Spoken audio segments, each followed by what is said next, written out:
the Iranian people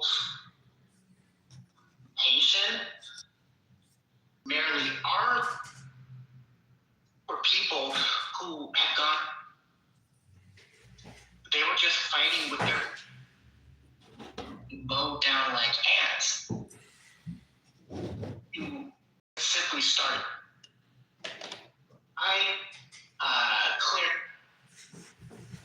They could fight for their freedom. We coordinate with that.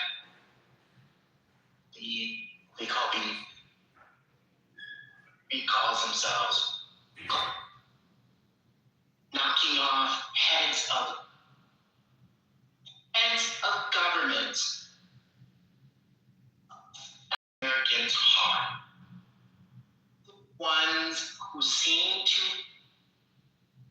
are harming his buddies. All dictators. That's what he himself to be. I think this bombing will benefit because which is what they're wanting. I question whether this is, quite honestly, we have enough here. We don't have any and I'll land there. Yeah, we didn't hear any of that. I'm sorry. You in the Matrix bed. I was arguing that with you. Brother, you're not arguing anything right now. We're going to move the mic around. We cannot hear you. You have a bad signal. Just come back when you turn your Wi-Fi off, go on data. Every other word is coming out. So. Sure, I thought that was me. Should work if he goes out and comes back in.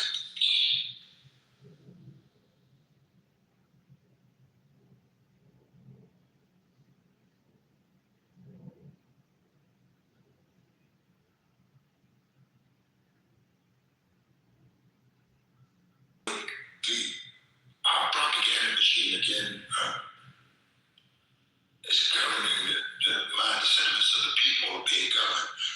Propaganda that the axis of evil is over there. We don't get the axis of evil immediately. We're going to be through as a government. They're going to destroy our world. There's a boogeyman coming in your window any minute. So to vilify and say things to cause people to be in favor of bombing and wars it's not the way. Maybe a way. Those that have done it in the past at some point live to regret those decisions to bomb others. And they're using, I'll take personal, our uranium on my land. My land is here.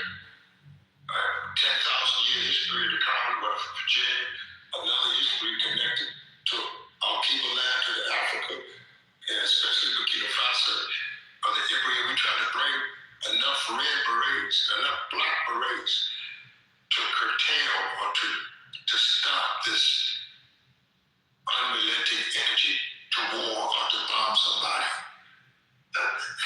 You don't know the feeling until your people bombed at Philadelphia, the whole goddamn block. No one has sensitivity for that. It's a terrible report to tell the captain, but I have to tell you the truth. They bombed out Tulsa, Oklahoma, streets Greenwood, Archer, and Pine, and burned it to the ground. None of it will be no usage value left.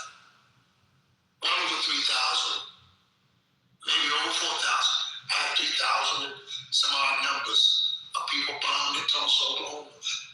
Another few thousand bombed and burned in Tanzania and South Africa to match it.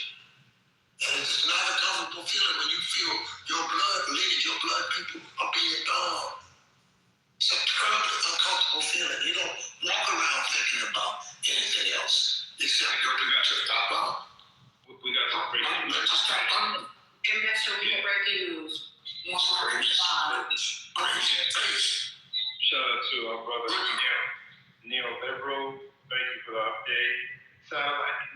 shows an Iranian ship ablaze in Qatar. Hold on, it just jumped. Ooh, the chat is busy. Iranian ship ablaze in Qatar, a port city southeastern Iran on the Gulf of Oman. Source, Van Tortek. So it's going down, guys. Keep the breaking news coming. Appreciate you, citizen reporters, because social media is definitely letting us know what's going on. And I've been trying to get us fresh clips. However, I just don't want us to keep repeating information, even in these clips. So sometimes I'm not able to listen to the conversation in the room because I'm just trying to grab some fresh clips. But let's just please keep it to current events, as long as they're germane to I was confused. So Iran, Israel. That's it. That's all.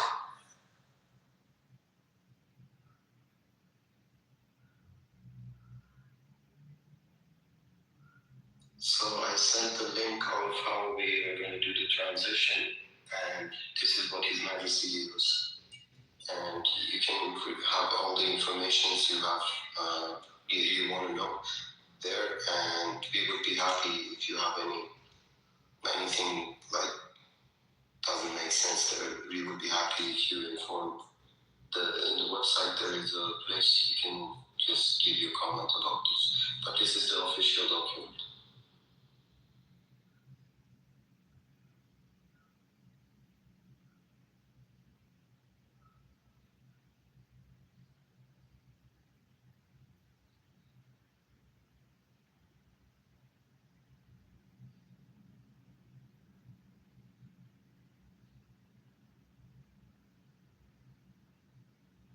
So I think I might have found a new clip. Let me just start streaming. The Middle East, it is not an artificial creation like many of the countries in this region carved up after World War I. It is an ancient bedrock of the region, and now it is up in the air. It is profoundly destabilized, and that has potential consequences for the entire globe. The Parthenians and the Sassanians and the Afsharid Empire. I mean, Iran and the Persians have this extraordinary history and culture that you so importantly bring up. But also, I think, Richard, the impact of the 1979 revolution in Iran that was brought to it from Paris, or an Air France plane, with the coordination and help of the West, mostly the United States. But that regime has had so much impact, as you were saying, but not only with Richard, let me interrupt you. I'm sorry. Let's go to the Israeli premise. This changeful campaign will continue as long as it is needed. But you need to really be resilient and strong. I would like to thank President Trump for his historical leadership. I spoke with him again this morning, and I would like to thank him and thank him for this close collaboration. It has truly reached a remarkable time, an alliance in peace and in war. And this war will bring about true peace. For 47 years, the Ayatollah regime has been calling out for death to Israel, for death for the Americans, and has brought about the deaths of many Americans and Israelis. Everyone knows that a murderous regime should have nuclear weapons and can continue threatening the entire humankind, and of course as well.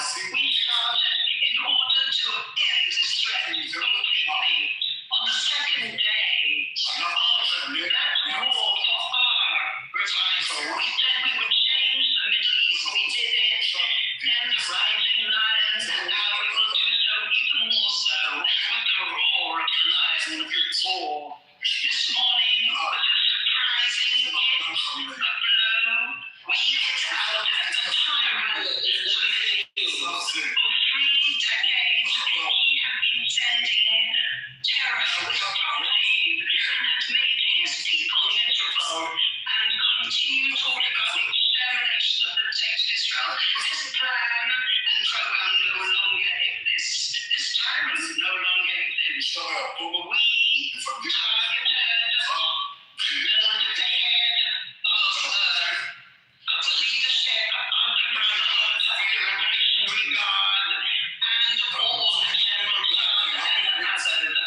We would like to thank the brave Iranian people that they are being freed of those horrific ties with that regime. This is an opportunity. Do something. Do not sit with your arms crossed, because this moment will come and you will be demanded to go out to the streets in the masses, because you have to complete this work and you have to bring down and eradicate this regime. Your suffering and your sacrifice will not be in vain.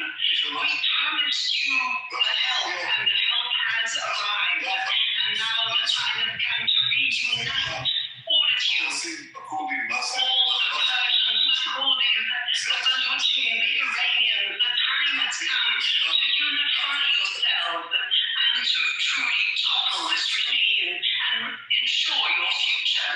Dear Israeli citizens, during the entire war, I watched your resilience. You did not fall into those traps of depression. On the contrary, you stood firm and you gave backing to the government, to the heroes fighting, and to me in order to lead that fight. Over the next few days, we will still need to stand steadfast and adhere to all the demands and all the instructions of the Home Front Command. So let me pause this. So, man, I turned it to, I'm sorry. Tremendous citizen symbolism that today is Purim, and every day of the Yosef Trumpelbaugh fell at the Selshai battle. His heritage, his heroism is burning within us. At the monument in the panhandle of the Galilee, he erected that monument, and I would thought you, our people, us, the entire nation of Israel, and with the help of God, that roar of the lion of our soldiers and our pilots will be heard throughout the world. And today, more than ever, the entire world knows Am Israel Chai, the people of Israel live. The Prime Israel speaking directly at the end of his comments directly to the Iranian people. I want to bring back Richard Engel. He is in Tel Aviv. Richard, the Prime Minister of Israel speaking directly to the Iranian people, calling them the lion, and President Trump also at the end of his overnight comments directly speaking to the Iranian people, telling them that their future is now theirs to take. This message that we just heard, I was listening to his Prime Minister Netanyahu's comments as well. This mission that Israel has launched is called the Lion's Roar. That is the name that is given. And he was saying to the Iranians, now it's up to them, that they should go out onto the streets and take down their government. It's the exact same message that we heard from President Trump earlier in the day, saying that help has arrived, that there will be these military strikes, and that eventually when the government is weak enough, that the people should take power and overthrow their government. It's unclear which people, it's unclear how that's supposed to work. Presumably there will be some CIA help, there will be communication, there will be covert actions to try and direct this, but it is an incredibly risky and difficult thing to accomplish. I can't think of a time when this has ever been successful. Generally, regime changes can happen in one of three ways. You can either send send in American troops or foreign troops in general, like the U.S. did in Iraq and Afghanistan, and they bring in opposition leaders like Karzai or Chalabi with them, and then install them as puppet leaders. The U.S. did that in both Iraq and Afghanistan and ended up staying there for many years, and the country still collapsed in both cases into infighting and intestine war and civil war. Or you can hope that there'll be some sort of popular uprising, which is what Prime Minister Netanyahu and President Trump are encouraging. Or they can try and engineer some sort of coup, which I think there are many in the U.S. Military who would prefer that third option, that if there was enough military power that there are those in the Iranian government or those in the Iranian military who realize that they have entered into a fight that they cannot lose, and they overthrow the top leadership. But this middle path, the path of hoping that there'll be a popular street revolution and that it will turn out well in a country of 90 million people with deep historical risk, is far from certain. But that is the message that we have been hearing almost word for word from President Trump, and now just moments ago from Prime Minister Netanyahu. Indeed, Richard. I mean, President Trump also, part of his comments, he spoke directly to the armed forces and police of Iran, saying that if you depose your arms, you will have total immunity, or if you don't, you will face how effective the decapitation of the top echelon of the Iranian regime has been, and then what remains of that regime does going forward. Well, in every war, you would want to know how it ends. What is the day after? What is the exit strategy? And I have not heard really from anyone involved in this military campaign how it is supposed to end, other than this hope that the government will sort of crumble and that an opposition will return. There has been talk in the past about reinstating the Shah. I'm not sure that it's a total accident that Israel chose to name this operation the Lion's Roar. The lion is a symbol of Israel. It is also the old symbol of the Shahs of Iran. If you look at some of the posters and placards that the protesters were holding up, calling for the return of the Shah, many of them had the sun and the lion on them. And going back to the days of the Shah, before the 1979 revolution, the Shah was a close ally of the United States. The Shah was a close ally of Israel. When the Shah was overthrown, he escaped and ultimately ended up in the United States. That is why, according to the Iranians, they took over the U.S. embassy and held the diplomats hostage because they wanted the Shah to be returned from the United States, sent back to Iran so he could be tried for war crimes and crimes against his people. I was just in the former U.S. embassy a couple of weeks ago. It has now been turned into a museum celebrating that takeover, celebrating the kidnapping of those American hostages, which Iran thought was a historic triumph, because inside the embassy compound they found espionage equipment. Like in many embassies, there are also intelligence stations. So there is this desire that isn't being openly talked about to potentially change the regime and bring back what was there before, which was the royal family. So much has changed in just the last couple of months. I'm thinking even the operation that was carried out in Caracas on the 3rd of January, how that was carried out, and the repercussions of something like that. But Richard, much more to discuss. We're going to continue with our breaking news. I appreciate your contributions, but it is the top of the hour right now, 2 p.m. on the East Coast, 11 a.m. Pacific, 10:30 p.m. in Tehran, as Iran carries out retaliatory strikes after both the U.S. and Israel staged a major joint attack on the regime. Video shows what appears to be a plane or most probably a drone, to Zionists, slamming into a residential building in Bahrain. We're also seeing this strike near a U.S. naval base, also in Bahrain. Take a look at that.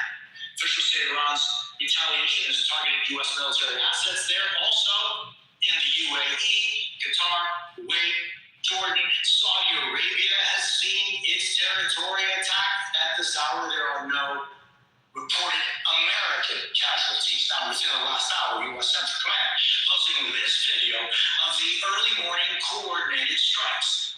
Officials telling NBC News that these attacks are significant in scope, much larger than last year's attack, and that the ongoing operation could last for several days. The Prime Minister of Israel saying that there would be definitely some activity the next couple of days. NBC's chief correspondent, Keir Simmons, is with us from Dubai once again.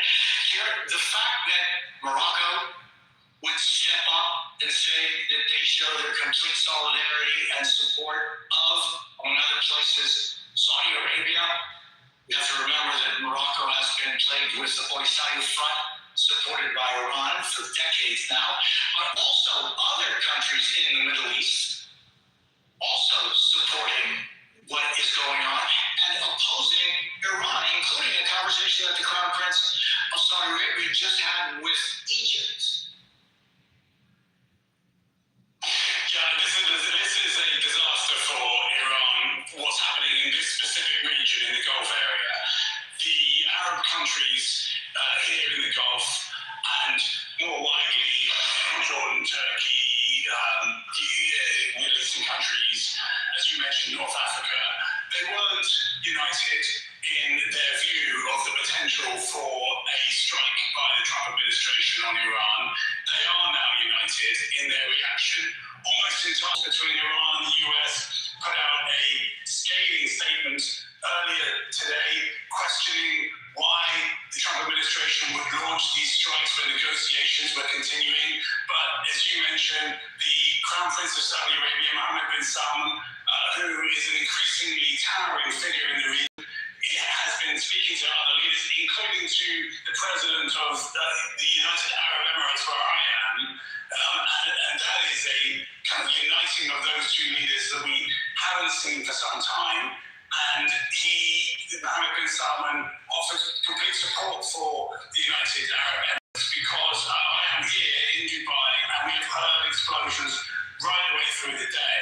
You mentioned CENTCOM. CENTCOM, just as we came to air this hour, Jose, putting out a statement saying it has, this is at US Central Command, for people who don't know, saying that they have successfully defended against hundreds of Iranian missile and drone attacks launched in retaliation to the strikes. Now, that doesn't surprise me from what we've been hearing. What has surprised me, though, is the images that we have seen. You showed it. We showed the really frightening one at the beginning there. The images that we have seen of civilian infrastructure being hit, that apartment block in Bahrain.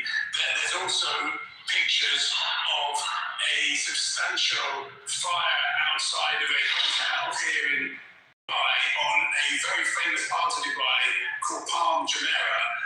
And the authorities here in the UAE, in Kuwait, in Qatar, in Bahrain, in Saudi, they are saying that they have intercepted many of these missiles and drones.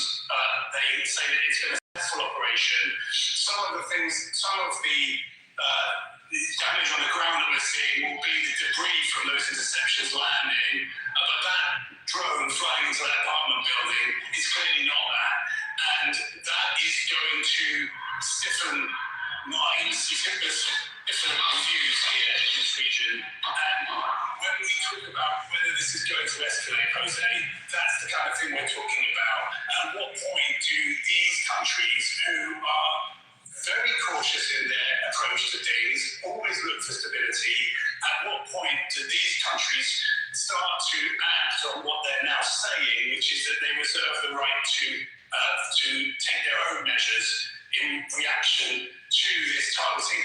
What the Iranians are trying to do is just try and help you understand. You may be thinking, why is this happening? What the Iranians are trying to do is not just target bases with US servicemen and women in the region, but also by hitting countries that are allies and partners of the United States in this way hope that those governments, we're in the first day of this, clearly, and there can be, this can shift and change the way war does, and there can be a change of view. It can all become too much. But right now, what the Iranians are doing is effectively uniting the region against them, and that cannot be, frankly, for a regime that is weak and is isolated, it is now even more isolated. That being said, there are signs that the kinds of things that we have worried about with an operation like this are playing out. So there are reports that there is simply no marine traffic in the Strait of Hormuz at this point. That's probably not surprising given the threats, but that, as we've been saying again and again, carries 20% of the world's oil and gas. That will impact the oil price and potentially the world economy as we look towards stretch into next week, if not beyond. So there's all of that to take in and comprehend, Jose. There are many ways in which this can get out of control, escalate, not go the way that President Trump has planned and hoped for. I was particularly interested. Okay, I'll pause it for a second. Did anyone have any comments? To say the way that Donald John Trump, president, has proceeded without the consent and the volition of the people. I don't know there's an overwhelming number of people supporting the idea of bombing somewhere that has not bombed you back or did not intend to bomb you. So that becomes again a syndrome of the bully on the yes, sir. The bully that's on the playground. No one took his basketball. He walked up and takes somebody's basketball, and then block access to him getting his ball back. So that reputation is because we have not planned the rule who can and cannot have weapons, etc. So we have been self-declared the war commander and chief of wars, etc. And that's not a good sign right now to people who have to know of this. Serena, you asked to come up. Would you like to speak? Serena Alba? Well, we can't hear you. You might want to leave and come back. I saw that you raised your hand. Can I give a comment, please? Yes, I saw you had a lot to say in the chat as well as others. Go ahead, but please make it short flight.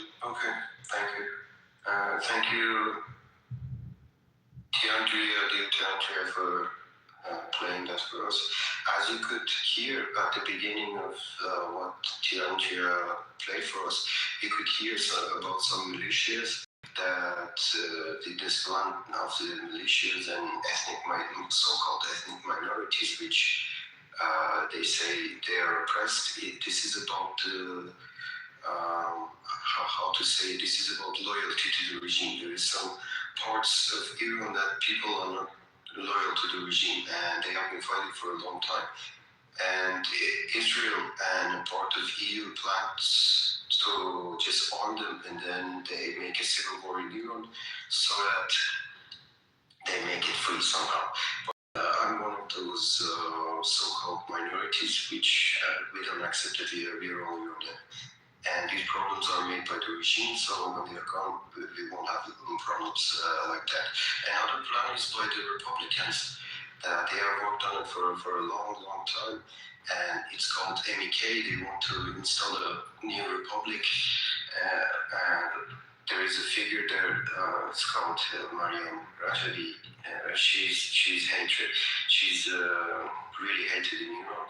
Nobody likes her, and she's actually a princess from a dynasty before Pahlavis. So the people abolished that kind of power. It was a really corrupt power, a really corrupt system that we abolished, and then we established the Pahlavi monarchy after that. And the third plan is the Pahlavi that we fought for it in the last 2 years. And it all started with the Women Life Freedom Movement in 2022. EU was intervening about this protest. Some parties of Israel were doing it. US, everybody was just trying to install their own puppet there, and they were doing propaganda really, really good. And we fought in the West. You saw us. We were protesting a lot, and that was the reason that we wanted to have our own plan, no puppet. And the son of the Shah, the Crown Prince of Iran, kind of stepped in about the same time in 2022, and people actually trust him because we are sick of our politicians. They are all corrupt somehow. And he has a team of 300 to 400 opposition figures. Many of them were former political prisoners, former officials who didn't like the regime. They wanted to reform it, and they couldn't. Many of them have been to prison for a long, long time. Many of them are from these so-called ethnic minorities. And he has gathered a group, and they have a plan to change and transition to a free Iran after that. And they have, as I said, and I sent the link, there is also a plan designed by these people so that we don't lose our sovereignty and just cancel these stupid projects. Everything we need is that these defected armed forces and these policemen who were arrested 2 months ago, and they refuse to kill people. They just come and join this movement. They're ready. They want to just come and help the people. The people are the first thing here, and then the plan. And people also supported him. They chanted his name in January. They chanted his father's name, his grandpa, and everybody's ready. The reason you see Iranians are saying that leave us alone somehow, and they're saying they like the bombing, something like that, is because they are nervous. If you lose this opportunity, you will never have it. Either we will have civil war, or we will have one of these foreign projects designed for many years to destabilize us. And it went January 8th and 9th. Thank you. You get to speak again. Okay. Is Serena there? Serena has to speak. Hello, Serena. I hope. Can I speak? Yes, you may. Yes. I want to say that I'm from Iran, and I have a message to European leaders. You have gone pacific. I'm sorry. Are European leaders here in this room? Yes. What are we doing? Because I have a message for the leaders and European and other here. Let him talk, man. He doesn't have good internet from home. Okay, go on, Jesus. Okay, the internet is so weak because of the Islamic barbaric regime that occupied my country, and people in Iran not only support a peace for the world, but also want to remove this barbaric Islamic regime from Iran and bring peace for the world. And Israel and America and all people must stand with Iranian, because this barbaric Islamic regime is very dangerous, not only for Iran, but also for the safety, for the world's safety. Please understand, more than 45 years, we are occupied with this Islamic regime. Please stand with USA. Please stand with Israel. Please stand with Iranian people. Please stand. And don't listen to propaganda that this barbaric Islamic regime have in the world, and buy lots of European leaders to get their support. People, they are also attacked residential area. You know, they are attacking Bahrain. They are attacking Qatar. But if your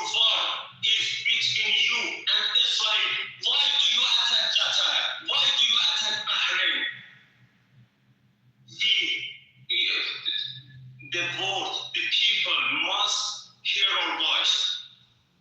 Must hear our voice. I am expressed because maybe my internet will be done because I'm connecting with phone that the people out of the Iran support us for to have a poor internet. People, I wanna that you please tell European leaders you have done positively stuff and lost your will for confronting evil apparently unless it's on your front porch. The Islamic regime will be danger for you. When the regime don't be changed, they attack all of the world. I promise you. Thank you guys. Thank you guys. Maybe my connection is poor. Maybe I can't repeat. Thank you. Thank you for your support. Okay, I have a clip of the junior kid from Illinois. Would we like to hear that? I queued it up first, so let me just go ahead and let you know. I woke up this morning and was trying to start breakfast for my son, and of course turned on TV and just started seeing this. And look,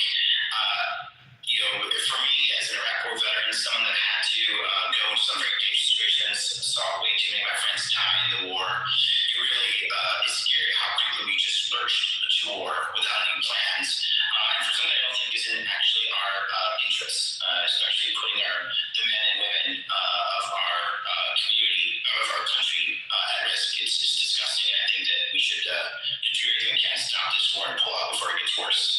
Have you spoke with Democratic leadership? The House has had to take up a war powers resolution. Will there be a similar move in the Senate? There won't be a similar move in the Senate. We've been, myself and a couple other senators led by Tim Kaine, have been actually working to make sure that we put a war powers resolution together to make sure that we try to stop this illegal slide to war, which is again very dangerous, not just for our U.S. troops, our allies, but also for the Iranian people themselves. Now, Senator, so far only a small amount of Republicans have come out publicly against the move. We know Representative Tom Massey has been vocal since the beginning. Are you hearing anything behind the scenes from your colleagues?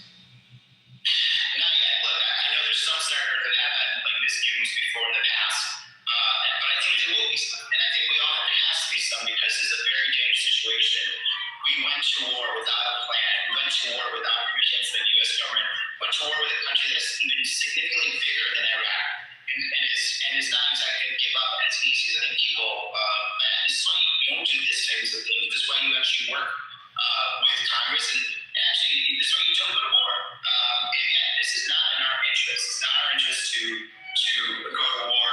Maybe it's in the interest of the Gulf Coast countries. Maybe it's in the interest of Saudi Arabia, Israel, but it does not mean that we need to be expending our own energy, our own blood for those countries, because at the end of the day, there are better ways to handle this, and we are going to end up, unfortunately, in a worse situation than when we started.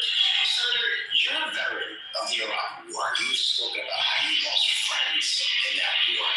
Today, the president came before cameras and said U.S. members may lose their lives. What's your reaction? Look, it's typical of just him and all these other people that are very,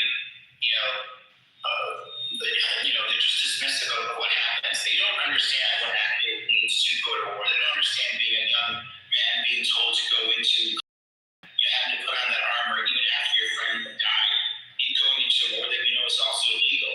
Going on patrol every day after my friends had been blown up, and then having to do my job effectively, having to protect myself, protect my fellow Marines, was a hard job, and all the consequences that come from that for years and years.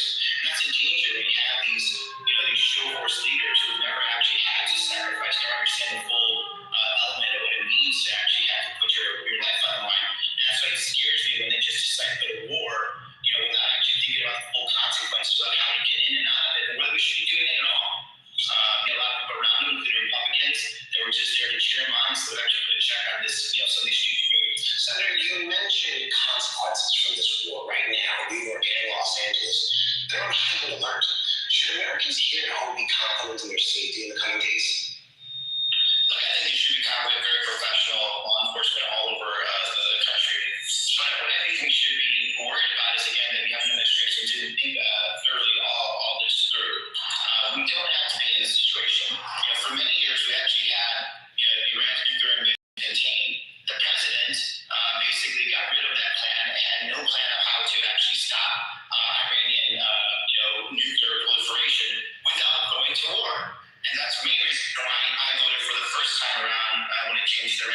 in 2006. And now we're in this situation where men and women are putting their lives at risk right now. Our regional partners are also putting their lives at risk. There are innocent civilians in Israel, in Saudi Arabia, in Qatar, UAE that are also not being put at risk because of these leaders that were so gung-ho and were so ready to go to war. They don't actually understand the full fallout, what that means for everybody. Now, Senator, as someone who has seen war up close as yourself, how do you weigh the administration's, argument that these strikes were necessary to deter Iran from more conflict in that region? There's a lot of ways you can do this, and it doesn't mean that we have to just let Iran do whatever it wants. There's a lot of limited ways that you can actually, deal with Iran. Some kinetic, in terms of war-like things, surgical strikes of that nature. Some it can be outside of Iran. Some it could be cyber. Some it could be, economic sanctions. There's so many ways to stop this. The last thing that we need to be doing is starting a full regional war, especially one that, again, in the long term is not in our interest, and we could have handled a lot by diplomatic routes and by agreements like we did with the first go-around when it came to nuclear war, with the Iran nuclear deal. All right, Senator, we got to go. Thank you for your time. Thank you. For more on the potential threats to the U.S. homeland, let's bring in ABC's Andrew Duper. He's here right here. Andrew, what do you see here at home in terms of security? Yes, so there are. Okay, I'll just pause it for a second. Did anybody want to say anything?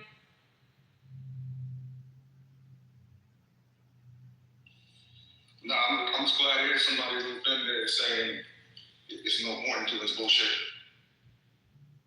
No, it's only I'm sorry, Patty. No, go ahead.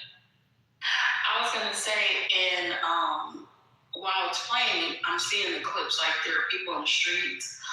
I saw one of the missiles hit the apartment buildings.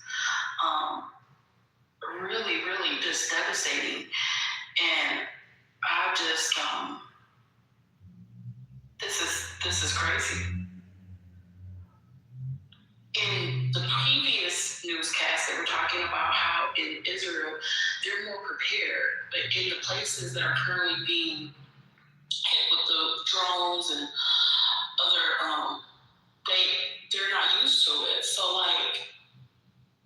not prepared. And people are dying. This is just really sad.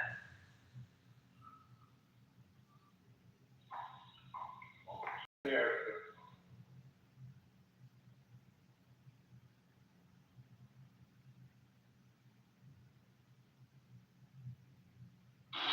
really pisses me off when people think that shit is easy. It's not easy.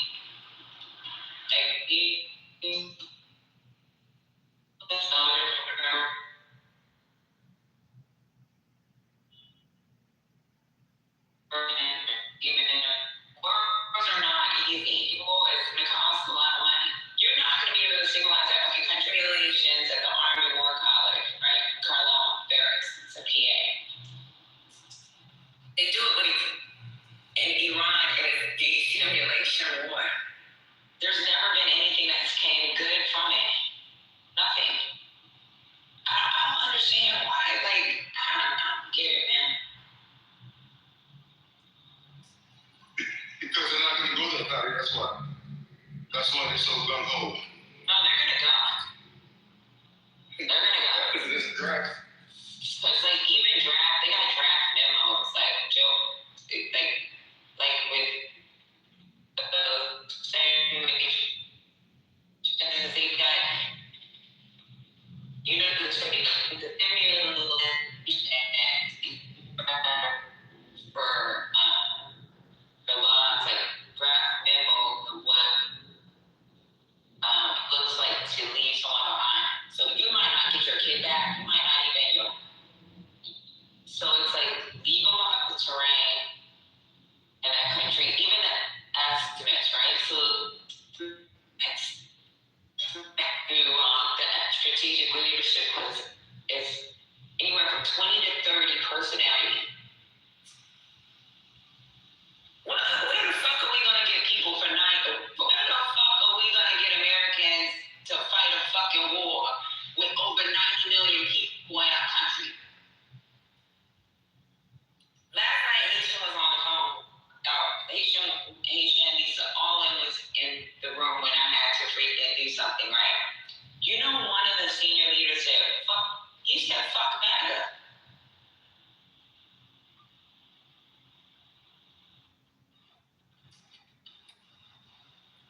troops that's gonna die.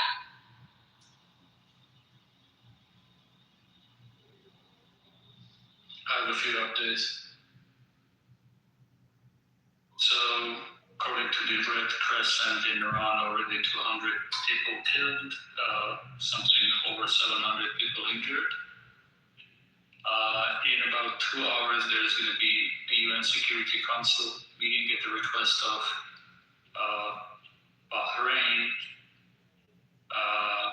and Turkey's Erdogan said that US Israeli strikes on Iran violated sovereignty. Has called them to cease, also said that retaliatory strikes on Gulf countries are also unacceptable.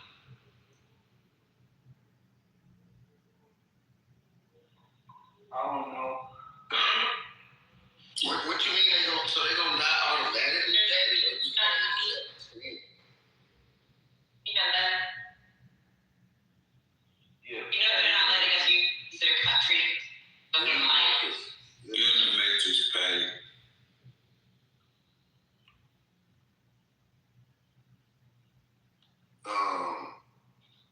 Am I in the matrix also? No. Thank you, brothers. So wait, what are the Negroes in this room saying? I don't know. I need to catch up on this because I've been living my life.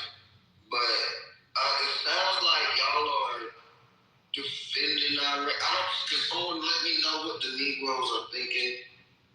Are y'all just hate Trump so much that y'all are like really? I don't know. I'm literally not joking. So is it y'all mad because Trump doing this, or y'all saying we don't need this to happen? let me tell you, if Obama would have did it, I would have said, what the fuck is he doing? Okay. Thank you for that. What did you talk about? So this is just some BS. Okay, thank I you. don't know if it's BS if they're talking about putting extra security in New York and LA. It's like our government worried too. Of course they is. Of course they are, but the thing I was gonna say with it, I don't know if it already came up. I personally feel like there's some shit a lot of us need, because outside of us in this room and the other rooms that's actually having this conversation, niggas is standing in line for Jordans and worried about other shit, where this shit is gonna be a domino effect. It's not just gonna stay at Dubai and Iran, you know, like this shit gonna hit home at some point. Yeah, they're gonna have to guarantee that the cells are getting ready to move within the country. Yeah, American interest. they're reporting extra security measures at Of course. religious institutions in the Yeah. but I think they might need to take it to like transportation too. Yeah, everything. Because you don't know where that shit could come from. Can Jordan stop catching strays?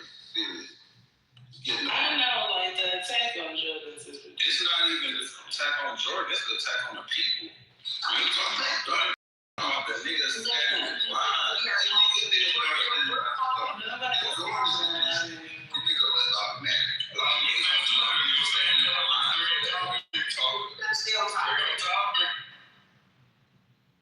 Yes, I see a lot of hate comments toward the Iranians on in the comment section. You know, I just wanted to say. Iranians, obviously don't give a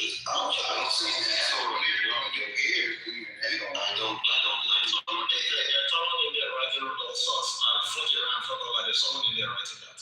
Is that? Yeah, you know, that's why we wanted one copy, and that's everyone hated, or is that one?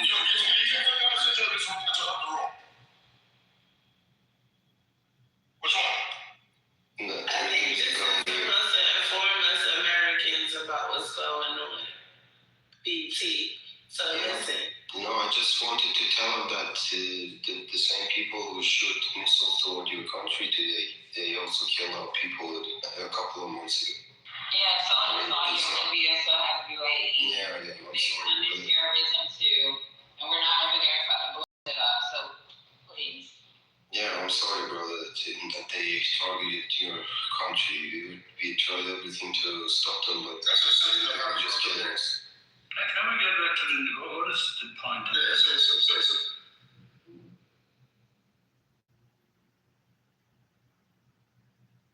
Let's just keep doing this out of it. For the less educated like myself, because someone needs to get me up.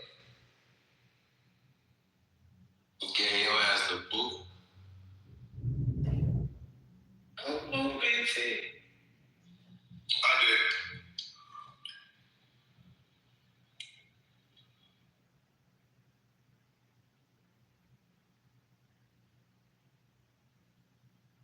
Oh, baby, you didn't even laugh, son. Damn, cousin.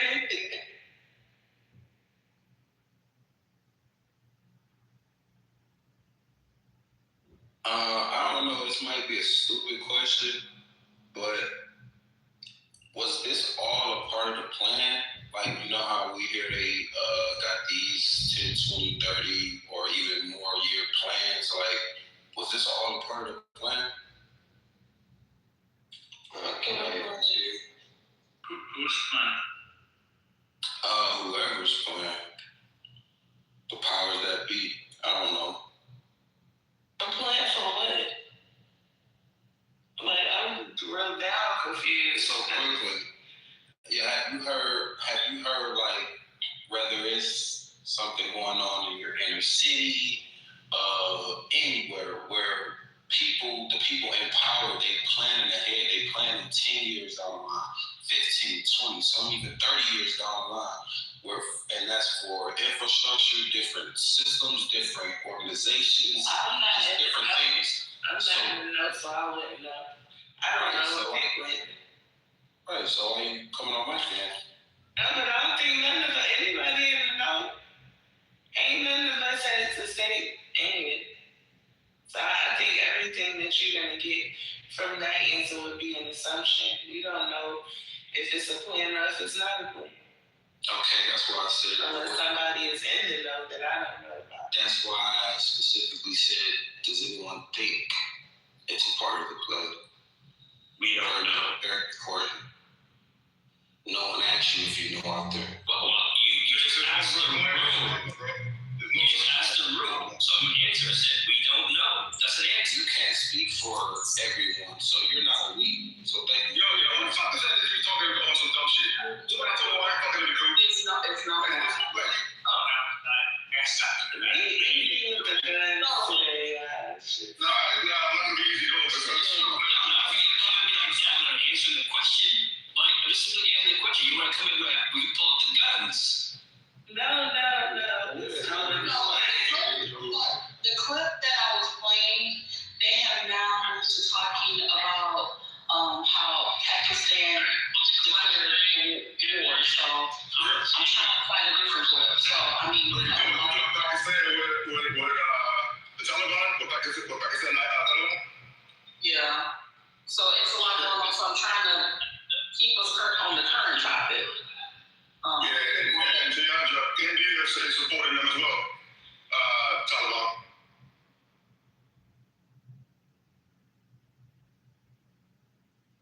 Yeah, the last thing we want is the end. Now, you know, when they come into the room and start their shit, ask her what was the first lady. First lady, she will tell you what happened last time they came in. Man, it was in here. I'm fighting.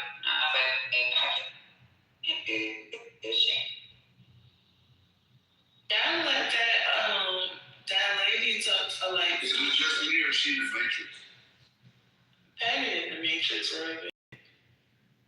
It must be by the airport. Brooklyn, a lady from that area. All right. So she knows more than any of us in the room. Did she speak about anything that she knew? If you listen, you She just gave us a lot of. She gave us a lot of emotion.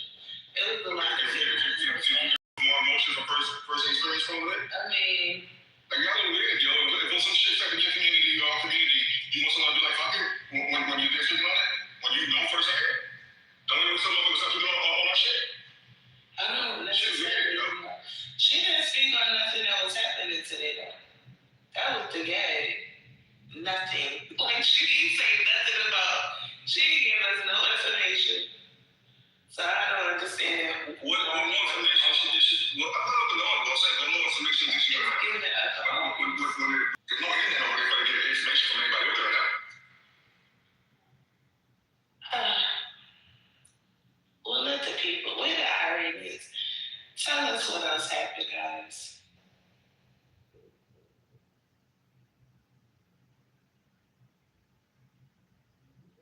I don't think you're going to be able to hear anybody from inside there for now because the internet has been cut off. So I mean, I would love to speak to them because I'm not. This is not a shot at anybody, but most of the Iranians outside of Iran are not like the support of the government. So you're not going to hear outside that are not like that, but most of what you hear is that.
Okay, I found a clip from former Ambassador Dennis Ross. Do you want me to go ahead and play it?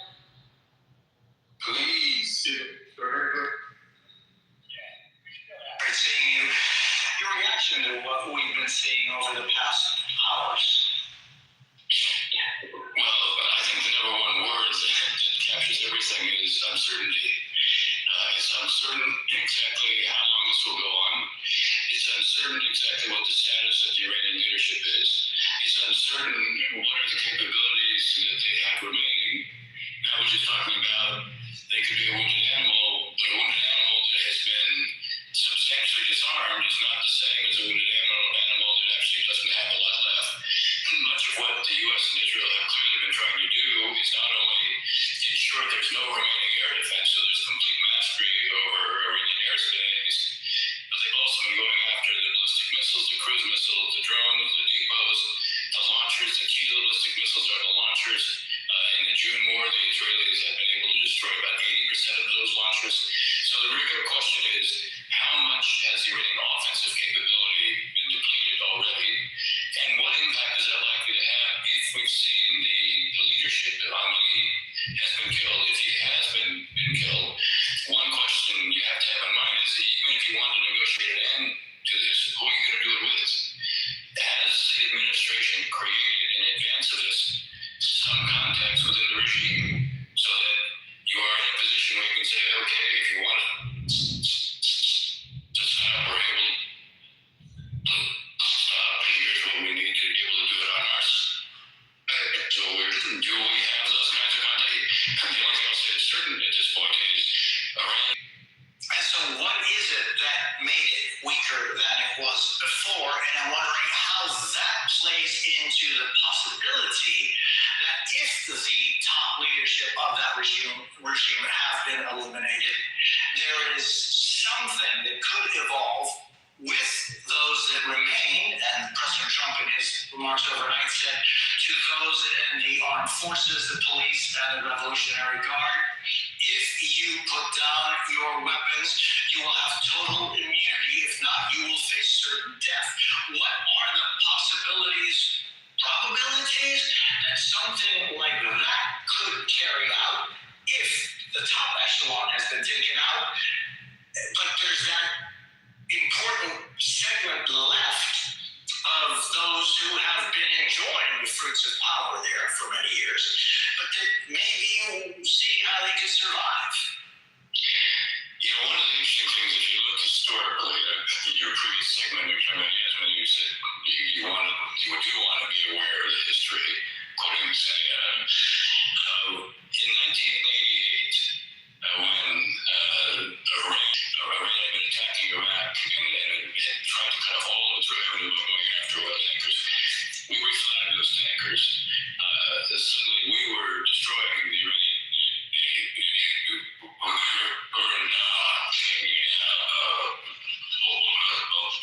platform. They then had a prime minister in Mosawi, and when Saddam Hussein Johnny, they went to this what is now a shooting war with the U.S. The regime collapsed. And Khomeini said it was like drinking poison from a chalice, but he ended the war with Iraq. Now, why do I mention that now? It is conceivable, apropos of your question, that there are some in the regime who basically look at the Khomeini policy and say, you invested over the last almost 40 years, $500 billion in the nuclear infrastructure, and that's gone. You invested huge amounts of money in the proxy network, and we don't see any of them coming to our defense. Basically, that's been wasted money. We can't provide water. We can't provide electricity domestically. We have a currency of no value. And it's only a matter of time before our own public in this circumstance is going to basically overwhelm the regime. So maybe this is a moment to save what's left. Now the question, that's why I come back to what I was saying before. Is it possible that at the second or third level of this regime, somehow we've been able to create a set of contexts? I'm asking that. I don't know the answer to that. I would have hoped, I'm going to put it that way, if we were going to engage in this kind of an operation, we would have had those connections in advance. We would have built them in advance, recognizing the only way you have a chance to sort of bring this to a conclusion early and on a track that is a track that we would like to see, meaning one that does create the potential for understandings in a transition, that does create a circumstance where we and others then could be helpful to a success or transitional regime. Under those circumstances, you actually could manage this. You know, I talk a lot about statecraft because I write about that. Good statecraft is always characterized by marrying objectives and means. What's clear here is we have a lot of means. What's less clear to me is what exactly the objective is. If you have been thinking about an objective along the lines that we've just been discussing, which is and creating an environment where those within the regime who realize there has to be a fundamental change in terms of Iran's orientation, both towards the outside and the inside. And had we created connections with them, then the use of force would be to serve a particular objective. Right now, it feels to me like the use of force may be more geared towards imposing a high price on the regime for what they do to their citizens, to show you up with that impunity, and weaken Iran's ability to threaten any of its neighbors. That seems to be more of what the objective is, and there seems to be more of a hope that you'll have a public that will take advantage of what President Trump was talking about as a one-time opportunity. And that's more hope and aspiration than it is a plan. You know, I just, with the fortune that we have of being able to speak with you in these such critical moments, I want to, you talk about folks, right? And I'm thinking, there have been so many times in our history where there are good faith attempts to reach agreements with other governments, or in the case, for example, of July 2000, for the United States to play a part in reaching agreements between two essentially enemies, right? Yet sometimes those groups aren't willing to do what is the best for their own existence or their own people. And so I'm just wondering, is there a possibility that some forces inside that regime could turn the page and look for the best interest of the Persian people? Look, it's a wonderful question. Obviously, He's in the Matrix real bad, but I'm getting a call. So did you guys even discuss what we heard so far? And then there's information that I need to confirm. Yeah, I have one comment and a question. Who was speaking? That's the question, and the comment would be, the problem is that Reuters earlier reported that US CIA report said that their estimation is that Ali Khamenei is gone, what would replace him possibly is hardline IRGC, which is, I don't think that's what that person who was speaking intended, right? Like he's right that may open a space for change. What type of change is also a consideration? Right? And CIA's own reporting indicates that it would be RGC hardliners, right? There's also the notion that Ali Khamenei, he still does, whether we think it is real or think it's real, for example, Ali Khamenei is the one who pushed against nuclear weapons program. He famously had. So who's radical between the RGC hardliners and the Ali Khamenei kind of depends on specific issue, right?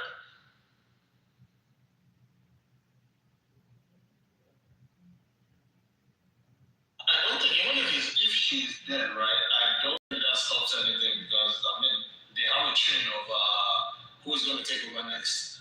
It's dead now. They might not announce it immediately, but they have a chain, so it really doesn't change anything for now.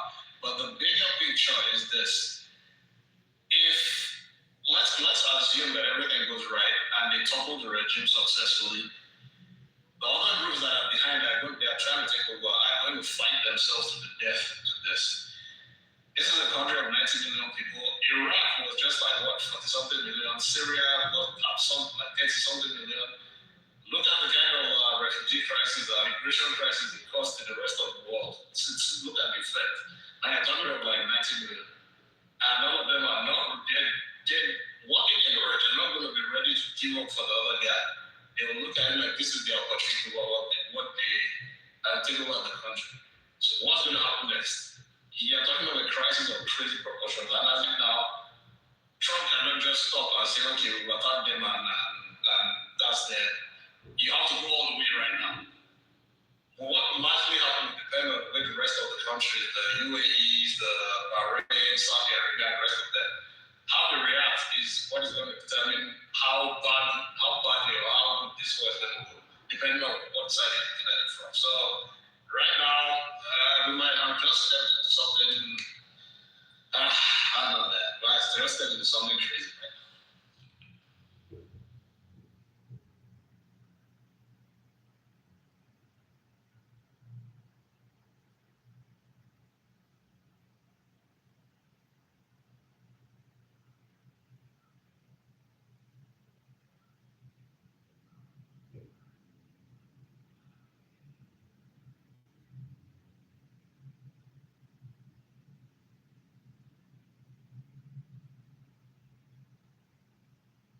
There are contradicting reports. Israeli ambassador and Israeli media saying that Supreme Leader is dead, and then Iranians are saying he's safe and sound.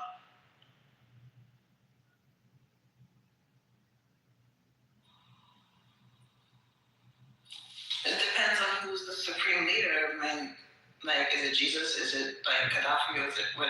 You know, It's Khamenei.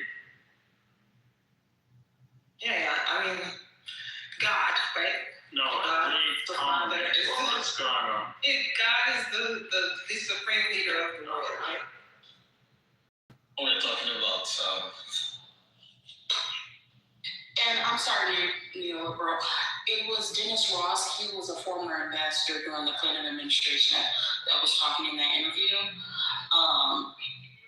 And I was getting a call, someone saying that Netanyahu was saying that he seen the body. So I don't know what's going on. Yeah, thank you, Dennis Ross. Yeah, there are contradicting reports. Netanyahu, Israeli ambassador, the whole Israeli media are reporting that he's dead, and Iranian government person responding to those news saying that he's safe and sound. So.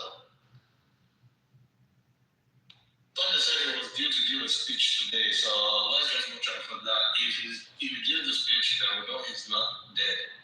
Except he says he's dead in the speech. But if he doesn't give the speech, then we start to think that yes, maybe he is actually there.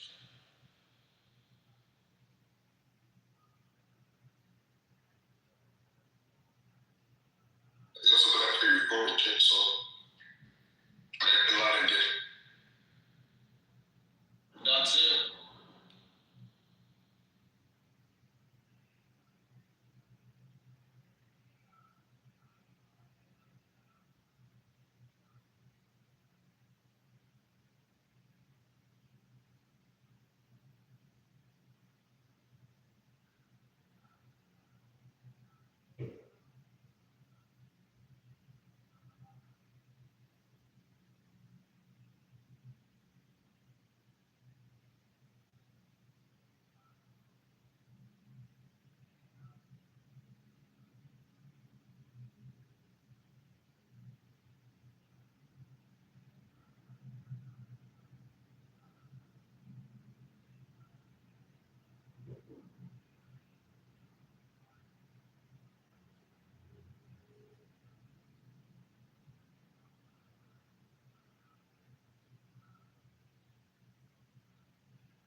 Did you guys want me to continue with the clip? Yes, please.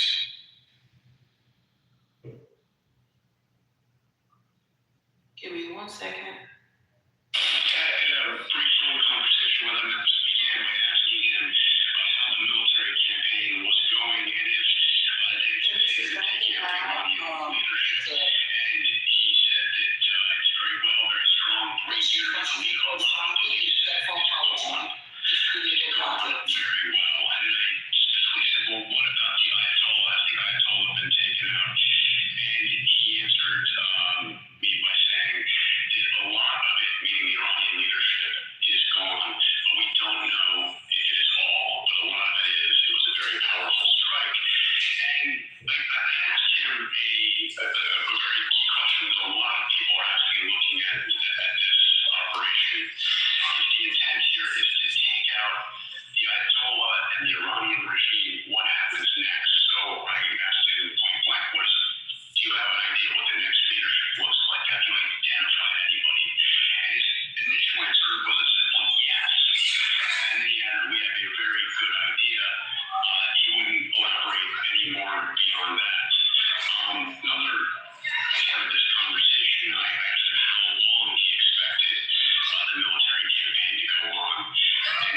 answer was interesting. He said, as long as we wanted to, actually. He said, we've done such damage already, it's like they're incapacitated. It could go on as long as we wanted to. But by saying they are incapacitated, I think what he was saying is that it is even his word. But the campaign can go on because their ability to hit back, in his view, is largely limited. He's saying they are incapacitated.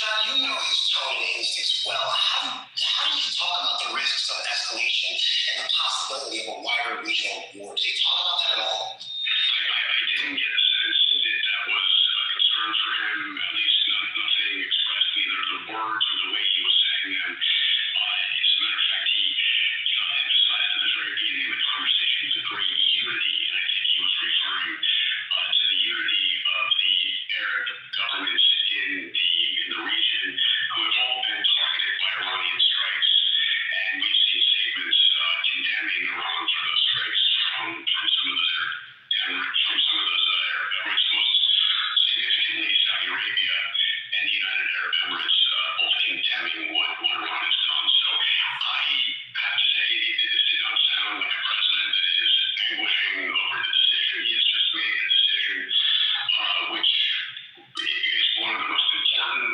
that he will make as president, with repercussions that we just don't know. There's no way to know at this point. But he did not appear to me like he was, the possibility of the repercussions was weighing heavily on him. He was very much touting this as a successful operation. All right, Jonathan, Carl, thank you for your reporting. Joined now by Marcus Moore in Doha, Qatar. Marcus, we know Qatar was targeted by retaliatory strikes. I understand we now have more details on how the country was attacked, as well as those injuries, right? Yeah, we are getting a sense of the enormity of this and the impact on Qatar. A diplomat who was briefed on the day's events, telling ABC News that the Iranians fired 44 missiles and 8 drones at Qatar, and that there have been 8 injuries, and that one person suffered critical injuries. And so this is the first time we are learning details about the impact of this on the ground here, of the fact that there have been 8 injuries reported, and that one person is said to be in critical condition. It has been an incredibly active day. We were hearing the air defense interceptors being launched into the air to intercept these Iranian missiles that were presumably targeting a number of locations in the region, including the largest U.S. base in the Middle East, the Al Udeid base, which is not far from here tonight. So quite an active day. People here hoping for a bit of calm. Certainly this is not over yet. I can see it's late at night where you are right now, but have you noticed any changes to life in Doha since these strikes? Well, it is Ramadan, so there weren't a lot of people out today.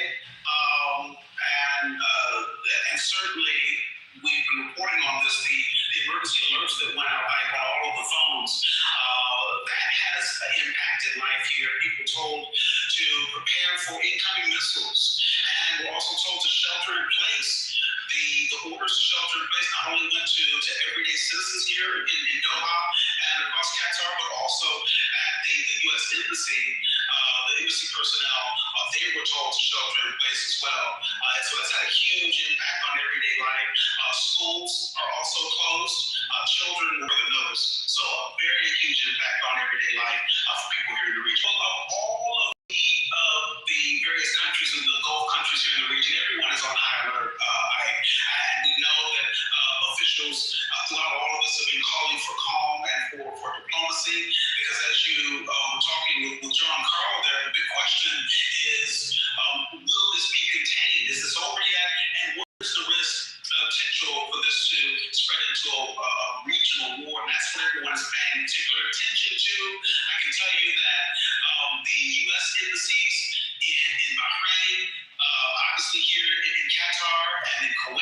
in the lead, they have all been placed on high alert in days, as this still remains a very fragile situation with no one knowing what's going to happen next. Very much. It's stress. What do you learn about this? Yeah, that's right. Here in Mar-a-Lago, we're told by the White House press secretary that the president was monitoring the situation along with the Secretary of State Marco Rubio and other national security leaders. We've also learned that the president has spoken to some allies in the region, including the leaders of Saudi Arabia, Qatar, the United Arab Emirates, as well as NATO Secretary General Mark Rutte. Now, it appears that this was really a unilateral U.S. action along with Israel. It's unclear just how much of a heads up our allies received ahead of this major U.S.-Israeli operation. But look, President Trump, he is speaking to reporters from here in Mar-a-Lago.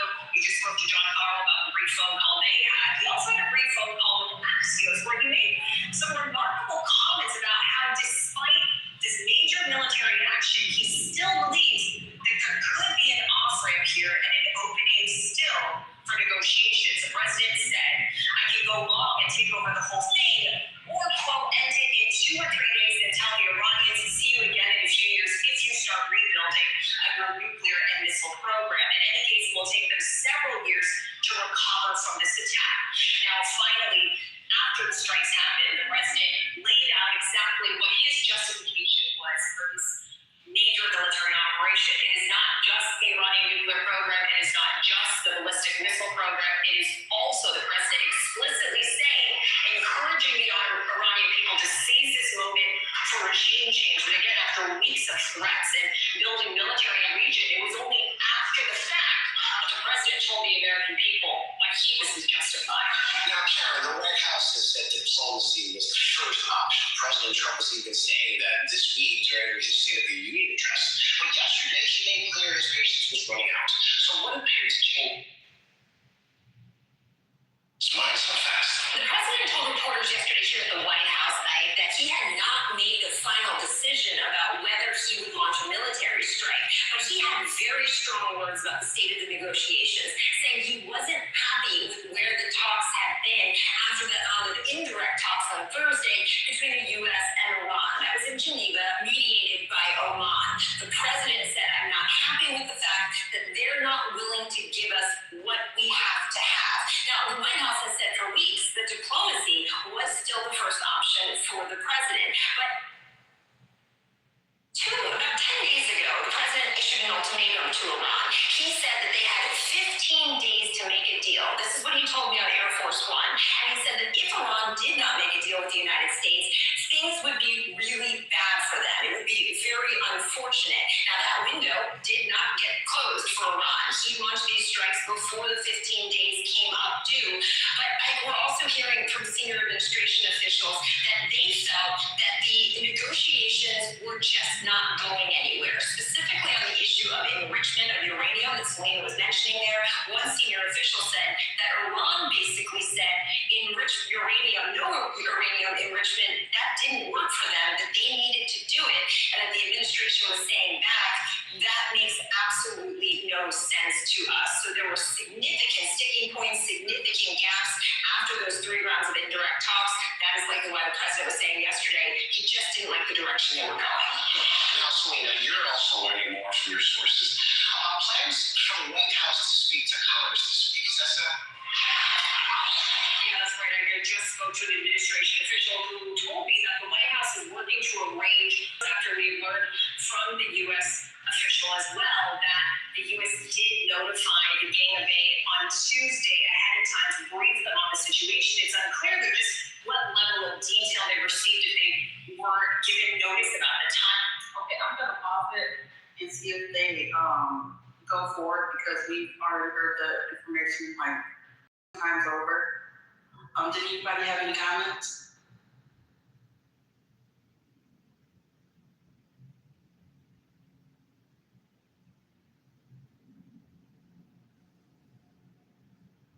I think, the information is moving so fast, we just all try to take it all in, But I appreciate the video clip.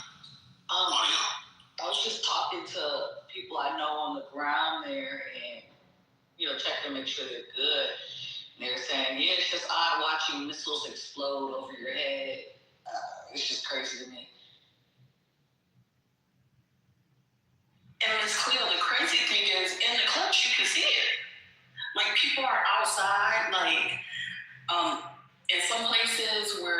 missiles have actually made contact with buildings.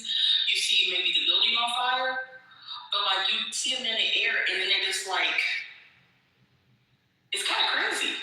Yeah, he said What do you in the air? Angels? What? Missiles. Missiles? Okay, missiles in the air. Okay. But have you seen the... Yeah, have you seen the... Intercepted. Okay, so have you seen the Kanye video from yesterday of him in Mexico? And Jesus like comes back to life with the missile. I've seen no Jesus propaganda, sorry. Thank you. Like, what is happening? I've experienced missile attacks in Iraq. It's not nothing to be. What do I want to say? There's nothing celebratory about that. Yeah, I wasn't celebrating. I was. Oh, no, I know you weren't. No. I'm not saying it that way. I'm just. Yeah, they definitely pivoted to online. They're hoping it's for a couple of days, but yeah, it's kind of sad to me. But like knowing people there and that being a place like I once lived, you know. Is it true that Ayatollah's dead? Is that true, or the reports are? Conflicting I think we reports. reported that yet. I did see someone put in the chat that his family members are dead and a lot of their leadership is dead. Information from Iranian sources, this should all be treated with caution. Hey, because Neil, my timeline has Canadian, Iranian celebrating. You know, that's what my timeline is happening. Celebrating the death of Ayatollah. I don't know. I mean, I'm sure there will be people celebrating. Yeah, this was in Ontario, Toronto.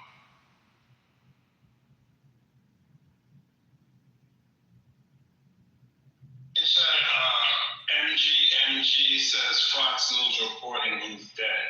I don't know. I'm running around. Does anybody else see that? They're getting the information from Israel, who's not there to see, so it's like unconfirmed. Is it likely? Yeah, Israel has put out a strong statement saying that their intelligence services have confirmed the body of Khamenei, so they have confirmation of death. They have a video. They haven't shared the video. That's what they're saying, right?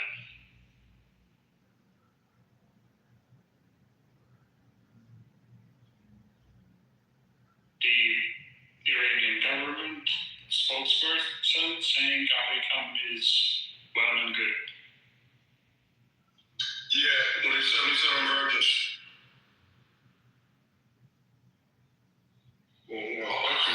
The question would be, if they get regime, let's play this out. If they get regime change, could they start using nuclear technology for advancement of power and different things? If you take away the Ayatollah, would they be treated any different?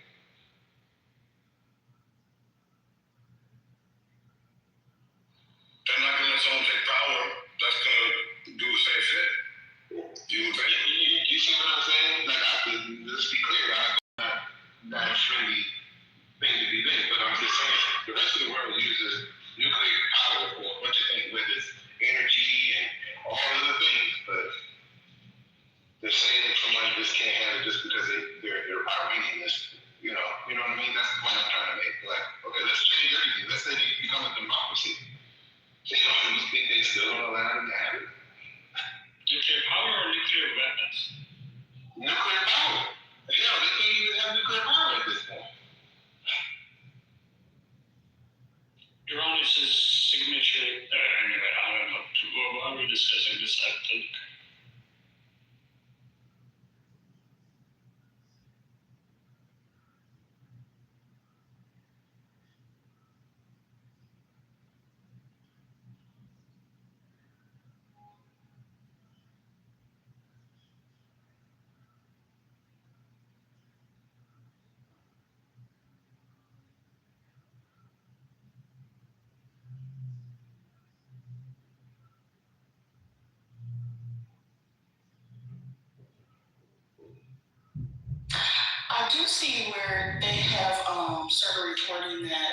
ST students at the girls' school were killed, which is up from, I believe I heard the number 40 earlier.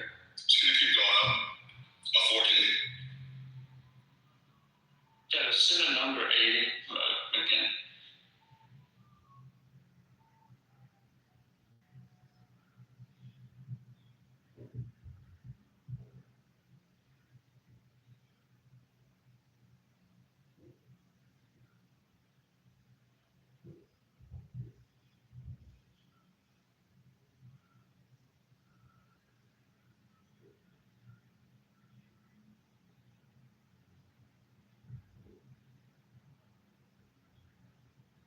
What do people think?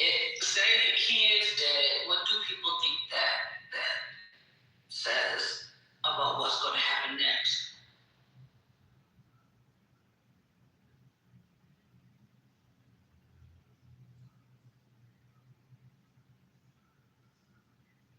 If we're going to replace them, you know what I mean?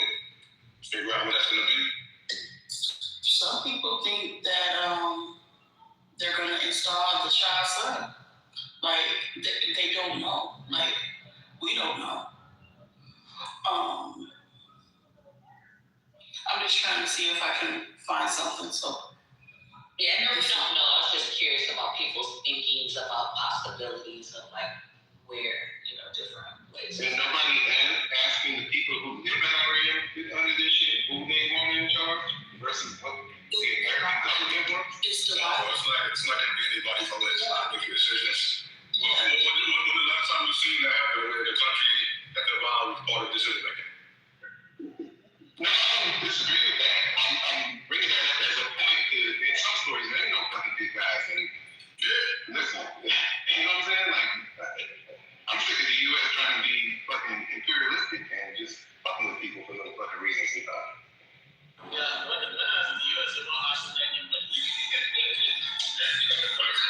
Would you want to replace it? That's my point. That's my point. Uncle, option A, option B, or option C? Which one y'all? That's my point. Or is it going to be option C, option C, option C? Like I said earlier, anybody that tried to like force on them, not everybody's gonna be on board. So it's like the opposite. Iraq, Libya, Afghanistan situation, all of that, they try to force on us. Yeah, another power back. Yeah. But from what I know about the media, they usually have, except for taking out the whole leadership of the they usually have people in line to take over from most of the people. So, Of course, yeah. Of course they have somebody that's going to take over to succeed.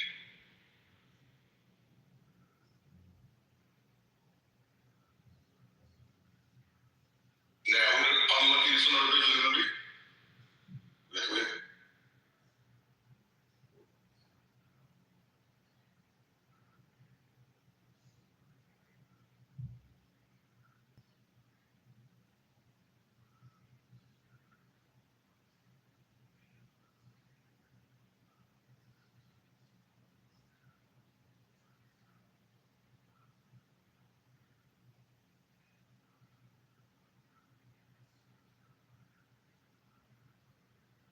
So I thought I might be mistaken, I'm not the best with this stuff. I thought one of Trump's positions was like no wars. Oh, it's not war, it's not war. It's just Trump. Be Trump. That was another question. You're absolutely right. No new wars. So you said technically it's not news, huh? And I thought it was no prolonged wars as well, like never-ending wars. And I thought his statement, did he actually say it could end quickly or go on forever? Was that him who actually said that? Not it's very. You said, wait. Someone spoke with him, and then he basically told them, either they comply, it ends quickly, or it could go on forever. Okay. So, also a federal worker. Yeah, Barack Ravid, the guy from Axios, had a 5-minute phone conversation with Trump about an hour ago.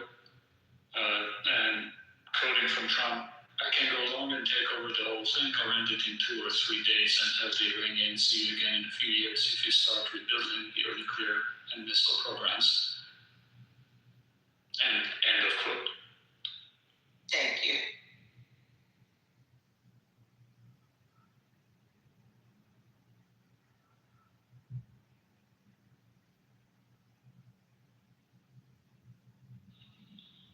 Hell, I heard something else. Basically, him saying, be back in a few years. Well, that only implies that he's still going to be in the fucking White House in a few years. Or the next election. Or the election after that.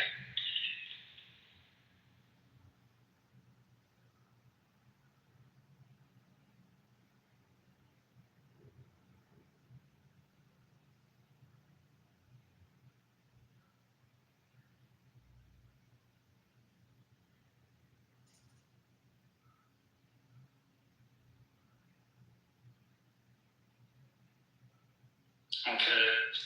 U.S. official confirmed to Fox that the United States believes the Khamenei and 5 top Iranian leaders killed the initial Israeli strike on compound, agree with Israel's intelligence assessment. This is a senior U.S. defense official. So this is the first confirmation of the Israeli confirmation by the United States.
ABC News is talking with the retired Army colonel, I believe.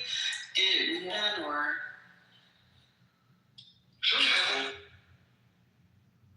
Okay, let me cue it up. He's now the vice president of the United States and Israel against Iran. Iran retaliated with its own missile strikes against countries across the Middle East. Let's bring in retired Army Colonel Seth Krumrick. He's now the vice president of Global Guardian. Colonel Krumrick, thank you for joining me. Your firm is conducting evacuations from multiple countries in and around Iran. How's that effort going? Hi, thank you. So it's been going very well today because we spent the last few weeks preparing our clients for this very day. As we've seen the force buildup occur, it became obvious actually what was going to happen. So we let the clients know exactly what the plan was. Ahead of time, homeland record bags ready to go, your passports set, and then so when this morning kicked off, we were able to move right away to begin to get our clients out of harm's way. And we've been doing it across the entire Middle East region and Israel. Because make no mistake, this is just the beginning. This is like the prologue. We're not even at chapter 1 of this fight. Because we're talking about regime change, which is the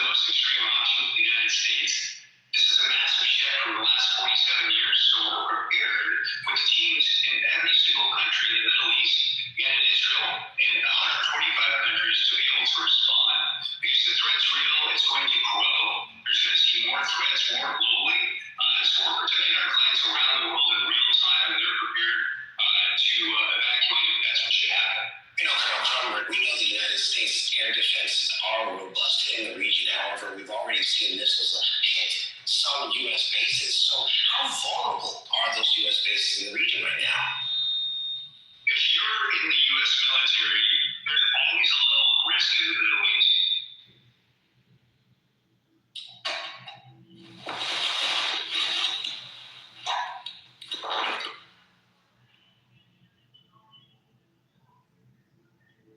I'm not sure what happened. That retaliation for Iran concerns you the most. This is a true unconventional adversary. No one has done more with less than Iran. We've seen with Hamas and Hezbollah, but they can do that and replicate that around the world. And so think about what they can do with all of the networks that they've been building for decades. 47 years of friction with the United States. They've been investing all over the world to be able to put in action arms should they need to use them. Well, today's that day. And so we're going to see in the days and weeks exactly how far that network really went and how far the Iranian regime is ready to go. But if you're an American traveler, business interest anywhere around the world, you need to be prepared for any eventuality because today's the day for it. Colonel, how do you think the U.S. can avoid a prolonged conflict here? I don't think we get to decide that. Honestly, it's up to the Iranian population and the Iranian military. If they break away from the regime, then that is going to shorten the conflict for sure. If they don't break away, they stay with the regime, this is going to drag on. Remember, we can start a war, but there's two sides to this. They get a vote too on how long this is going to go. So we've entered into that dark room, and we're going to figure out exactly what's in there the hard way.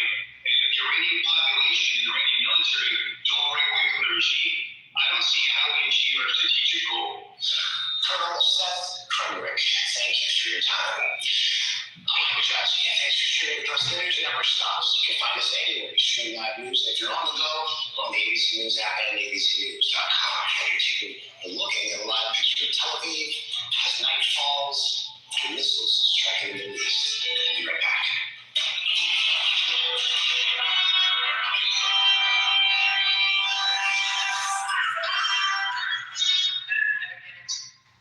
So, killing, what was it, 63 of their children is what's going to make them potentially break away.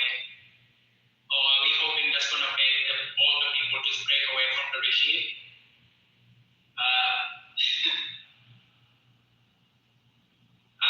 I'm not saying that's what he is insinuating, but I wonder what he's trying to communicate here. That it depends on whether the Iranians are willing to walk away from the regime all of a sudden, then things are going to be just normal. This Warhawk Kool-Aid, whatever it is that some of these people drink, is pretty bizarre. And he started off his entire thing like he was making a sales pitch about his business. We've been prepared. We've been doing a lot of evacuation. We were waiting for this day. Our company has been doing. What the hell? This is weird.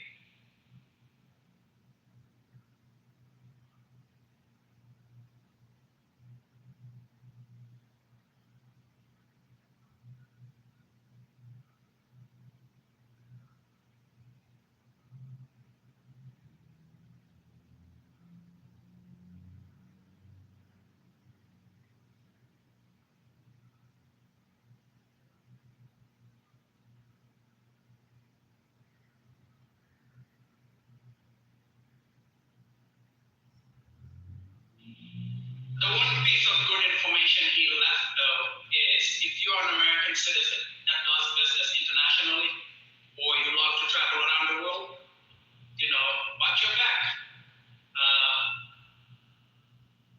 Our government is making us literally targets of countries that,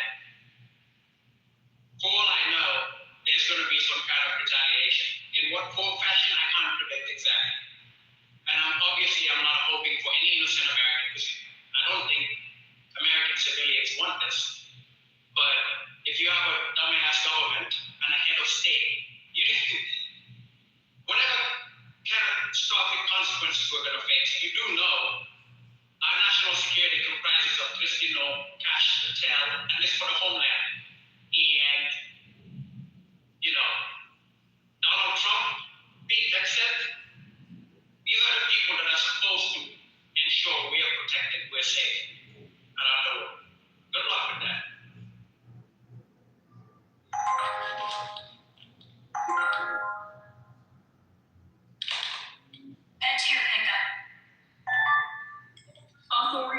say something? Oh, no, sorry, you're driving an Uber. That's an Uber. Yes, I put on the Uber because I let Uber on my way. But I was going to say something and everything just clicked in together at the same time. So I was struggling with. But I wanted to say, well, at least they have diplomats and what do you call it, career civil servants to advise them if they're going to listen to their advice. But that's where they are political figureheads and probably don't know shit. So the civil servants will do the rest.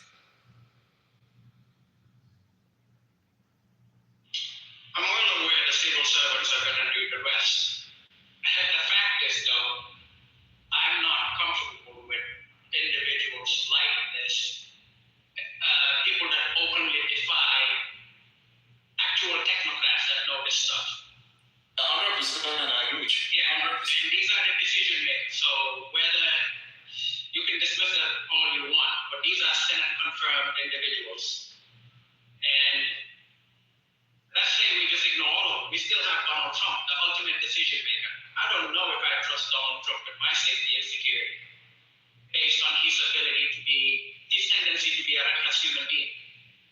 That's all I'm saying. So while I was dismissive of that colonel or general, whatever he is, the one piece of advice he did give out is something worth listening to. If you're an American, be careful wherever you go around the world. It doesn't matter. You could be traveling to London, or no American likes to go to London unless they're fish and chips. But I might be traveling within the U.S. Exactly. Yeah. Don't forget the World Cup is around the corner. Yeah. Lord, Trump does not drink, and I still don't trust him with a cup of so yeah, don't worry about it.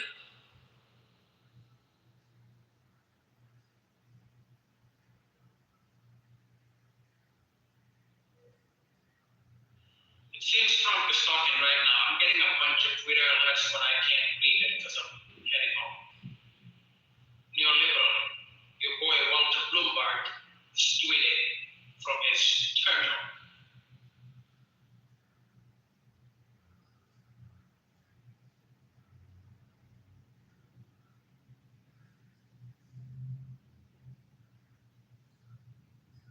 Thank you, my lord. That's a blasphemy. You have one Lord. Don't ever call me my Lord. My liege. Okay, do it better. I can't change my name again. I was going to go with El Balfour after that Mexican operation, but apparently Clubhouse has a 15-day thing, so I got to wait for 15 days before I can remove the Lord thing. This is blasphemous. I don't know what I was thinking.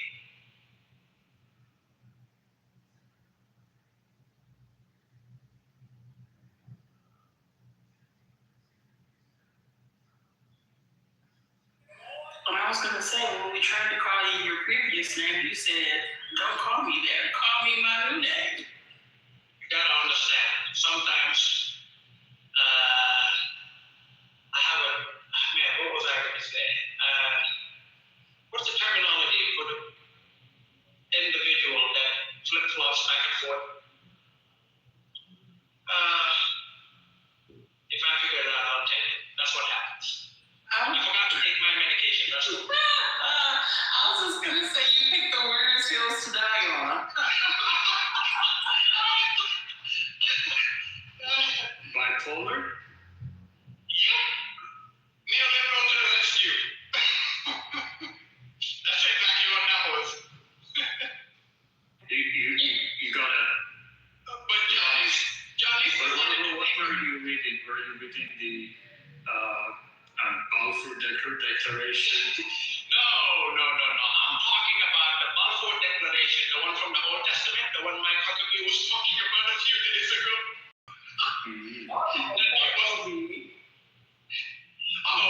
We had a whole room here, neoliberal. You remember this, right? When the man was building Mike Huckabee, that's how Lord Balfour came about. Yep. And the next day you woke up and realized that it wasn't as cool as you thought it. No, that's what I realized. I was like, It was a few days later. Mexico happened, and I decided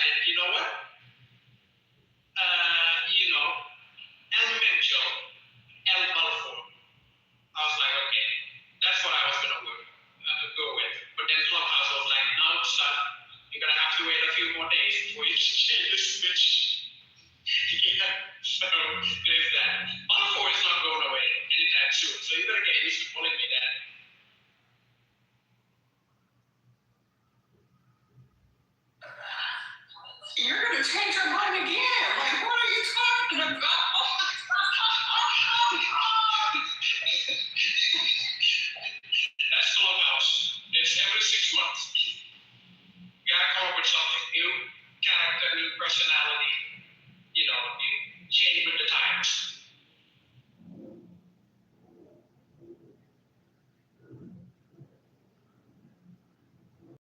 Okay, we have a poll from YouGov. Approval for bombing Iran on Saturday. Disapprove 44%, approve 34%.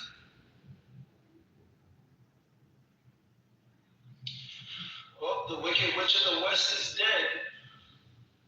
Or I guess the East. The Middle East. Sorry? I'm directionally confused now.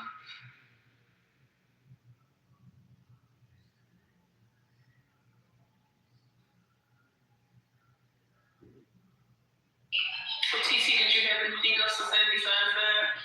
Well, no, did you guys hear that Ayatollah Khomeini has been killed? They shared the photos of his dead body with Trump.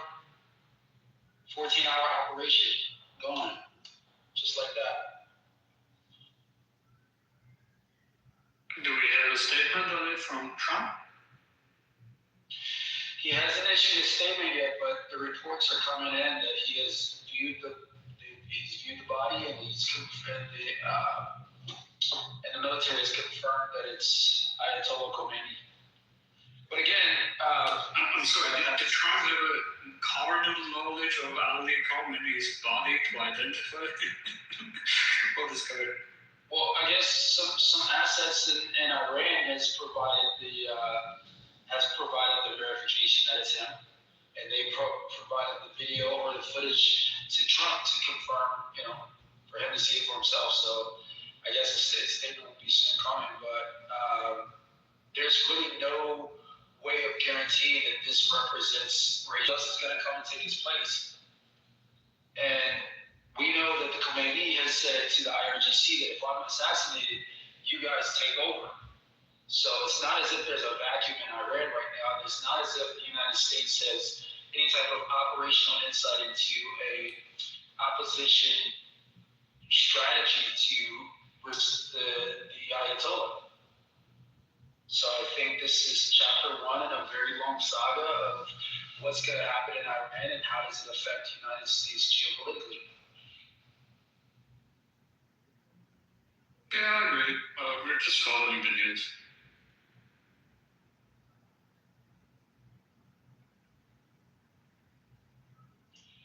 Neil, did you see Wonderland thing saying that she's going to convene something on Monday? That people are trolling her saying, oh, the Europeans can't be bothered. They're very concerned. Yep. Expressing concern. Can you hear me? Somebody's speaking? We can hear you now. Okay.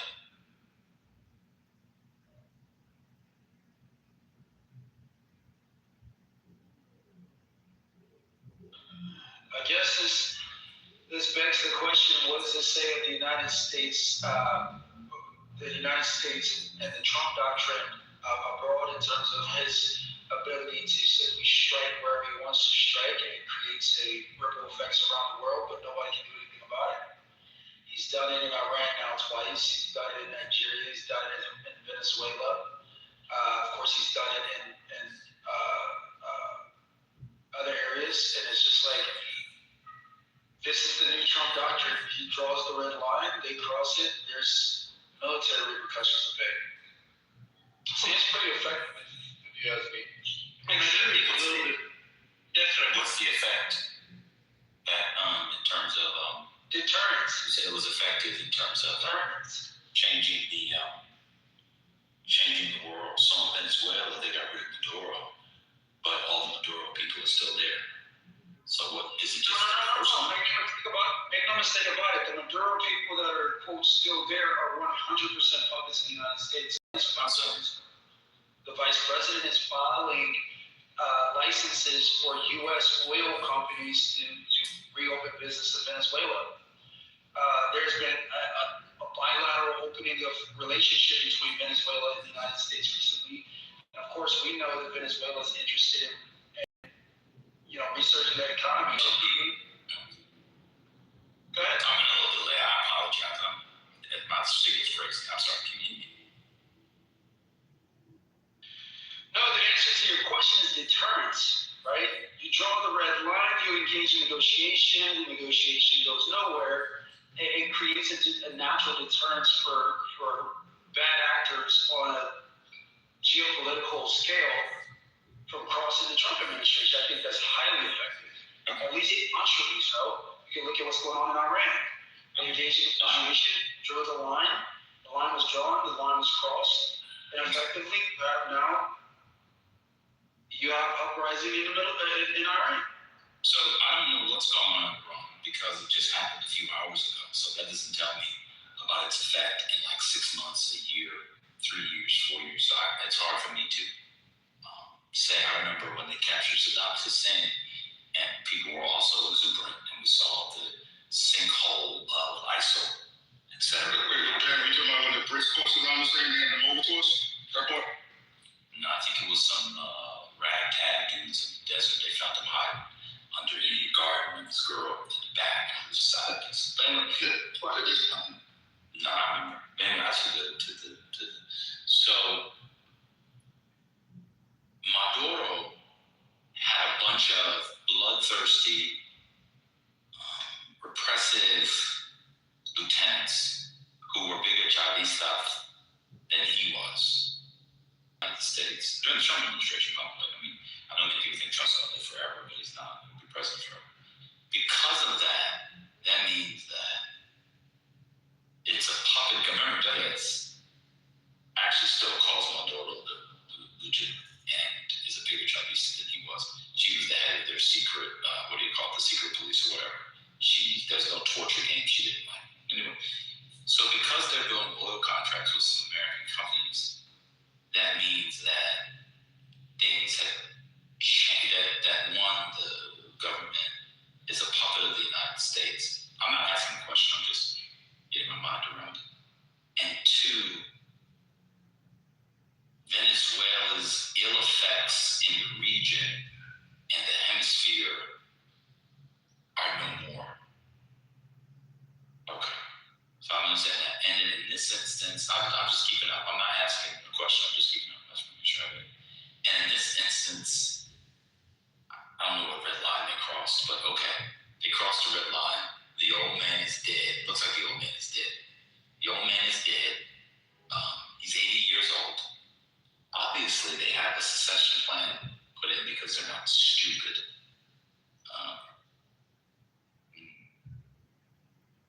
The people will, in between bombings, rise up to install something like a Jeffersonian-style democracy, perhaps, or a constitutional monarchy, like the British, with Pahlavi at the head.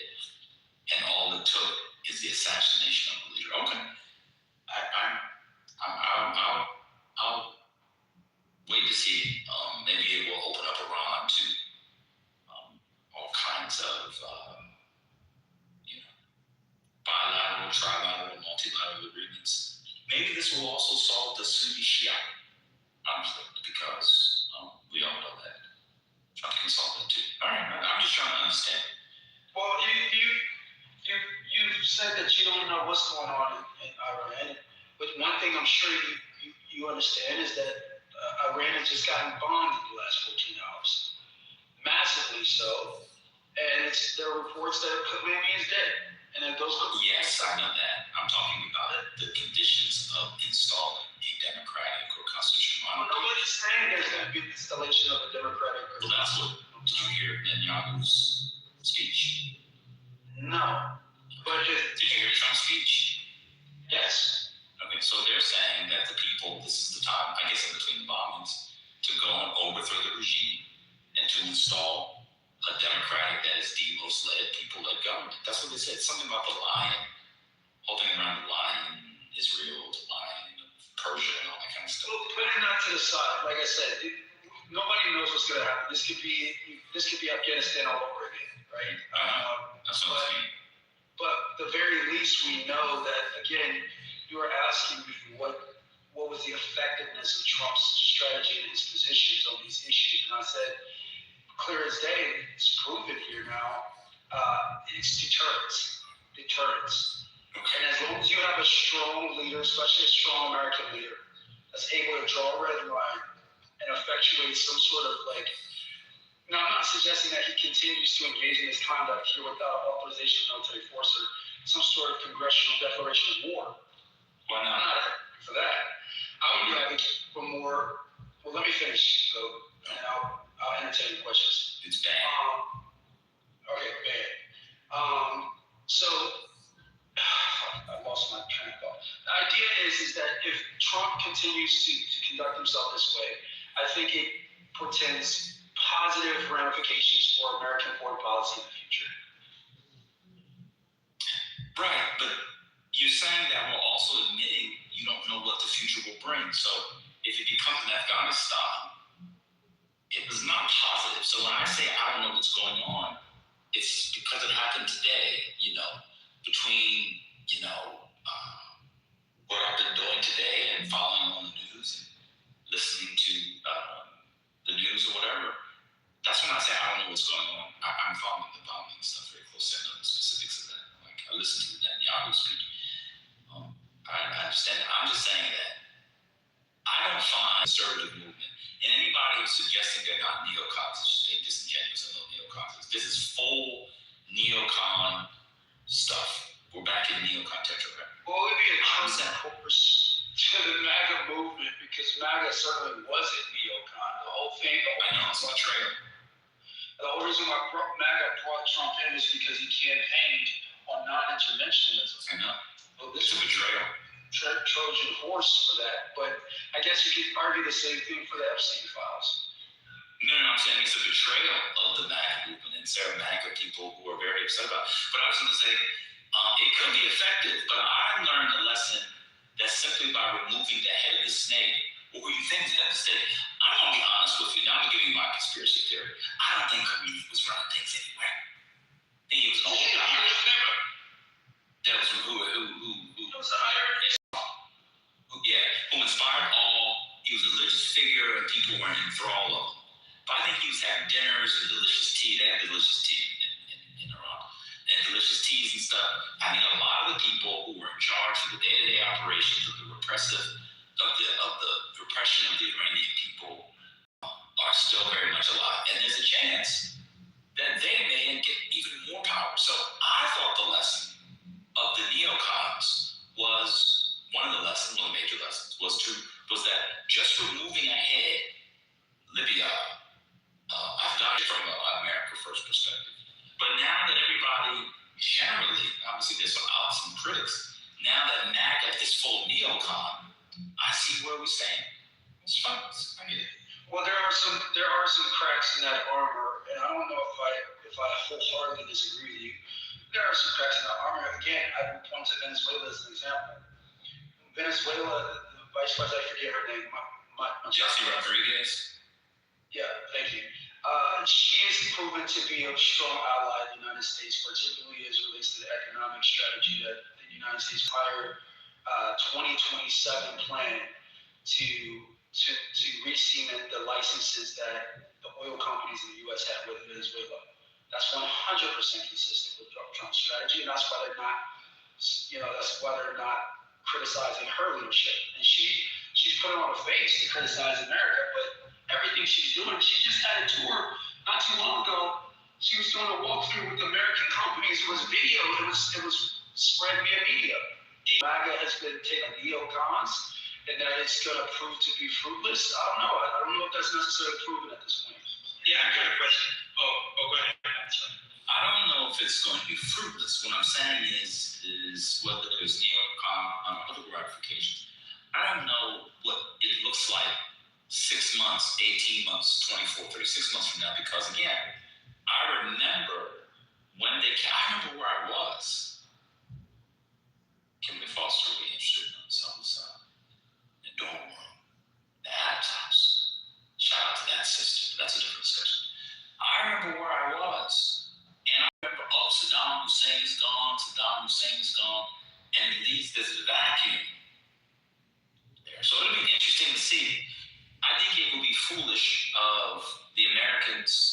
American citizens, because the government knows this, that thinking just getting rid of this Ayatollah means the whole thing crumbles. I was told Iran had this sophisticated ballistics missiles program. I was told they were the #1 funders of terror. I was told that their terror networks and ability to strike in the Middle East, in the Western Hemisphere and Eastern Hemisphere, but no one's going to strike the Eastern Hemisphere, at least Iran, from Hezbollah, from Hamas, and from other unaffiliated entities was real, and it was substantial.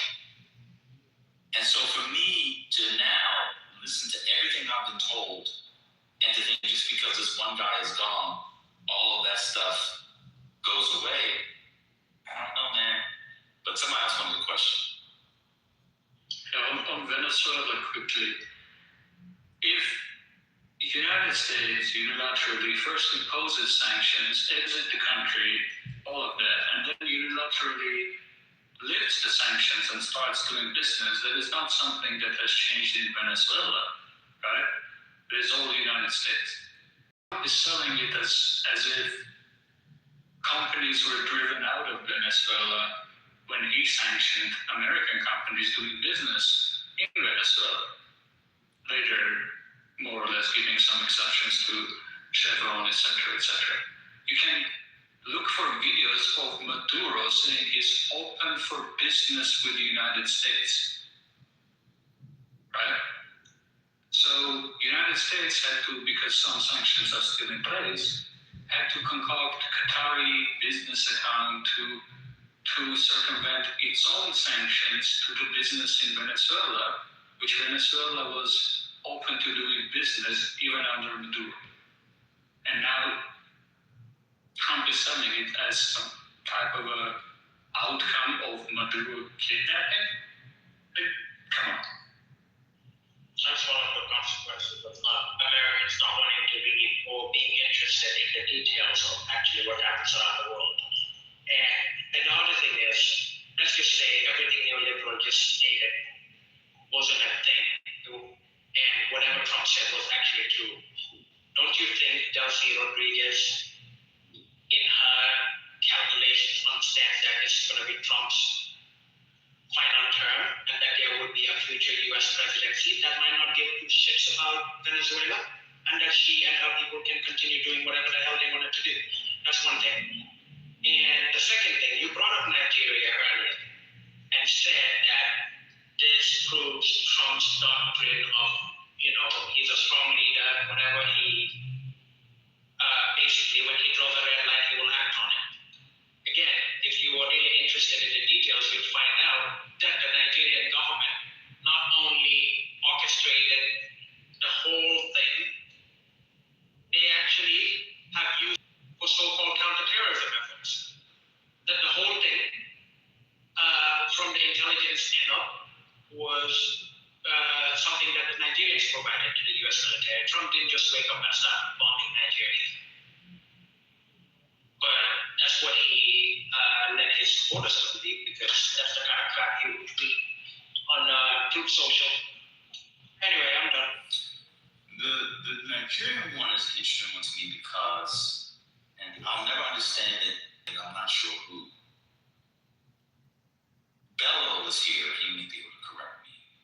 Even though he's an Edo boy, he might know this. He's been Americanized enough to maybe know this. But Boko Haram, if I recall, is in the northeastern part of Nigeria. The bombings, I believe, were in Sokoto and other northwestern and Sokoto and other northwestern areas. So much so that they didn't really hit anything of consequence. I don't know if people remember it. It was kind of y'all like to use the word performed it incorrectly, so I'll use performed it incorrectly as well. It was, to the degree of bombing can be performative, they didn't even hit the strongholds. And what has come as a result is the releasing kinds of monies in the commitment to fight terror from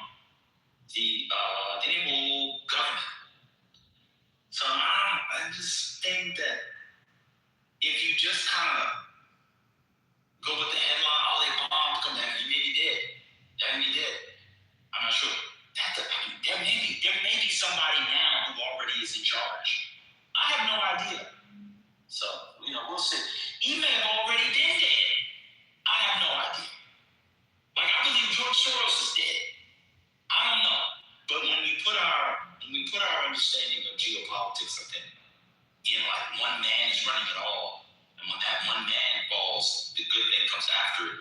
That's never happened in at least my lifetime. But maybe it will happen this time, and maybe people in Iran will be able to install a secular Muslim who's westernized, who is a trust fund baby, and who hasn't been in the country in nearly a half century. Like, in what world would he have the majority of the people's support? What are you going to do with the people who were chanting death to America? They weren't just doing that simply because they were because they had to. Those people exist.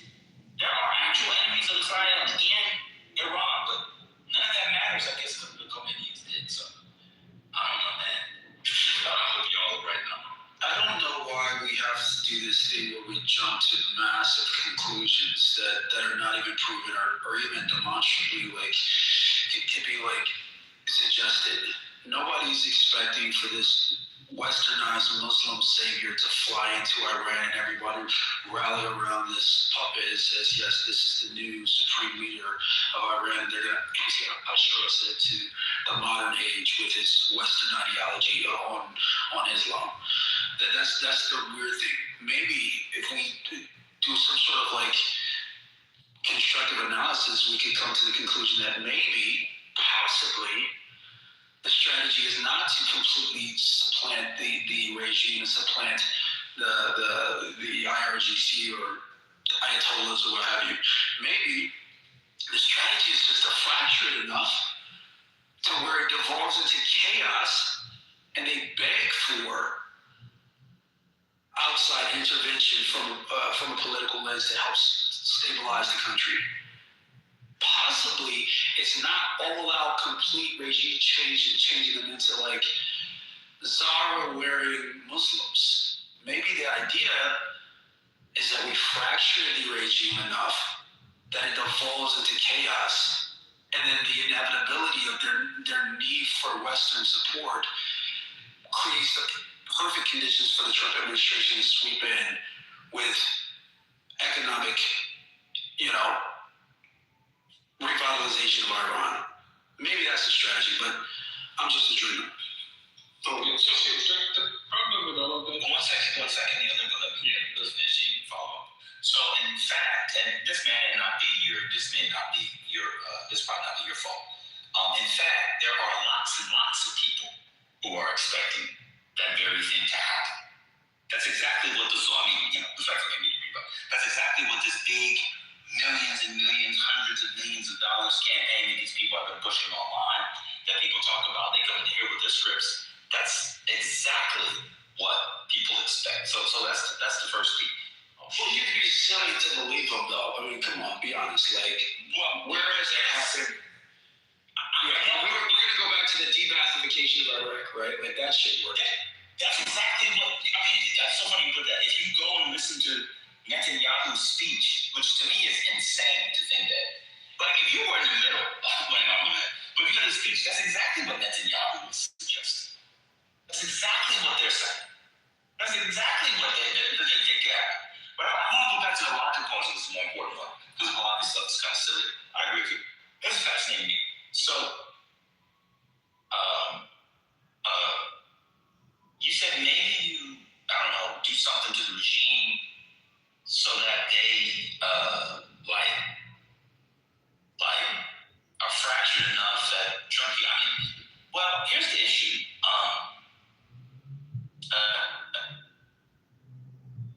Almost 100 million. Is it just me or is it in the Matrix? It is. Is it me? No. He's showing what Neo. You're in the Matrix right now, but I'll try again. It sounded like he had something really important he wanted to say, he just couldn't get it out.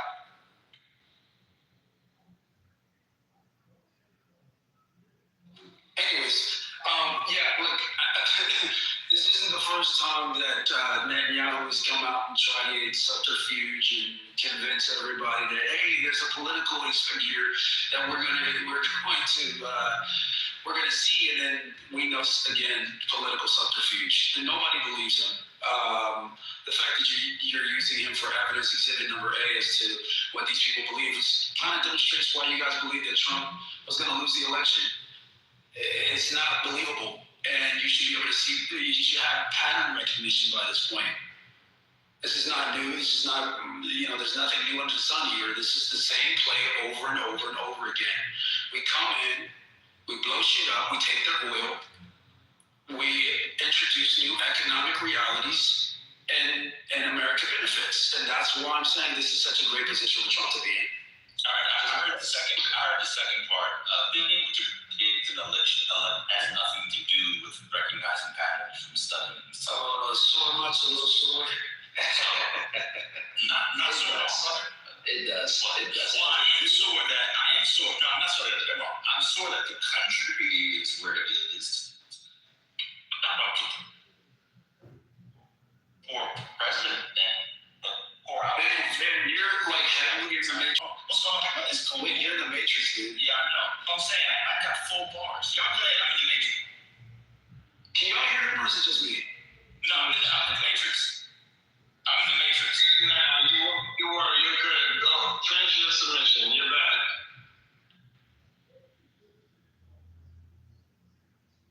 And you back out of the matrix, bad you dares. I can hear you guys. I apologize, y'all. I was in and out of the matrix, but I have full bars. I don't know what's going on. Can you hear me, Omar? Yeah. Oh, okay, cool. Yeah, I was just saying,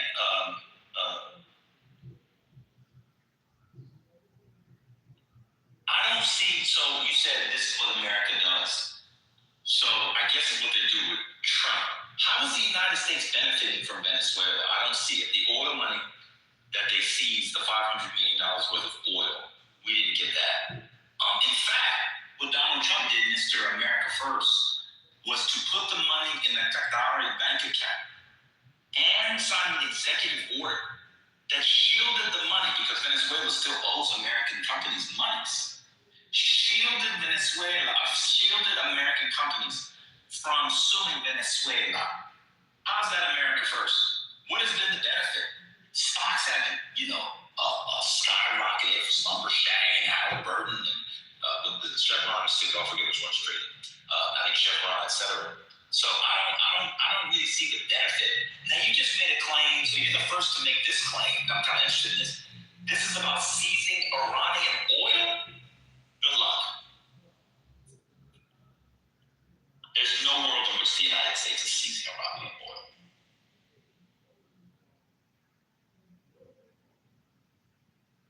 We don't even have Iraqi oil. I know. I always go back to the Iraq.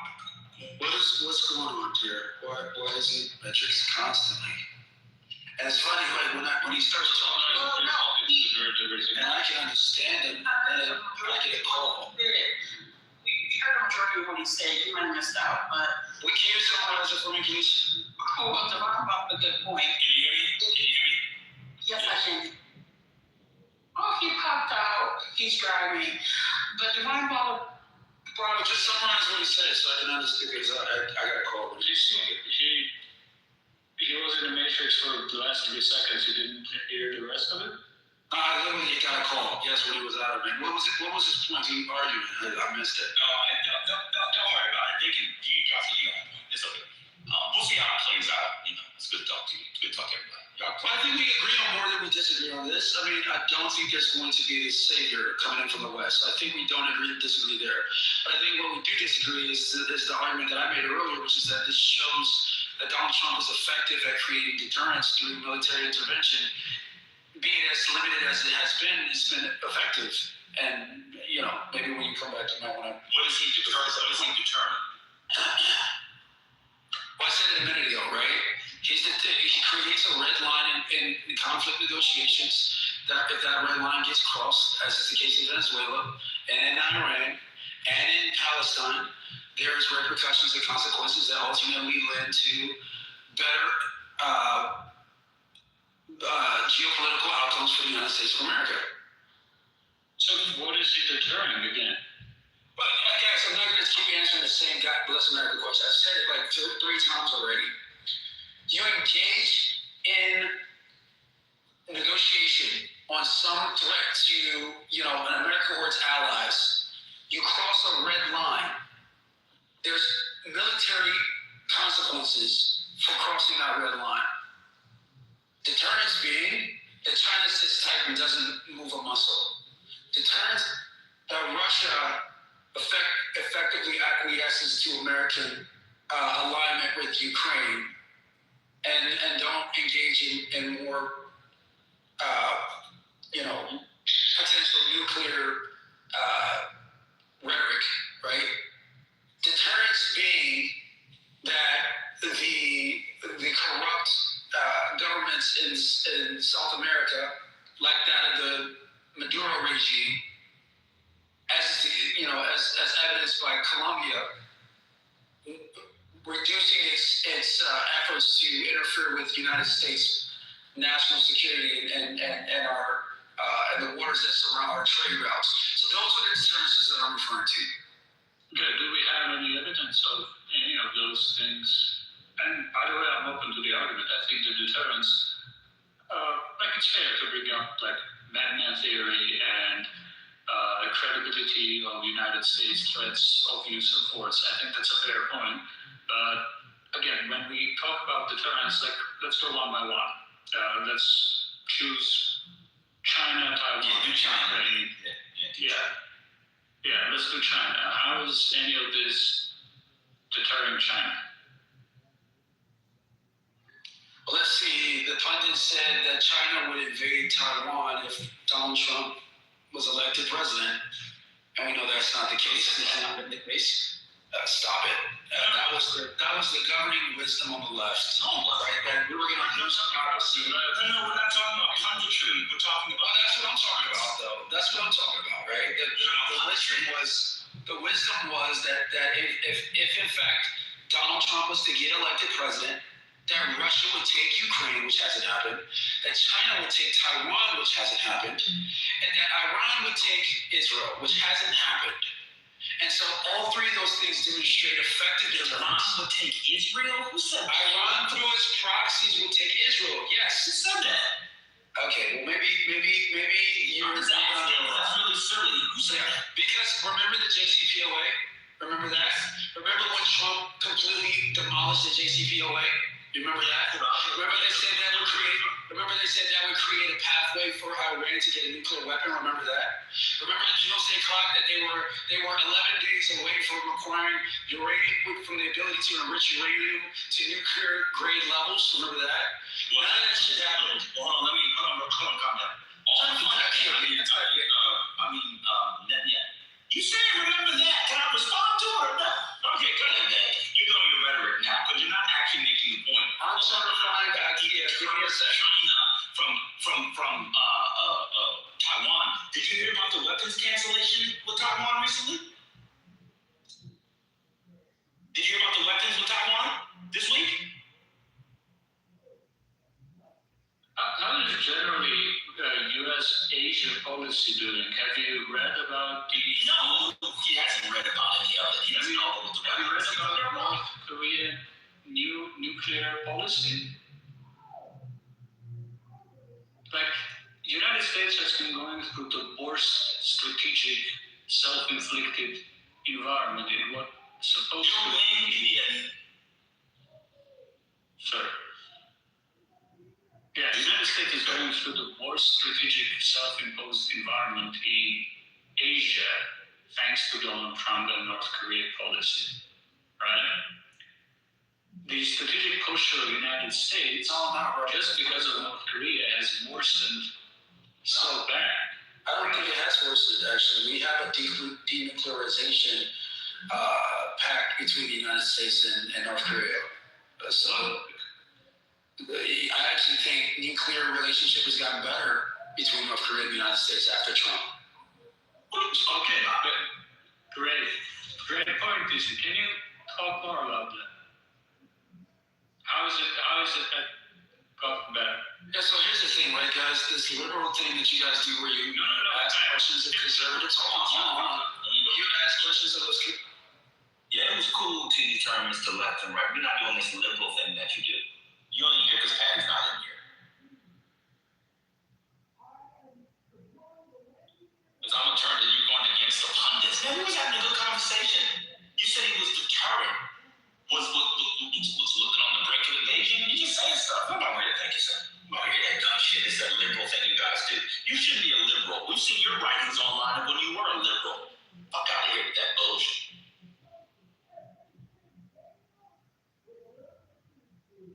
Iran was going to take over Israel. Donald Trump said he's going to take over Israel and they saved them. What is he talking about? Through their proxies, they were going to take over. So the anti-Trump people were saying, they were like pro-Israel. They were nervous that Hamas, the Hezbollah, were going to take over. That doesn't even make any sense. Man, with that guy, you can only go for about 10 minutes. And what happens is he exhausts his prepared statements and his rhetoric, and he begins to crash because he doesn't know the issues that we just heard. When you use a liberal thing, ain't nobody talking like that. That's insane. By the way, for people, we have a denuclearization pact. When did North Korea denuclearize? Where does he get this stuff from?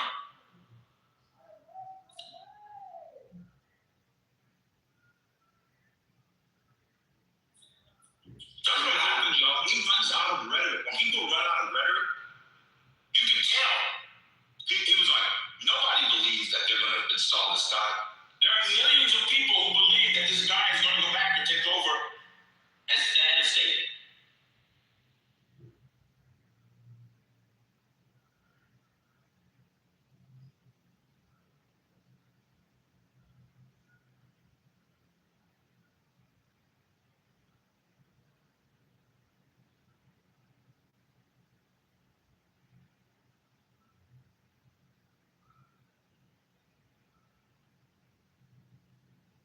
So for people that don't know, North Korea has shifted to a 5-year plan of nuclear weapons development and moving to preemptive strike capabilities. Nuclear strike. I was going to say, right now, Poly Market has Kim Jong-un at 6% chance he'll be out as a leader by 2027. So very low. So yeah, that's not a good bet, but that's my money. Yeah, that's free money like a monster.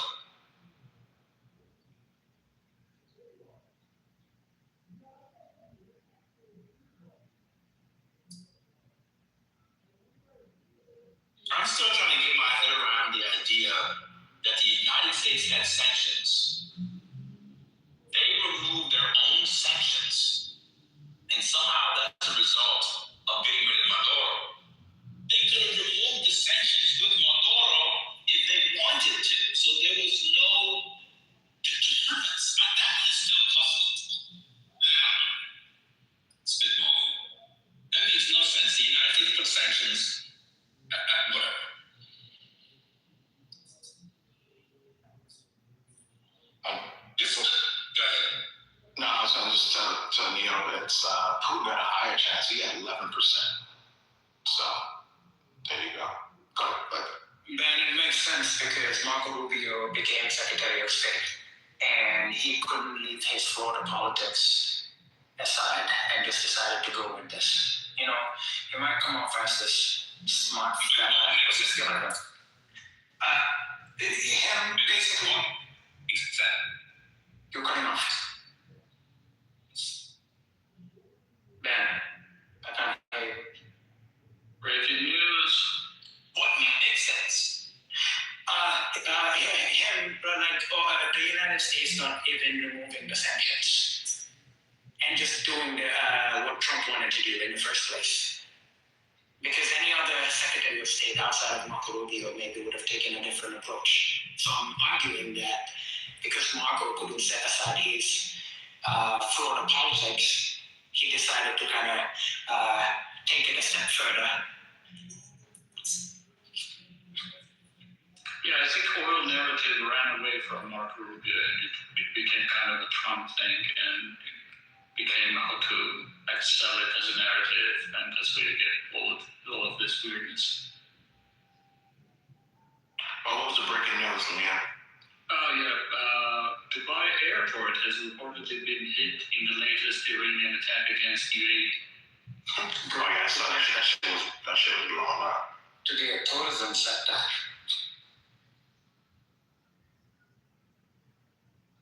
Your security council, I'm not sure we want to listen to it because it's going to be a lot of posturing. But it's ongoing now. Who's speaking? Is it Russia? What country speaking? Well, I don't remember all the non-permanent members of the Security Council, but let's see. Apparently it's... To show the responsibility Okay. these violations and adopting a firm position to end these. Bahrain, it's opening statement. Oh, okay. Yeah, that country was hit today, right? They're like, Oh yeah, that's crazy. Yeah, I felt bad for them. That's the Abraham Accords. You and the Abraham Accords, it's all like popcorn for you.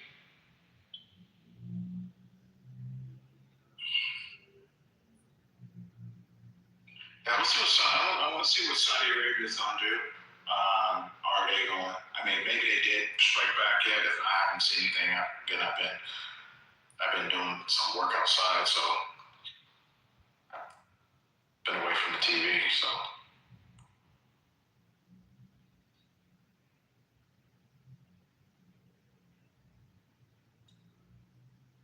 Do we want to go back to the news? well, what you got the latest? I'm seeing on Fox 40 top leaders killed. What is the latest? They're talking about people in Iran celebrating. Breaking news, some European sides condemning Israel and United States strikes on Iran, Denmark, Sweden, and Norway, and Spain. Okay, yeah. Yeah, they're pretty. That's pretty. I want to see what France. I think Germany will probably jump in and be like, we can, they'll probably do the same.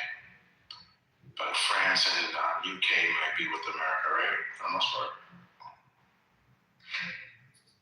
This might be a question for y'all. So if they do Article 5, let's say America, let's say it happens, that means that these countries got to jump in, right? That means they got to. If United States has Article 5 in context of Iran? No. It's not a self-defense war. So there's no self-defense argument for Article 5 being voted. So I was mischaracterized earlier when I used the word liberal, neoliberal's name. I was being characterized as saying something other than what I was saying. I was referring to liberal as in neo.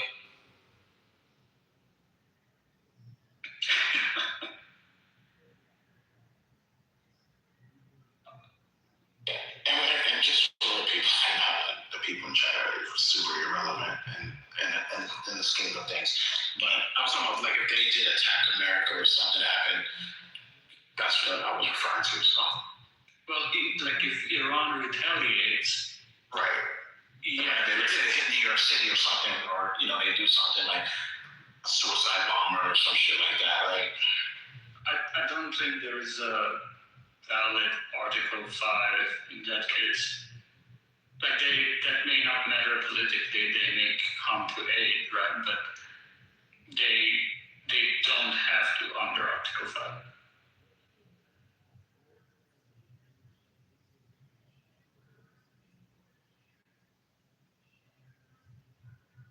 This is like blatantly illegal what the United States and Israel are doing. That's fair. I don't know if people care if you're a scholar or not. I mean, if you're successful in life, it doesn't matter if you're a scholar or not. I mean, I don't even pretend to be a scholar. I'm not one of these people. Don't respond. Don't respond because it was a fine question. Now everybody hears it. It was a fine question. Some people know about Article 5. Some people didn't know the self-defense thing. You have people who can contribute, like Brother Messi, and so he Just and Roger. And so they just hate from you. And so all they can do is is troll and hate from the goo. Just ignore that. Just ignore them. Brother Messi was getting butt broke last night by a bunch of people talking about religion, not knowing what it was. Just ignore them. It was a good question, brother. Hey, brother, man, how you doing? Good afternoon, everyone. How's everyone doing? Wow. I had a question. So Trump in his earlier speech spoke about giving the Iranians immunity if they hit on their arms. Can the president do that? And when he mentions immunity, what does he actually mean? For some question? I'm sorry. No. Trump said he was telling the Iranian military that he would give him immunity. I don't know what that means. That's just. I mean, I can say or should speculate what it means, but I don't think Trump knows what lustration means.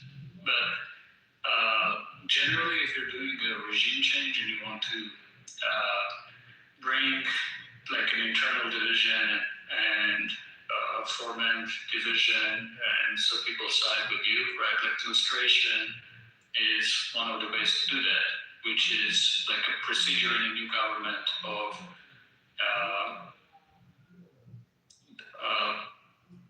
dividing between people who would have immunity and people who would not, right? Like, and going through that process so that some people can get immunity, but that's kind of a discussion for a new government.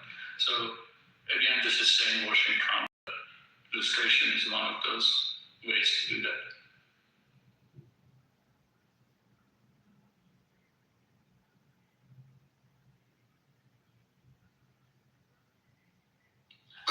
That's fair.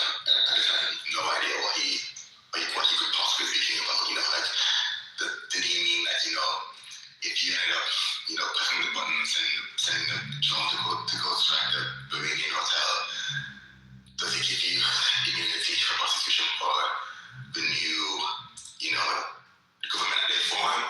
Is he going to give you immunity as it relates to Americans going in and trying to enforce some traditional law?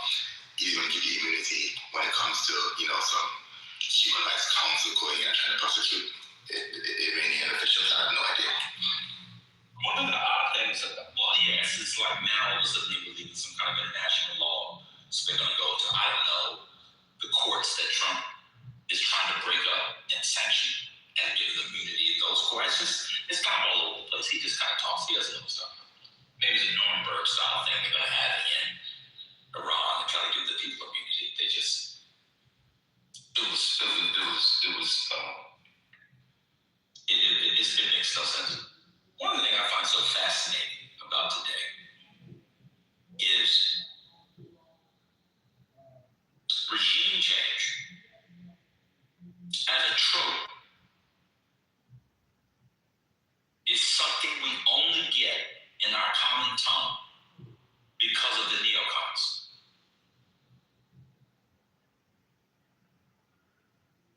Anybody know about that? Now, I have to disagree with you. Go ahead, Toad. Let me use. Okay. We only use that term, that phrase only entered our common parlance because of the neocons, regime change. That's the only reason why we as regular people would use the term. And it's odd because regime change, being against regime change, was one of the rallying cries. And so what's fascinating to me is I'm interested in hearing from the MAGA people and people on the right who were against foreign wars, why this regime change was necessary from an America first standpoint, from an Israel first standpoint. I understand. But if I were America first, I'd be searching because I don't see it. You see, so it's fascinating days because, didn't Trump say neoliberal that Iran was close to developing some sort of intercontinental missile system that would hit the American homeland? Yes, Cap. That's what he didn't say that.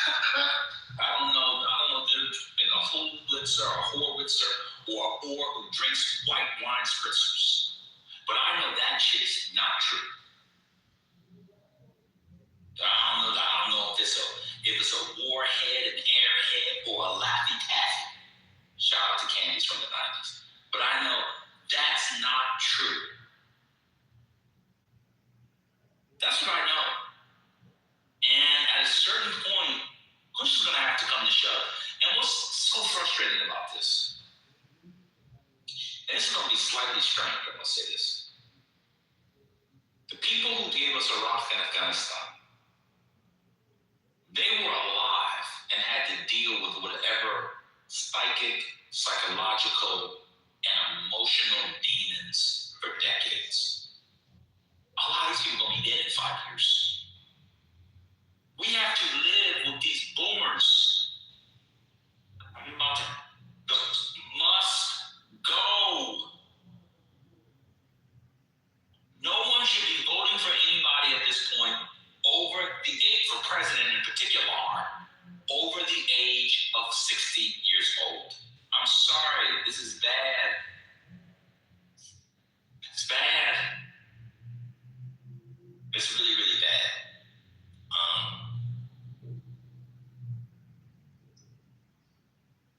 In 2028, because of this, the neocon wing is going to find itself palatable again.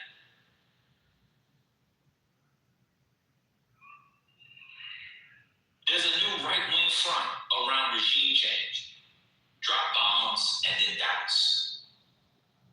We haven't gotten anything from it. Whose life is just... There's no Venezuelans in America. They don't even flood back after Maduro. Oh, we got to get rid of Maduro. All Venezuelans flee because it was so terrible there. They're going to flee back. They're not leaving the United States unless you force them back. Remember, that was one of the arguments for regime change. I heard from an America first perspective, Israel first for sure. From an America first perspective, the justification of this action. I'm actually really open to it. I'd like to hear it.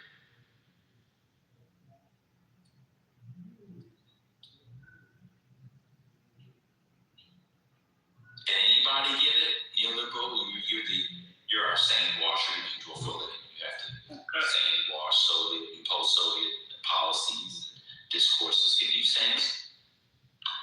I mean, it's hard. It's getting harder, right? To say what's in it, but they would say they're not gonna, like, the regime change is bluster, right? Like using that argument that whatever is convenient of what Trump is saying and people around are saying, it is bluster, and the actual strategy is Libya, like basically create chaos, and then we don't care what regime comes in as long as they are responding to the pressures, constraints, and experience that the previous regime went through, and whatever the characters of the regime, if they comply with those parameters, we're fine with them. We don't care about human rights, we don't care about state building, capacity building, developing the country, like any of that stuff. That can be like side narratives, but if it's Libya scenario, we're happy with that too. And the mistake of the Iraq wasn't the regime change. Regime change actually succeeded in Iraq, right? The problem was the building after that. Something like that. You know what's funny about this is the fact that you were the only one that can make this about it, and I see no other person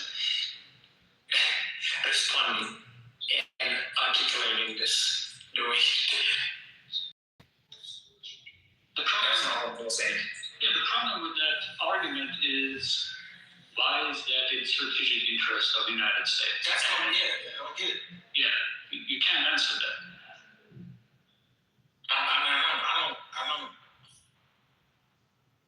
I actually thought, and people say I always hate on the MAGA, which I do, but I actually give them credit from my perspective when I give them credit.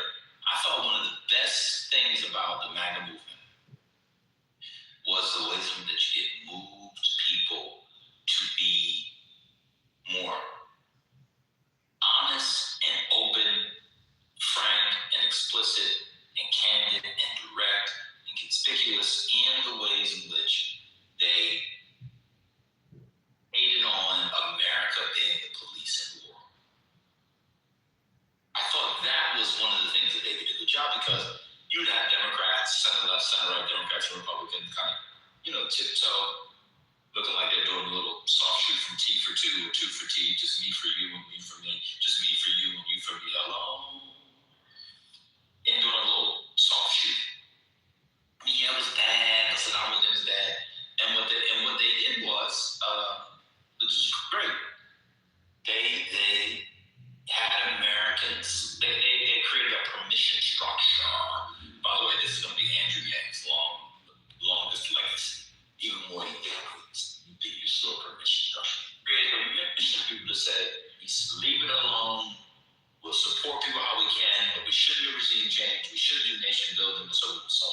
actually respected that about them, and I thought it was healthy because the Democrats weren't doing it, mainstream Republicans weren't doing it, the far left wasn't doing it to the degree, well, this is the far left anyway.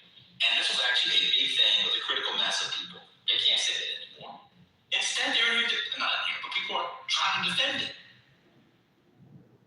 And I don't see the U.S. Advantage that they get. So now you open yourselves up to all kinds of terroristic reprisals. So your claim is that these people are the number one funders of terror in the world. Cool. So you take a bunch of them and their family members out and take the people that they've activated, that they've gotten active. You think they're just gonna what? Go to the Baskin Robbins and get pregnant to create like the when I skate Parkchester all the time, right around the Hollywood video. Like, what's going on? I don't get it, man. It's a weird form policy. And I mean so respect to Donald Trump. I think Donald Trump likes the bluster. I think he likes being out front. I think he likes now in the history books if the guy's dead, he's gonna get it when he's dead. So, but I'll be honest with you, Donald Trump is listening to people like Marco Rubio and Lindsey Graham. These are neocons. This is a government that is captured by neocons, not MAGA people. They're mad at MTG because the Epstein files. That was the core of MAGA. And I don't like her, they don't like her, and MAGA anymore. So instead, he's golfing with Lindsey Graham. I thought MAGA hated Lindsey Graham. I thought they hated the ideas that Lindsey Graham embodied alongside, what's the man's name? John McCain. Did y'all see Meghan McCain's tweet this morning? It was dead on. It was a dead on tweet, reminding people about how her dad used to be this neocon bomb, Bahama Rain was the joke. She's like, well, now it's all of us. Welcome to the club. Welcome to the party now.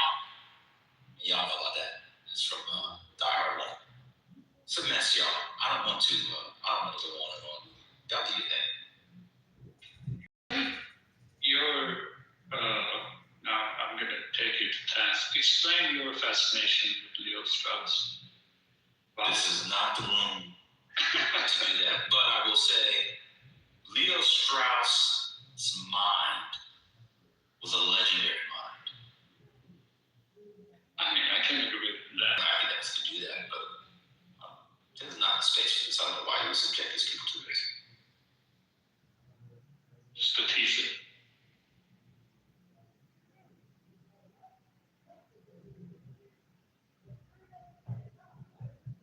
I mean, I also think that Burke is the best political writer in the history of the English language if you don't include with it. So, I don't agree with their ideas, but I still respect them.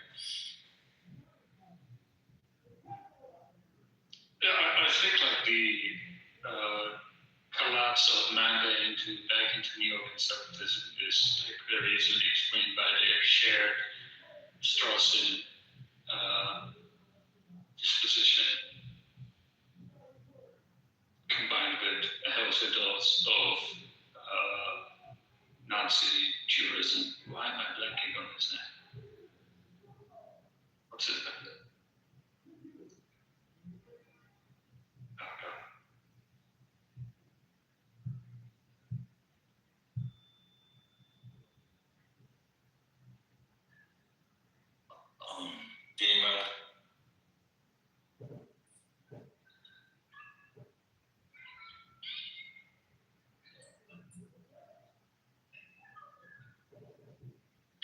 I think the reason they're circulating this news about the Supreme Leader being dead, I just read multiple very conflicting statements. Trump said he's dead. Now is the time for Iranian people to come out and overthrow their government. And then an Israeli official has said, we will decide the time and when to share the images of his dead body. Now, this is not me disputing the fact that he might be dead, but the fact is it possible they're trying to use this as a ploy to see if the Iranians will take a bait and record a video to actually get to the man himself? I don't know.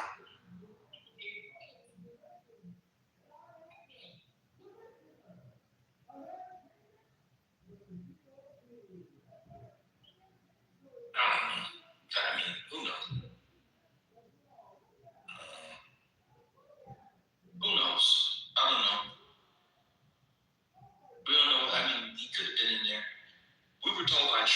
Nels in here, that he was in Russia. Remember that? Remember gone to Russia with the family a couple months ago? I could have been right about that. I don't know if that's a big double. I don't know if he had bodies down there to blow up. This is all an elaborate ruse. I have no idea. Yes, Trent, you said they were on a plane to Russia. This was maybe back in December or November. You may have said that in Johnny Walker Hayes, but you did say it. Yeah, the family. Okay, maybe not. Okay, the family. That's fair. They were killed today. I mean, they do that. But like, I have no idea.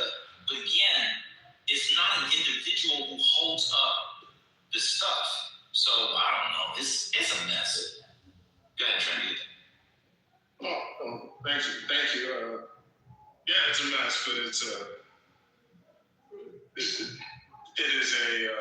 spectacular day for the people of Iran who've been looking forward to this moment. I just got off the phone with one of my Iranian friends in Austin, and for the in Austin, Tehran, or Austin, Texas? Austin, Texas. Who have you talked to in Iran? Because it's pretty fucked up there right now. Iran's fucked up. I mean, he's got family in Iran still. Oh, okay. But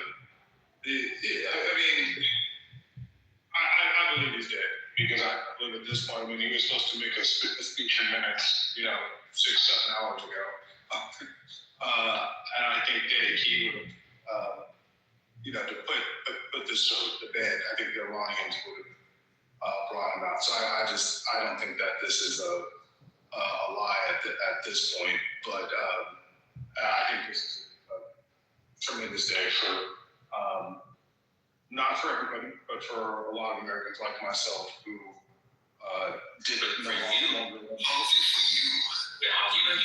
You're Persian? You say such things like this. Let him answer. How's it a good day for you? That confused me. I said this is a good day for Americans like myself who found this theocracy to be a terrible thing, and all the protesters and people who have gone to prison for years. I am glad to see. So the theocracy is over? I think we'll see the crumble of this regime. Wait, why do you think it's over? Why would the theocracy be over because of one guy? Like kings that died in battle throughout history, for example, oftentimes on the battlefield, and then I don't know if you know the very famous the king is dead, long live the king. It's the next sentence. And if someone dies, there's other people. How do you know the theocracy's over? Like, how do you know these things? I'm not saying it's not true, but I'm asking, how do you know the theocracy? I look at this as very sad, since you're being on issue. I look at this very sad. The Tsar of Russia. This is in 1917? In 1917, yeah. This is nothing like the Tsar of Russia. Oh my God. Are you doing this to trigger me? Are you joking? Okay, just joking. No, he's not. He's not. You can't say he's joking. He's not. He's actually very serious. No, I'm very serious. I'm looking at this in the same way. The Saddam regime stopped. Now, whether or not Wait, what was the second one? I didn't hear it. What was the second one he said? The Saddam Hussein regime was... All right, do Nicholas II. Do Nicholas II first for you, Saddam. Just break that down for us. How's this like Nicholas II? In the sense that there was fealty and loyalty to one person, one person was put above everyone else, and as that person was displaced, the system, the monarchy system crumbled, and that's a little bit to me. You can do it if you want, it's okay. I'm just trying to understand.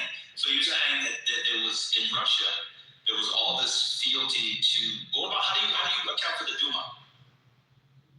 The Duma? You think he knows what the Duma is? Well, let me answer. I mean, because he brought it up, so you should know about the instruction of the Duma and the socialist work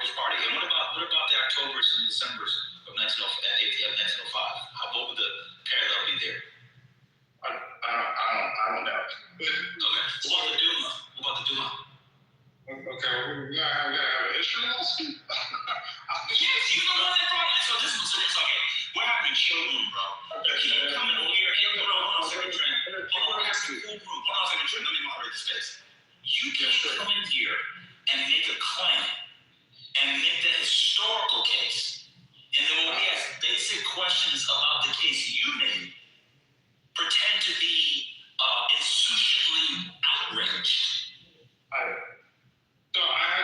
So listen, if you don't agree with what I'm saying, Professor, I understand. But I'm just making a statement. I condescending laugh again. I don't agree or disagree. I'm asking, hold on, bro. I don't agree or disagree with him. I'm almost done, bro. I'm almost done. I'm asking. It's not whether I agree or disagree. I thought it was interesting. So I wanted you to make the connections. I'm not quizzing you. You couldn't afford the tuition where I work. So again, and you certainly wouldn't get in. So again, I'll ask you again. What is the connection to 1917? That was your point. Yeah, I don't know. I think I can get in. You're right. I don't know if I can get in. I don't know if I can get into some of those East Coast colleges. I probably don't have. It's a university. But keep going. I'm just asking how it's like that one, because that one kind of threw me off, because that was internal. There was also the World War that was going on. Like it was a whole different thing. They had extended themselves. He was command stuff. Rasputin was creating all kinds of shit back on the domestic front. You had to start from 05. It's like I don't see the parallels. So I was just asking. The parallels that I'm making is there was loyalty towards one individual. Right. I mean, I'm thinking there was just loyalty towards Tsar Nicholas, and once that person fell, it created the power vacuum, which allowed Lenin and others. And I can't go through the whole Bolshevik revolution, so but Trotsky and Lenin's people. So if I could just go back to where I was at, because I wasn't ready to debate, all of Russia. Good question. I don't know without ground forces whether or not you can dethrone, similar to like what's happening in Venezuela, whether or not you can dethrone the regime. But the forces that I've seen and the amount of destruction that has happened to the apparatus in the military, I don't foresee this bureaucracy continuing with this amount of destruction to their military capabilities. What destruction? What has been? So what reports are you seeing? What destruction are what has been? What capabilities have been destroyed? From what I've seen, there within a day of losing total air supremacy. We in conjunction with Israel, basically have near air dominance. If they can't control the Strait of Hormuz, which I don't think they will be able to. It's hard to fund the regime. It's hard for them economically to stay up. And the protests against the regime will be massive. So I just don't foresee somebody else being able to step up into the echelon and maintain the type of control that Khomeini was able to create.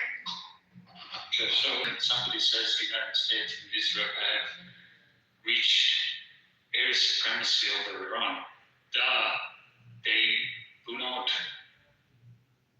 attempt, the Iranians do not attempt to maintain air supremacy.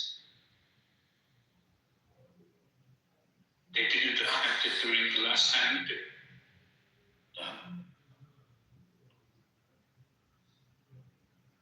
The fall of the Tsar, it was totally how would you? I don't know, man. It's hard to get my mind around it. That's all. But people want to know, do you know there's been more than one Ayatollah? Yes, I did. Okay. Do you not think they have a succession plan in place? Everybody knows the HBO show. I don't think, from what we've seen over the past 3 months in Iran, and it's not just the Ayatollah. The defense minister did, the leader of the army army is dead. I mean, they have wiped out. They wiped out some of the family. They killed the son-in-law. They killed the daughter-in-law. It's just a decimation of their forces. Not only from the strike from last year, but till today. And I don't know who even want to take the throne when if you can't protect the Ayatollah. I mean, what makes you think? You can protect yourself. I mean, it's kind of same thing with the cartel. I mean, if you can't lead, then you got to make a deal. And I don't foresee this bureaucracy maintaining the force that it's had. It's been done. Okay.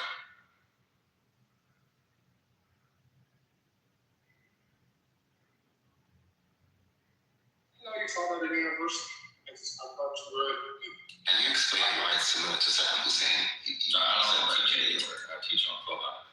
Go ahead. I thought you were a Rutgers. No, I'm not. Go ahead.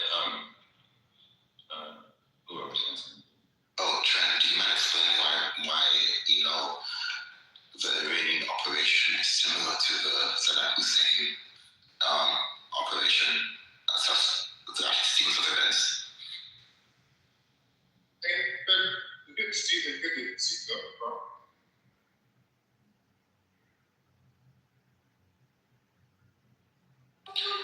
Sure, are you in the Matrix? Mel just asked you a question.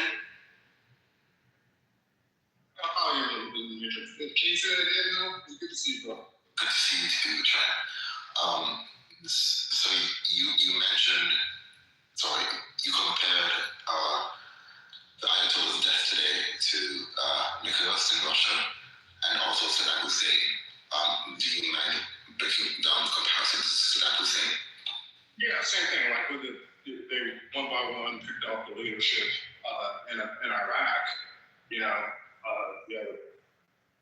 had a power vacuum, and they had to reconvene. And there were things that were favorable to the United States. Now, what's the difference? We know the difference. There was ground forces. There was total control over Baghdad and Tikrit and Fallujah. All their cities. They couldn't access oil. So there was no income to demand. But I think we're seeing the same scenario. I don't know what country can maintain without air security. Recently, I was at a protest that some Iraqi people were doing in Nashville, Tennessee, at the Parthenon there, and they were saying that some of their family members back in Iraq, this is just a couple years ago, their family members still didn't have electricity. The Americans had put a totally corrupt regime in. They were extorting money out of everything. It made their life there in Iraq even worse. So they were trying to get people's attention. I think it was 2019, 2020, around that time. In one breath, like you say that it's like, there's like this focus on loyalty, right? And in another breath, you're speaking to the distinct differences as it relates to like the ground campaign, there being tons of military people, boots on the ground. I don't really see the Saddam Hussein comparison just yet. I don't know. I guess we'll see in a couple of days, but I'm struggling a bit to make the connection right now. Saddam also didn't Saddam didn't have tens of thousands of people prior to the invasion of the United States protesting his regime outside of the Kurds, I think, in the north. But there was pretty much total control of the nation. This was already a nation that was influx. And there's already a desire for a revolution. So I just, we got the police in the city.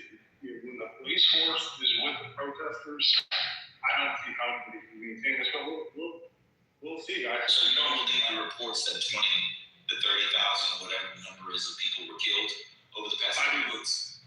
Yeah, no, I do believe that. I do believe it. I believe it's 20 to 30,000, yes. Okay. But the police didn't tell them. Okay. All right. Maybe you didn't understand. Maybe you didn't hear me. What I said, when the police in some places were also seen participating or being hands off with these protesters for quite some time. I won't say participating, but they were not going in and trying to make arrests because they feel some of the same things too. I just don't think we can maintain it. And, you know, when you cut off the lights and you cut off the money, people change. I don't know, man. I mean, I don't want to sound Islamophobic. I don't want to sound like a New World subject. I was going to say this. What's up? I was going to say it. Maybe I don't know what I was going to say, but I was going to say this. I also don't want to sound Islamophobic, but like, this is like rallying, like, solidifying effect that religion has on people that allows them to like, you know, go through the dungeon and like go through all the bullshit, right?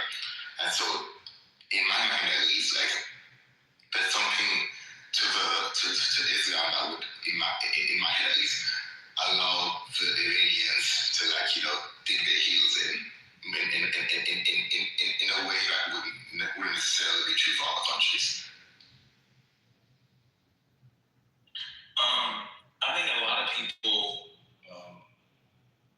imagine the people of Iran to be one represent that many people believe that the Iranians abroad in the so-called diaspora are representative of a critical mass, perhaps even a majority of the people in the country. And I'm not an expert enough to know if that's true, but my suspicion makes me feel like that's not true. The other thing,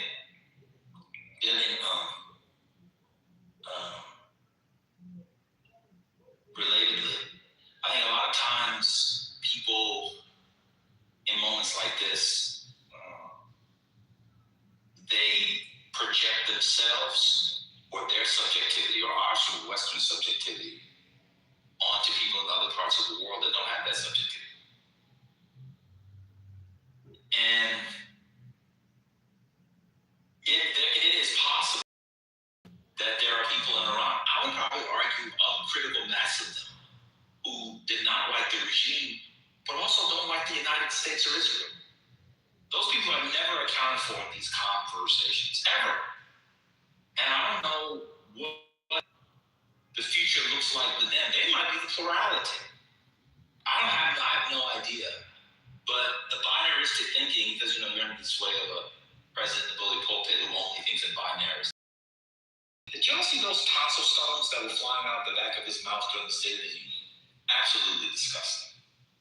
About 7 stones during the State of the Union flew out of the back of Donald Trump's mouth while he was speaking.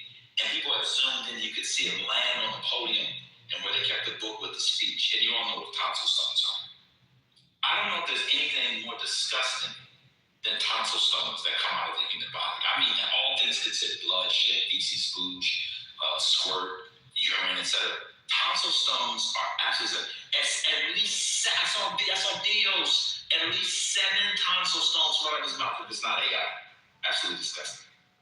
Okay.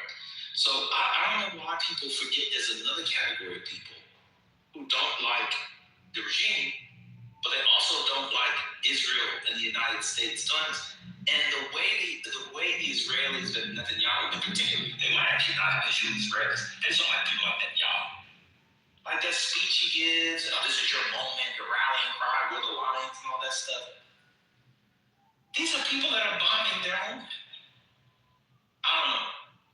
I think that these analyses are too simplistic, but maybe you guys are right. And all that, like, threat levels to bring them together to consolidate over all we're the victims, you know. And remember back in 2020, like, we were some of the most compliant people, but then a few of them started to rise up and kind of question the government in Israel. Then the whole thing with Palestine broke out, and then, you know, we've never gotten any kind of resolution or justice for anything that the police state's done here, much less anywhere else. No one seems like they're going to. So, Ben, I just got this from Rachel Scott from ABC News. President Trump just told me he believes the Supreme Leader is dead. When I asked if the Supreme Leader is dead, the President said, we believe so. I asked if he knew definitely. He said, I don't want to say anything definitively until I see things, but we believe he is, and much of their leaders are gone, not only from the one side, but the other two sides that we attacked. We had great intelligence, and so we think much of the leadership is gone. So I just saw across my screen Trump, Iran Supreme Leader is dead. So that's the statement that he made. It's 5:06 p.m. Eastern Standard Time. That's the breaking news.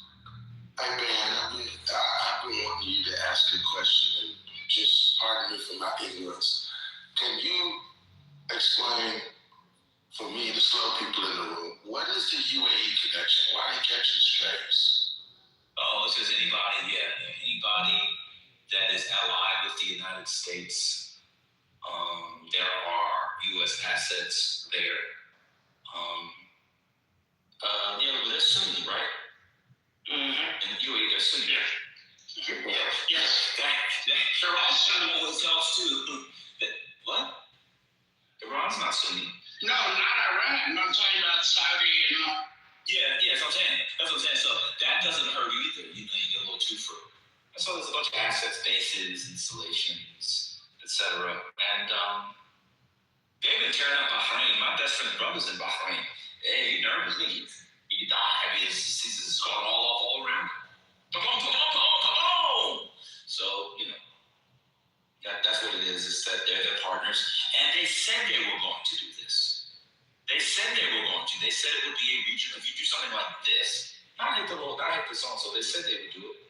And they done it. Like Yahweh Elijah Muhammad, when he said these things would come to pass, they came to pass. Yes, that's you know, I stay out of this kind of stuff because you guys know way more than me, but I really don't care what you got to say, money, at this point. Well, the problem is these are the repercussions when you have when you have a quote preemptive strike. You weren't preempting anything. Look, Donald Trump gave a speech last night and he said that they said truce, that people could die. They don't give a shit. Boomer brain. And he does the bidding of Benjamin Netanyahu, and he wants to go in history as the guy that killed, whatever. They don't care. So yeah, they're gonna blow up the malls, the airports, they're gonna blow up a bunch of shit. They can't reach the United States, but they don't care. I don't know why you guys are so enamored with vacationing in that part of the world. This shit could pop off at any moment. I would not, I gotta go to Dubai, I gotta go see somebody get shot on. You can do that shit in Atlantic City, you can do it in Columbia, South Carolina, you can do it in Nevada. You don't need to go over there and do that. If you want to see somebody get shot on and play some blackjack and drink alcohol, you can do that here. I don't know why people want to go to that desert. I don't get it at all. I'll never go to the Middle East in my life. Hello? Columbia, South Carolina was the king of getting shitted on. Well, the reason why I asked the question, man, is because, I don't know whether it's verified, possibly, but I heard that the Palm Hotel and Resorts got hit. I'm like, is that a military installation? Or is it just a flash? Hey, everybody can get it. So I don't know whether that's verified. It is verified. But here's what's happening. And they can't get the Israel. Are you seeing the videos? What's next to Israel? They're in Israel as we speak. Let me So they have to expend so much to try to hit Israel, and because of the Iron Dome and the American targets that they're going after the soft targets. And what landed in front of the Bahrain hotel, all of the hit got hit in the front. It wasn't like a major strike. It was a strike on the Kuwait airport. And so it's here and there, but to me, all it's done is unite Saudi Arabia and the UAE and these other countries against them. And I actually think that their biggest mistake. So it's pretty much what I said, everybody can get it. Yes, everybody can get it. And they told you. Okay. Yeah, everybody can get it. And they told you. We knew this was going to happen last night because that it was going to happen, or 2 days ago, whatever it was, because Huckabee, Ambassador Huckabee, in between channeling Jesus and misreading Genesis, told all his people to get out of there. So we knew it was going to happen then. Yeah, this is what happens. They don't have. I don't think they have their command and control. I don't think they know what to do. Trent, stop this. You don't think they have their command and control? How the hell? How are they responding? So you think they're doing it from Clubhouse? Like it's just bombs flying from anywhere? What are you saying, bro? What I'm saying is their top leadership, right, has been eliminated, and so I don't think they have the best interest at the helm, because I didn't understand the attacks on the farm. Okay, I really think, here's what I think. I think it's very helpful sometimes before we open our mouths, we really think about what we're saying, especially in a room full of people, because, come on, bro.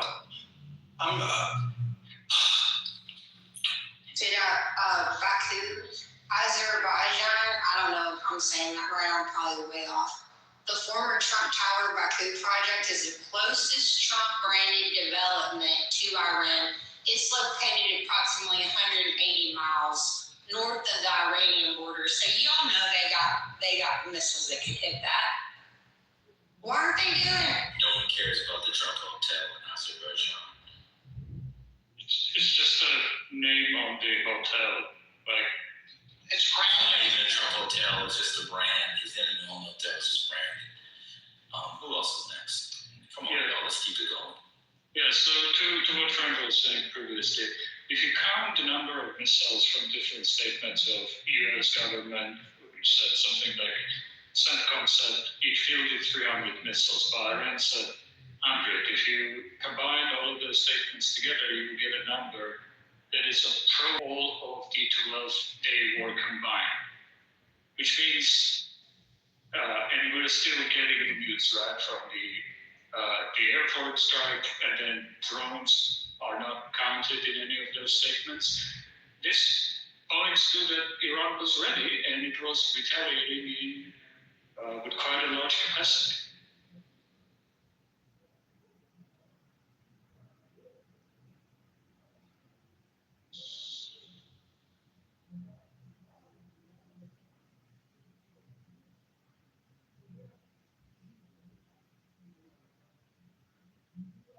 Like Trump hotels would be a good place for human trafficking, though, people.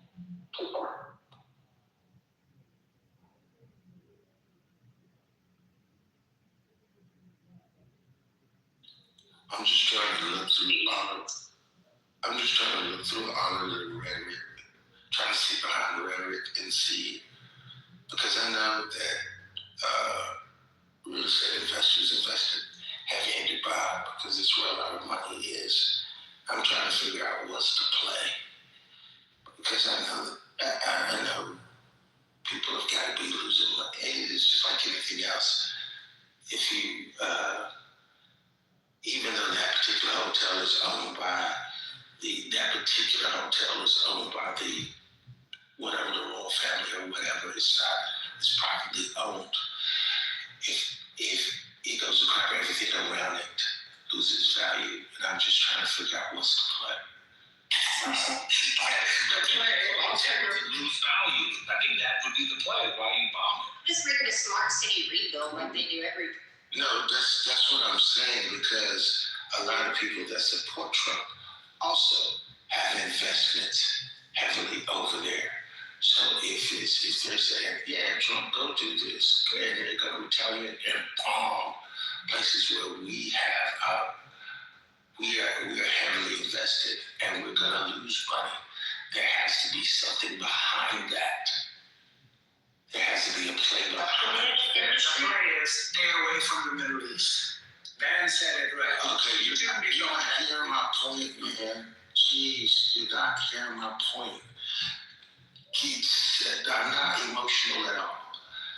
If they support Trump to actually do what he's doing, knowing Iran is going to say anybody can get it, and they have heavy investments in the Middle East already and have for a long time.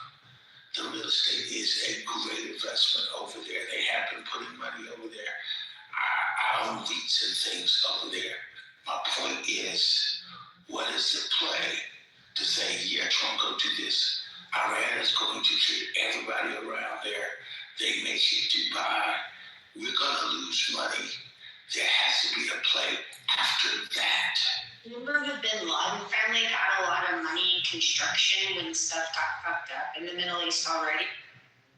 I'm sorry, what is the play with tariffs? You can do whatever Trump promised, which seems to be counter economic prosperity of the United States.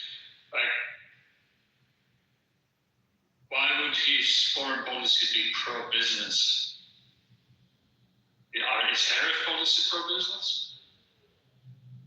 Have you seen what he's doing with Anthropic, the AI company? Is that pro-business? Why are you expecting pro-business foreign policy from Donald Trump? Or economic development of Middle East from Donald Trump? If you read the statements from Qatar and like everybody else, the second line is about this harms the economic development of the region. Like they're all complaining about it. Yeah, you need to move your money out of Dubai, brother. There's nothing to move now. It's blown up.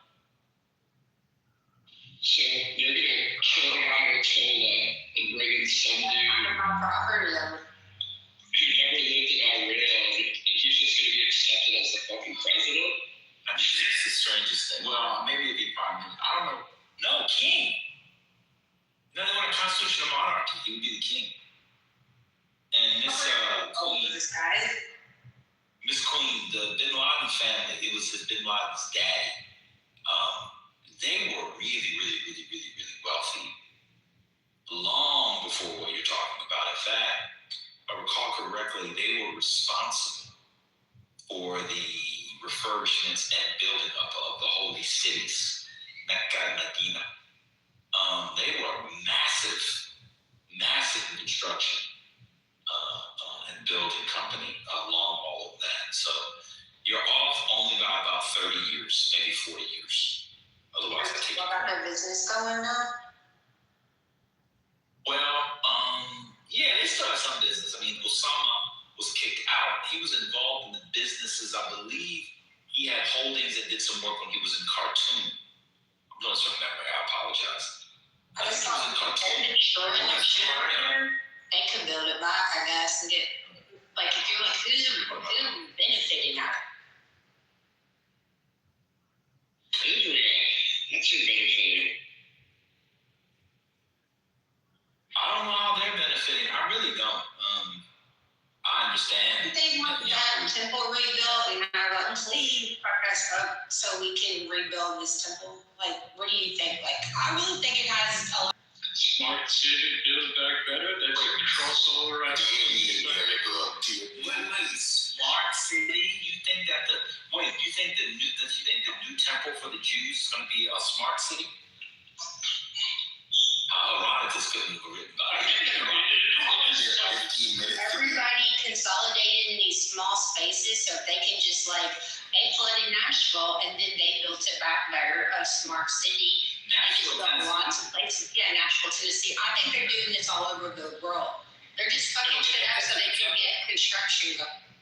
You said the temple, though. What's it have to do with the temple? To be fair, the temple is, it's a little bit of a smart city because they need a genetically engineered heifer, like a red heifer. So that part is smart. Not just any red heifer, one from Texas, by the way. Exactly. Can they just throw some paint on it, some bear paint on it? No, and then it won't work. It has to be, and you know. Right hair on. You know, I used to know a red heifer once. I called her Candy. I met her in Southeast DC. She was a docent at the Frederick Douglass Museum. Yeah, she was a red heifer.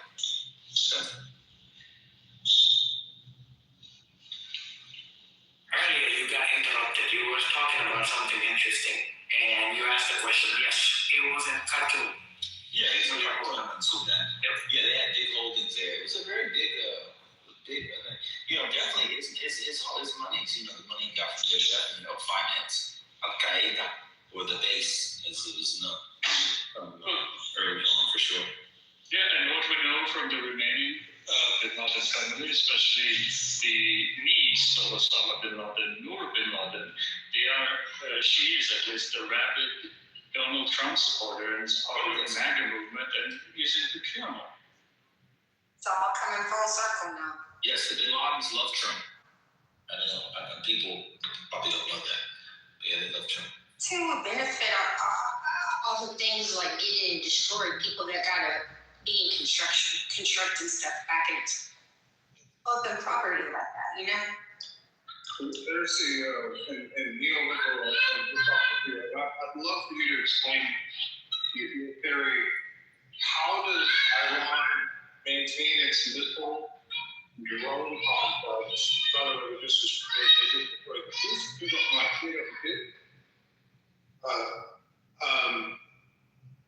they just destroyed the ballistic missile complex in Iran. So how, without air superiority, does Iran refuel and resupply its drones and missile complex? You put the missiles on a Toyota Hilux and you launch it from there.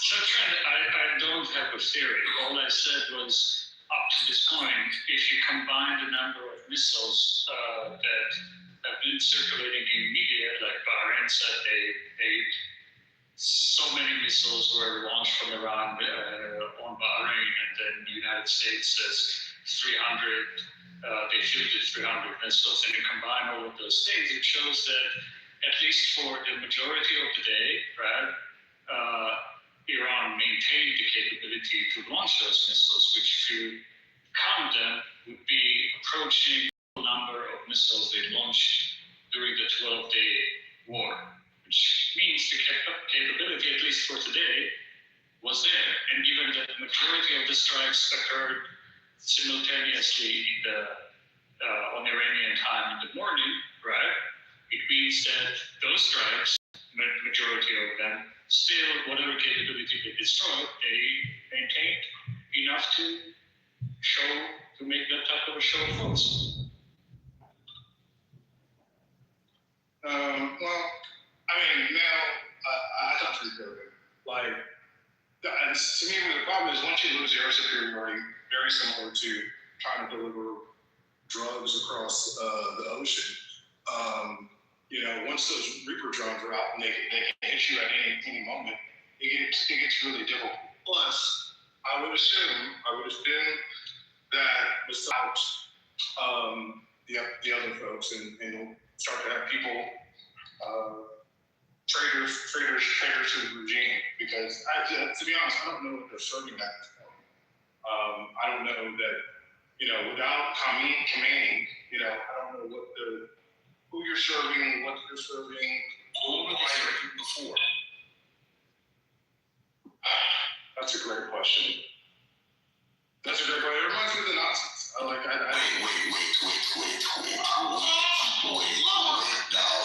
Wait now. So let me finish what I'm saying. It reminds me of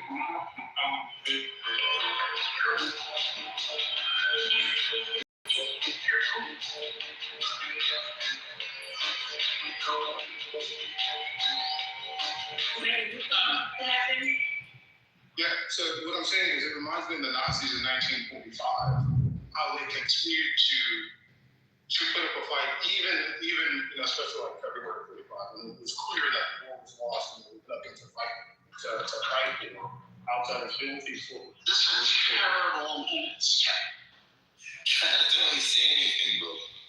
Many groups. I don't know what the people serving the old theocracy of Iran are trying to do. Once it could be, I appreciate the pause.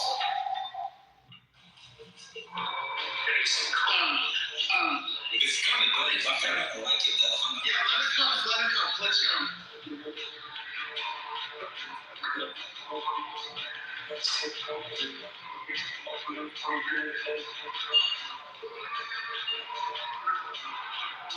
It's getting like Miami Vice / Middle East.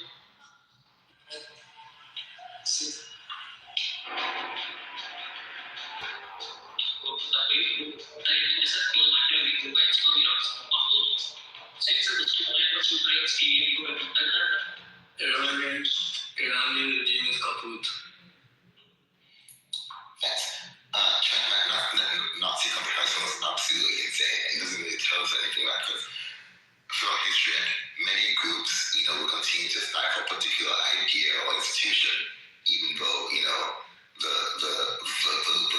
survivability of an institution can call the question. Well, wait, hold on. You're wrong because, there were still monarchists after the American Revolution.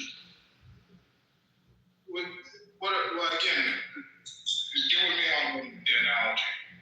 January 1945, February 45. It's very clear that Germany going to lose. However, people go out and sacrifice themselves, for Hitler. But I think once Hitler's gone, right? I don't know what these people are serving. But that's I think the psychological thought of when you lose your leader. I think it's the fact that it's not just the leader; it's also the idea of strength. Yeah. I don't think they agree. So no, that's what I'm saying. I don't think they agree with the ideals of the regime because that's why they have the protests. You know what I'm saying? But what proportion of the population, is agrees with the protests, and then secondly, what proportion of the population, who may agree with the protests, but disagree with foreign intervention. Like, just because they're with the protest doesn't mean that they're going to be gung-ho about the U.S. coming in and dictating terms to them. I don't disagree with you there at all. I would love to hear from Neil Gross closest. I've heard estimations that it's 30 to 40% of the population that is vehemently against the regime, but I'd love to, these are American figures. I'd love to know what he wants. He said you were closest because, Iranians, you're a fake Asian. How can we believe any numbers that are coming out about favorability or whatever? I just don't trust it at all. The Shah was looking pretty popular too, and then a bunch of fucking people in rural communities came in and they fucked them up. We don't know how popular the Ayatollah is in Iran. And we don't know how popular the protests are either. That's what I'm saying. I don't know how people, I think Big Sister put in the chat. Everybody on the internet is now an expert in Iran. Wouldn't know Farsi I wouldn't know Farsi if it came out of their ass with a farty. But all of a sudden, everybody knows everything about Iran. It's insane. By virtue of geographical placement, I have a higher ontological access to Iranian protests. That's what I was surmising. I would think that you. That was a joke. It was a joke. Yeah, I know it was a joke. I was thinking more than me because, again, I would take what everybody's saying. Protests and videos can sometimes be misleading to what the actual majority is. But I would love to know what you think as far as what do most people think? I don't. That's why I'm not making forecasts. That's why I'm surprised you're making forecasts. People that I had come into contact with that were protesting anything about it were Iraqis that are relocated in Nashville, Tennessee area, and they were protesting at the Parthenon. Yeah, the Parthenon. Parthenon, yeah. And they gave me one of the flyers, and on the flyer it talks about they still, after all these years of war, they still don't got electricity back. All this horrible stuff, like people can't make any money, they're starving still, and they corrupt people in power and left everything up to corrupt. Larry, what's up, Trent? All right, good to see you, man. You too. I do have to say some of the Trump tweets about Obama attacking Iran before an election. There really is a tweet for everything. I know it's a cliche, but it's totally insane to look at some of the tweets of what he said about Obama and attacking Iran. That's one. I mean, even Stephen Miller from a year and a half ago. Yeah, he was like, if you vote for Kamala, you should have sent your kids to die in Iran for better, right? Yeah, MAGA is, okay, we have America first, but when Trump changes and comes up with a new initiative, whether I go wrong, MAGA first. Yeah, we just recalibrate whatever beliefs or principles we had to align with whatever Trump says, and that changes by the minute. So he could turn around 2 days from now and say, you know what, okay, the whole bombing campaign in Iran is done. We've achieved some victory, and MAGA will be like, yeah, you don't mess with Donald Trump, you know? We may not have a Trump doctrine. We had TC come in here earlier and tell us about a Trump doctrine and use Nigeria as an example. Gosh, he had a damn thing about in Nigeria. Let's steal man, as the Black Muses and other debate bros, failed debate bros and failed podcasters say, let's steal man. So let's say the regime was hated, and the regime and the leader of the regime and his top captains and lieutenants are dead. Hey man, it should be over in a week. No. Was the Iraq war over in a week after you captured Saddam Hussein? The military part of it was more than a week. I think it's not the military part that has to be considered as of right now. Military part is always easy for the USA. It's the part that comes later. Yeah. What are you gonna do? Yeah. What are you gonna do after you're done with that? So I completely concur with you on that. The insurgency and the kind of strike. You created ISIS because you called Saddam. ISIS, whatever you want to call that. Daesh fighters were created out of ex-Iraqi army. Threaten its neighbor. A week at least. Go ahead. I would say a week. They would lose the capability to fire any kind of missiles and drones. In Venezuela or in New York State. Yeah, that's about what I think as well. Oh, so here's the thing, and people. So this is I'm with y'all. All right, I'm with you. All right.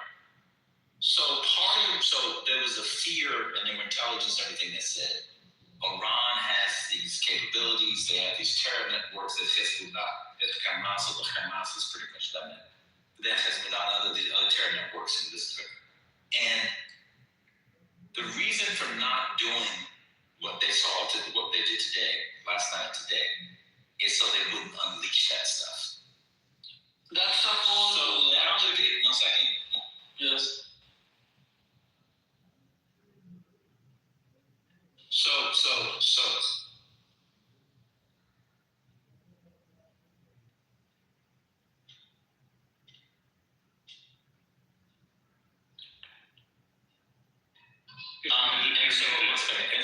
So they were holding back.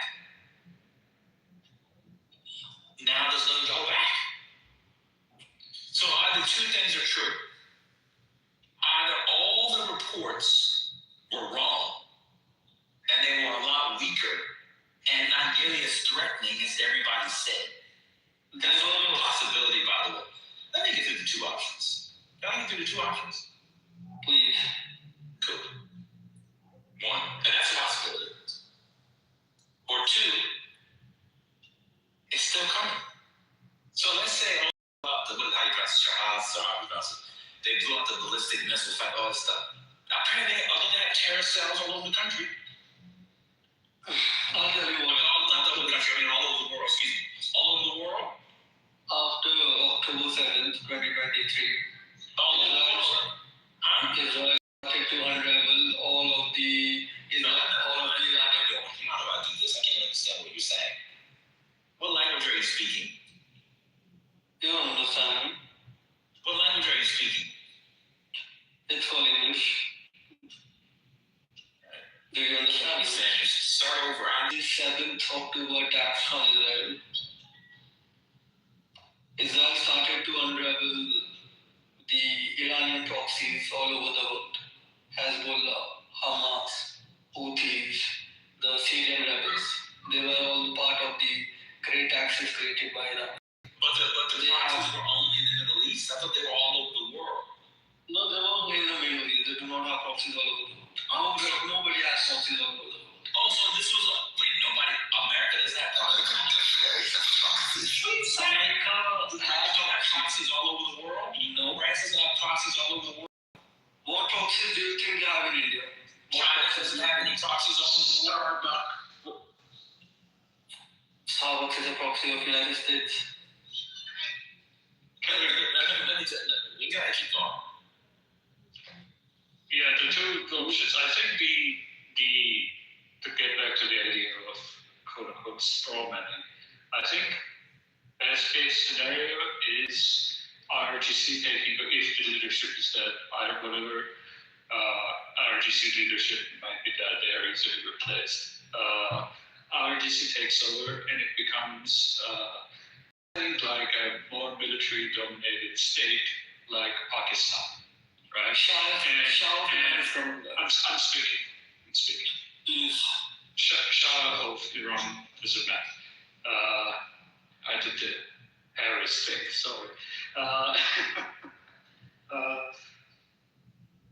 Yeah, and it becomes Pakistan type of a state where the United States does not necessarily have a good relationship, but it has good enough a relationship on intelligence level, and IRGC accommodates in that sense, right? Because it's maybe in their best interest, and the only problem for that is the nuclear weapon thing had become more of a reality than not. Yeah. Because the person blocking the nuclear weapons development was being fought by the Supreme Leader. Can you imagine Trump's legacy if Ayatollah leads to a world where the IRGC invests as much as they can to developing nukes, and they get a nuke in 15, 20 years? Yeah, well, I mean, whether it is Ayatollah or not Ayatollah, isn't that like what every state is currently thinking? But neoliberal, what's stopping them from becoming more like maybe Saudi Arabia as well, and maybe some of those other countries that are... You mean monarchies? Well, I mean, just like now they're starting to have more tourism, and they seem to be, I would say, normal, where it just seems like one of those chill, Middle East countries. Just want to say that Saudi Arabia is not normal, as a shit don't go, but continue. I mean, I see people... I think that Trump will buy the property when it gets his... I'm saying, I see people going out to Saudi Arabia yesterday, man. I got friends who've been to Saudi Arabia multiple times. I don't really have people, that, at least in my world, that say, like, we want to go to Iran, but people want to go to Dubai, people want to go to these other, Middle East countries. I'm saying what's stopping Iran from just U.S. sanctions. U.S. sanctions. Okay. Well, maybe can you get into what? If sanctions were not there, the people who would go to Saudi Arabia would have no problem going to Iran. They prefer that to Iran. Yeah, but you gotta understand that Iran is ancient Persia. This thing is not. I think a lot of people's heads are hurting at this conversation because it's like, what are you even talking about? This has already been prophesied about. Iran is actually Persia, and the Persians. Can you understand the exonym and empire and the differences between Iran and Persia? Not the exonym with Yeah, we're not gonna do all that. What I'm saying is all of this stuff is already been prophesied, right? The people who read the stars, whatever your religion is, if you read the stars and the sun, the moon, the stars, whatever, yeah, at the end of the day, it's all for a theme that we shouldn't do anything about. Shouldn't talk about it. It's all just gonna happen. Yeah, I wanted to ask a question, guys, if you guys don't mind. The sun and moon.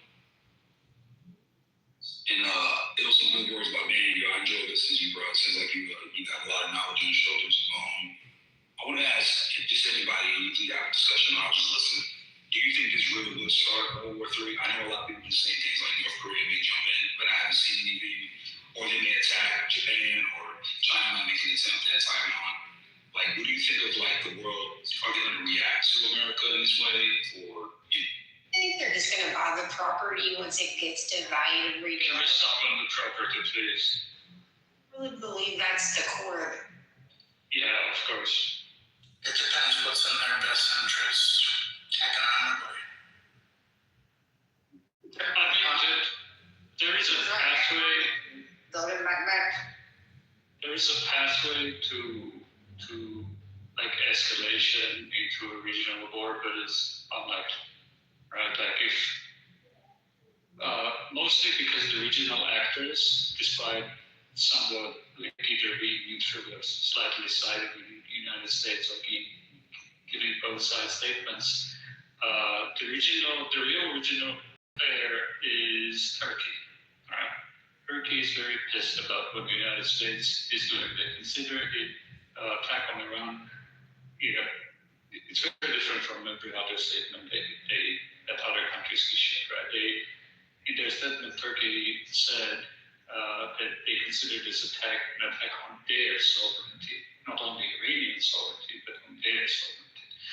So this is also a challenge to Turkey's rise as the preeminent regional player, right? And they went through this stuff with Syria, right? And Syrian refugees and destabilization in Syria. They just recently basically succeeded with al-Shara government in Syria of stabilizing this situation. They don't want the repeat of that in Iran, right? So the pathway to World War III is constrained by, on one side, Azerbaijan, the other side, Turkey, that are probably not really interested in regional escalation whatsoever. So when you say that, is it because Turkey was the leader of the last caliphate? It was the Sunni caliphate, which was under or leading the Ottoman Empire. And no brother said something about prophecy. I'm into theology and stuff, but I don't want to bring that into the mix. I just want to talk about the politics side and the event side of it. But do you think that Turkey may have an interest in retaliating more than any other country in the region, even Iran itself, because of that? Everybody other than Israel and the United States are interested in the regional stability. Yeah, I didn't think Turkey would, have any type of response to that. Israel and Iran are, and as far as I know, with this, how this is going, I mean, it's really crazy, and to the point where Iran and Israel can actually take care of themselves. point they don't need America. I don't even know why. And I'm trying to figure out what America has to do with any of this. Rather than what we need to be doing here. But I'm getting people telling me America's trying to take over Iraq, or Trump, whatever. And then I'm getting people telling me, because of the oil and all that. Then I got people telling me, no, we're trying to help Iraq or whatever. But if they can help themselves because they're rich, they have money. Matter of fact, we're dealing with them personally with that level. I know that.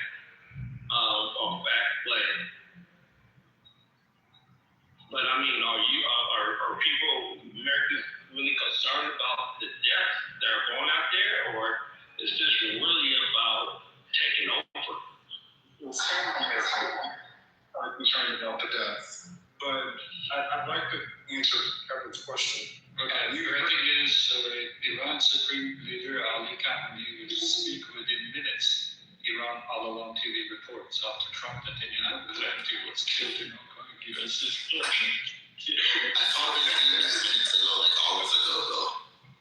They've been saying he's going to speak for. I'm still waiting on. So the answer. One reading was 2 minutes ago. We did. I get it, but they've been saying since literally 7 official U.S. Official Iranian news channel saying it. Yeah, I think it came out. Is it Con News? Is that the? I don't know the abbreviation. But they have been saying. Well, I think their foreign minister was on this morning on saying that the minister was going to speak. Like again, they've been saying that for a while now. I'll believe it when I see it. But to answer Kevin's question on what could happen. Now, I will say I don't think I agree with neoliberal. I think the chances of a regional conflict are unlikely, just because Iran didn't have fighting power, and Russia's already tied up in Ukraine, and China really hasn't come to their great aid. But what I do think could possibly happen. I think we've opened the door for China now to attack Taiwan. They would have the justification, just based upon the way the United States has carried itself as well as Russia, and I think they could make that move just based upon those things. I'm not going to say that it's. So now Taiwan is in it, right? Well, no. So Taiwan has always been an interest to China. So we're just starting. We're just creating World War III. Basically, right? I mean, like this is what's going on. Y'all can hit all the politics. Don't get too much because I've been in politics too long and dealt with shit. But everybody doesn't want to everybody wants to go around like real shit. Everybody wants to make all this political bullshit and stuff. Just be simple about it. I mean, America's going for them around Iraq for the oil, for the riches. And pretty much we're not helping them. We're just pretty much trying to control those two countries, right? I'm not ready for World War III. Of course, I heard that. Yeah, that comment we're ready for. Everybody's ready for World War III because it's going to happen. If people want it to happen, because it's supposed to. It's both oil and World War III. Well, I don't know. So basically, come on, man. Stop. Maybe I don't think that there's going to be a world war. I don't think this is going to spark. Dude, we've been saying that for like 2 years. I don't think it's going to be, but every freaking time, each year, y'all don't even think about it. It's another president or something. Yeah, it's about to be another World War III. We might end up going to World War III. That's all I'm fucking concerned about. Because in that case, I want to get my family friends out of here. I don't care about the politics of this bullshit that everybody's getting on and dealing with it that's so ignorant that we can just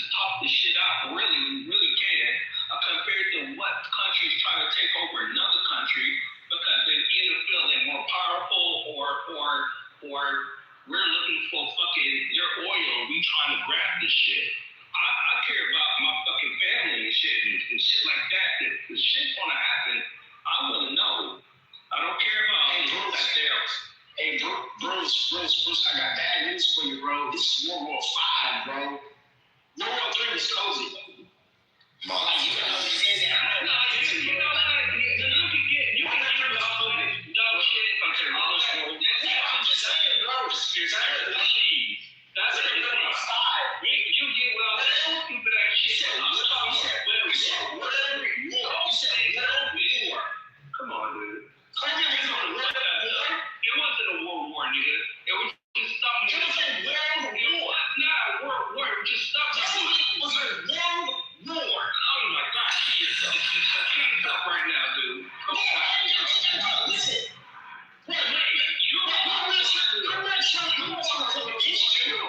I'm not trying to come against you, bro. I just think that you're late. Level 3's already been passed. Oh, man.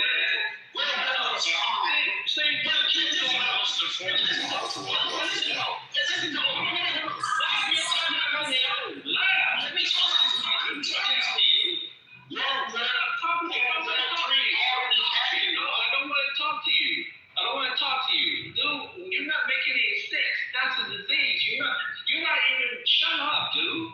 Shit don't even make sense what you're saying. Hey, did we miss World War IV? Wait, bro. You got a ticket in the room. Bruce, you got a ticket, bro. You got a ticket, bro. You got a ticket. You weren't. I'm telling you, I got a ticket. I'm even talking to you, nigga. Listen.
President is assuming power during the wartime.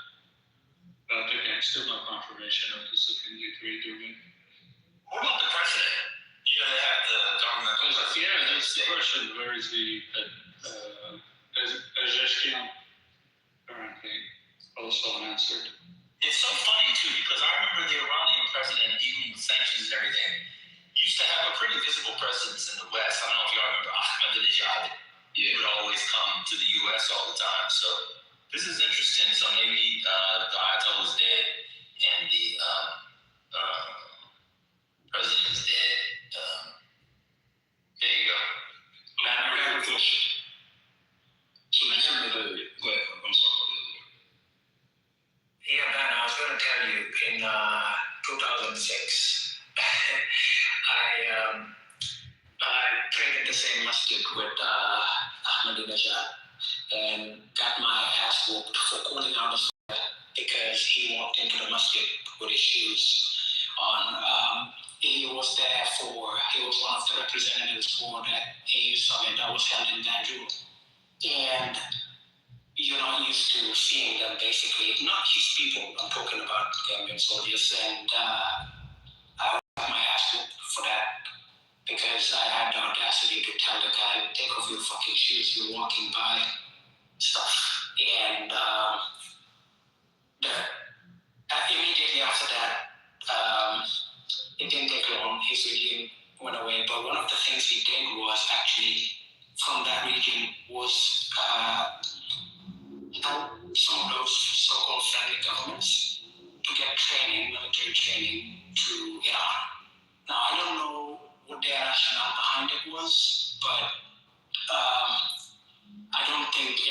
cannot produce any sort of benefit, because I don't think any of those so-called militaries would come out and help them. But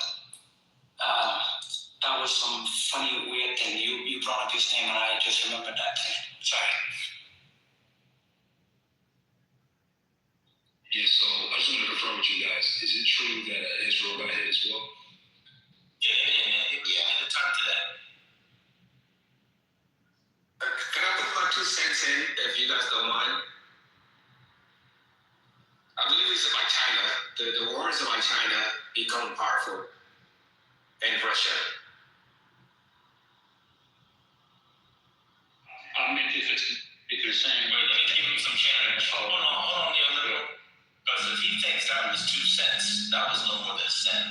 Here's a penny back, bro. Your 2 cents weren't even worth the 2 pennies, bro. Like, that's all you got? It's about China, it's about Russia, that's it? Like, how? Okay, explain how it's about them. Like, we're going to get about the resource. All right, guys, okay. Can I get my 2 cents on the issue? Well, China and the U.S., they've been in a war. They've been to, technology war. They've been to a lot already. And then the other side, America understands. Russia is doing a one-off. Russia's not fighting NATO. What do you think your war in Ukraine is? Defeating NATO? It's not the Americans. There are no NATO troops. Hold on, bro, calm down. There are no NATO troops involved. NATO involved. Now, there are NATO countries in this. And China's like taking over America. China's becoming the #1 country in this earth, No, bro, I think you're so disconnected from geopolitics. It's power. No, it has nothing to do with that. So the situation with Russia and Ukraine, it goes back historically, because Russia actually started with the native land, Kiev. So it is also about the former USSR. And the former surrounding and border of countries actually separated, because Russia is not good strategically from a military standpoint. They're landlocked, and pretty much like any invasion from what they would call the threat of Western Europe was very easy. Russia, historically, under the USSR, was under the comfort of having bordering countries that actually kept them from being invaded or having to deal with the politics, but the loyalty was still to Russia. So when the Ukraine war actually got started, which really goes back to 2013, 2014, it was to obtain those 3 territories in Ukraine. But then eventually there's this historical claim back to Kiev, because Kiev, which is the capital of Ukraine, used to be the center of the Slavic empire, if you want to call it that. So it's just trying to get back to a form of USSR, a form of loyalty of bordering countries like Uzbekistan, Turkmenistan, Latvia, Estonia, and Lithuania already switched over to the NATO. I mean, Russia didn't attack them. So then that theory kind of goes out the window, that they're at war with NATO. So what it is more so is just getting back ground and an advantage back in Western Europe. And Russia doesn't like the sphere of influence of the Western Europe to be that close. That's just pretty much it on that. That's a great assessment. If I can chime in, because to neoliberals news, just so and then I think you're going to find this interesting, because Trump just made a very telling statement saying a lot of the Iranian leadership is dead. We know, we don't know it all, but a lot of it is. It was a very powerful strike. But we have a very good idea who the next leader will be. Which I'm gonna read into that, because I know that some of the things far ahead. There may be a possibility that the reason why this vice president was spared, but we'll see. Frank, it's beautiful to see contorting that you do with any use of information. Well, okay, so this is some type of a 3D chess plan, and this vice president specifically is Delcy Rodriguez. Okay. Well, what do you know about her? What do you know about the ref? I don't know anything about it. So how are you making that judgment? How am I making that judgment? Yes. I don't know anything about Ruff, but I know about Trump. And Trump he just makes statements that, like, you kind of, it's his hints. He drops hints because he can't keep his mouth closed. And when he says we have a very good idea who the next leader would be, I would not put it past them to have gone in, to have infiltrated the government and tried to find a friend. It's basically what they did in Venezuela. That could also just mean that they know how power's going to flow. Well, they could know the succession. Yeah, I'm with you. They could know the succession plan, but I think if you do this, you don't do this without having somebody that you either a general, somebody in power that you can look to gain control. So I don't. Like I said, I'm not going to go too far into it. It's just one statement from Trump, but you always leave little tidbits.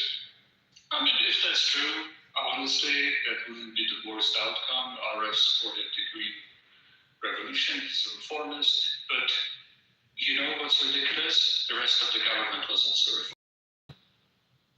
Like Pezeshkian, who's dead, well, presumably since Vice President is taking over the presidency. Both Pezeshkian and RF are reformists. Do you think the reformist movement in Iran will have higher or lower credibility after this? Or the hardliners would have higher credibility? Can I ask a question that is American empire a foul? Hold on. Try to answer the other, but I'm curious what the answer is. I didn't hear this question. Sorry? I didn't hear the question. I'm saying if what you were saying is true, you're within that situation, that wouldn't be the worst outcome. So I hope it's true. I hope you're right? But both RF and Masoud Pezeshkian, which is presumably dead, that's why Vice President RF was the Vice President, is now assuming presidency and control, right? So let's assume Pezeshkian is dead. Both of them are reformists. RF supported the Green movement, right? So do you think the reformist movement after this war will have higher credibility or lower credibility vis-a-vis the hardliners, let's say, in IRGC? Yeah, I'll be honest, I don't know enough about Iranian politics to comment to you guys on that. So I couldn't even make it. You would know better than me. Well, it would be strange to bomb a government that is reformist to keep the government that is reformist, wouldn't it? I mean, there's a lot that happened. There's BRICS. There's something that's, I guess, dollar. There's a lot that happened. Please, brother, please. The petrodollar. So I have a follow-up question to that, or another question. If you guys, I don't know if someone would assume that question. On that last question, right? Okay, I'll go ahead and ask.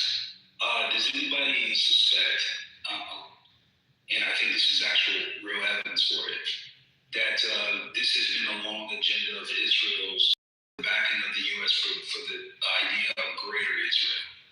And is anyone familiar with the idea of greater Israel? I know about the Zionist movement. Yeah, so Theodore Herzl, I believe it is, began these six for about Zionism, and it's been a long agenda that's been fought. Even when you look at some of the Israeli IDF of arms and some of the badges they have a map of what they will call greater Israel, which is pretty much,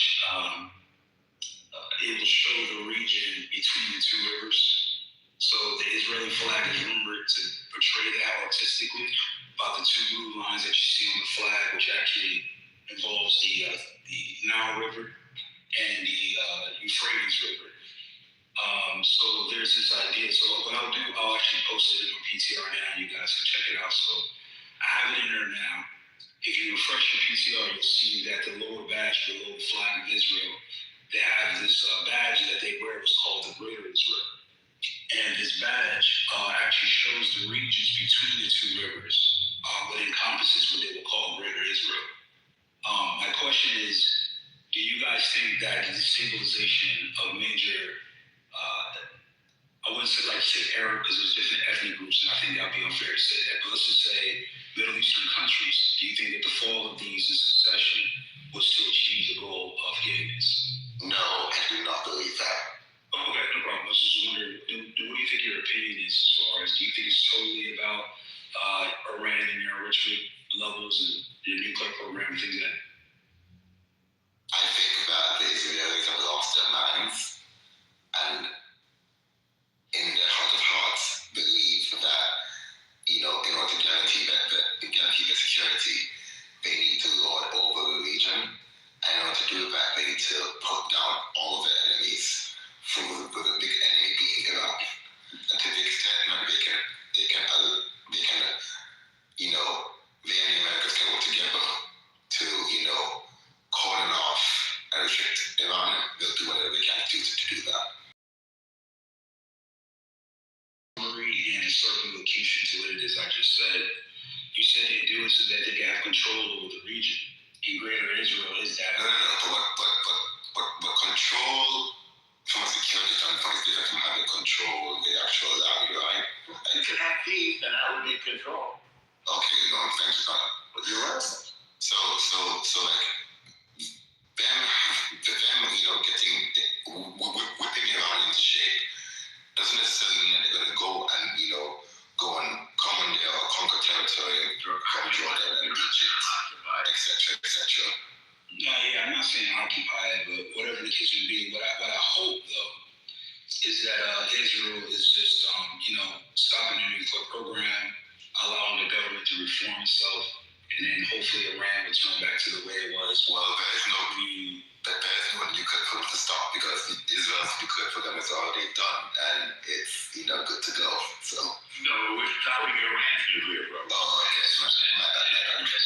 Okay, no problem. No, that's all right. I was just wondering, that's my hope, that they allow Iran to get back to the way it was, I think in the 70s. And I think, because Iran was pretty great in the 70s from what I remember. I think they had their own form of Hollywood.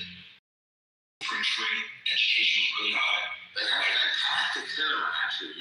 We could all watch a great Iranian film. I think it's called Wild Cherries. It's beautiful films.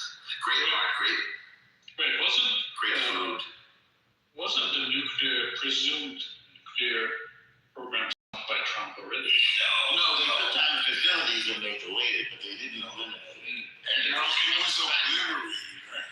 No, not necessarily. So a nuclear program is in several parts. Well, I understand that America is getting controlled by the Israelis, of course. Please. It's not allowed to be controlled.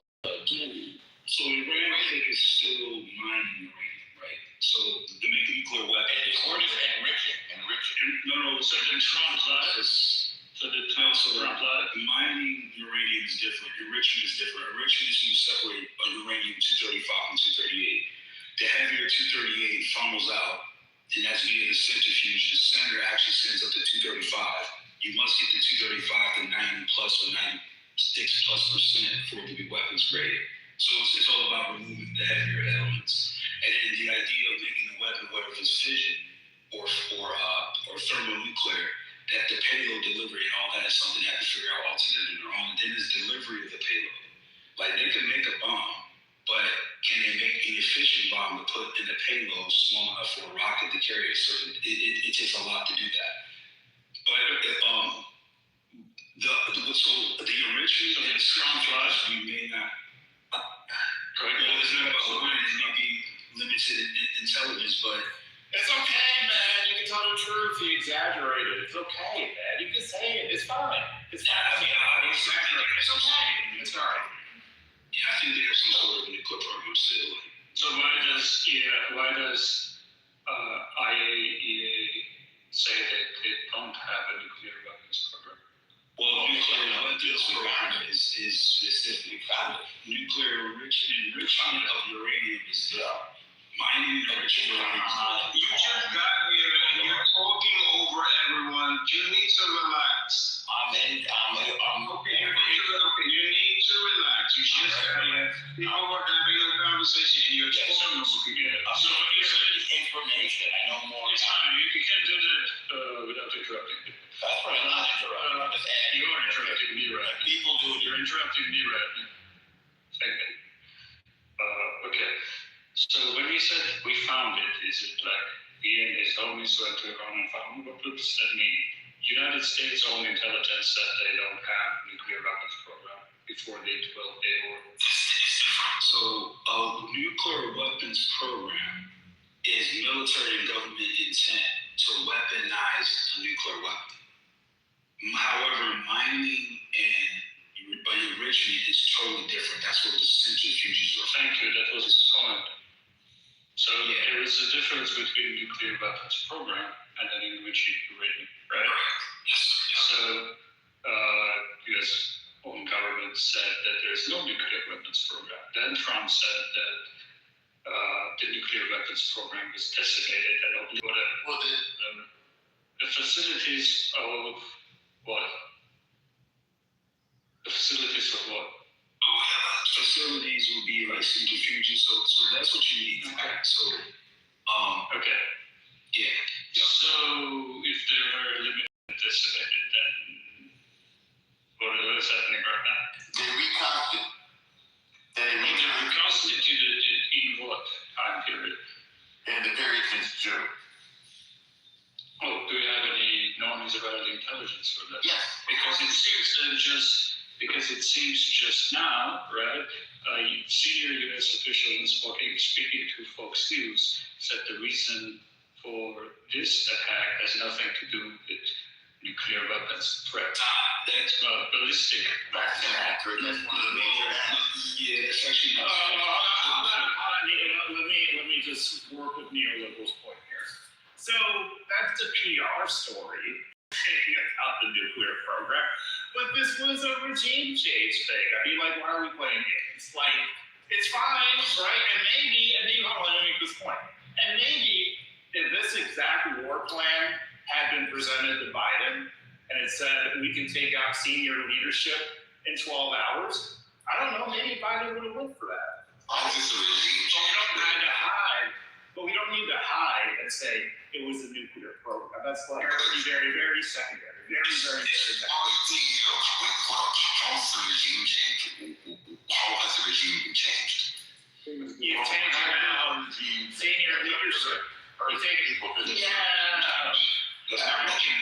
So you're saying, okay, so I just want to get this right. You're saying you're taking out 10 of the highest ranking people in one government is not a regime change? What the hell is it? Okay, so decapitation. Command and control. You can say decapitation or command and control. Yeah, that's something the regime change if deputies just step in and have the same plans and the same aims. Correct. Hold on now. What Trump said in his speech overnight is that this is about Yes. That's not what we were talking about. We talked about what the purpose of it was. We said what the purpose of the strike was. Yes. Let me just say, Trent code and who wants to speak this? If you took out the entire cabinet, basically, right? You took out the cabinet of the Trump administration, including Trump, and the only person left was J.D. Vance. I would call that regime. You would call that a regime? Okay. Trump or Don, no, just killing the top guys doesn't mean it's a regime change. No, why did he say it? So he said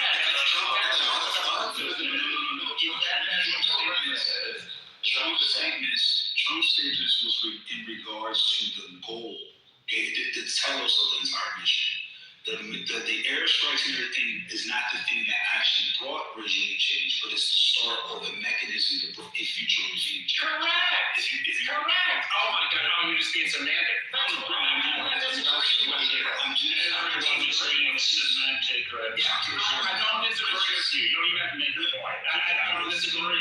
It's not about that. I just wanted to say to Trent's point is that when you take out, let's say, the whole cabinet, for example, in 1947 we have the Presidential Succession Act, right? So it's not like things are not in place that if, let's say, the whole cabinet or leadership were to be eliminated, that all of a sudden now the government will fall apart and that'll be it. There are succession plans. And to act as if Iran does not have one would be kind of like it. Well, Derek, I was saying, one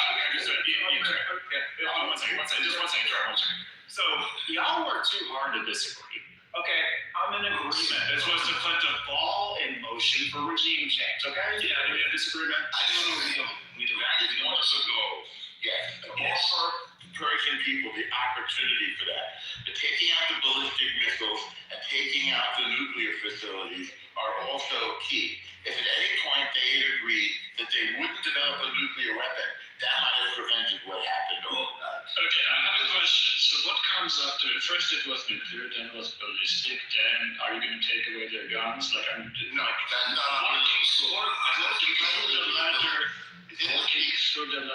Working through the ladder with some secrecy. What comes after the ballistic weapons?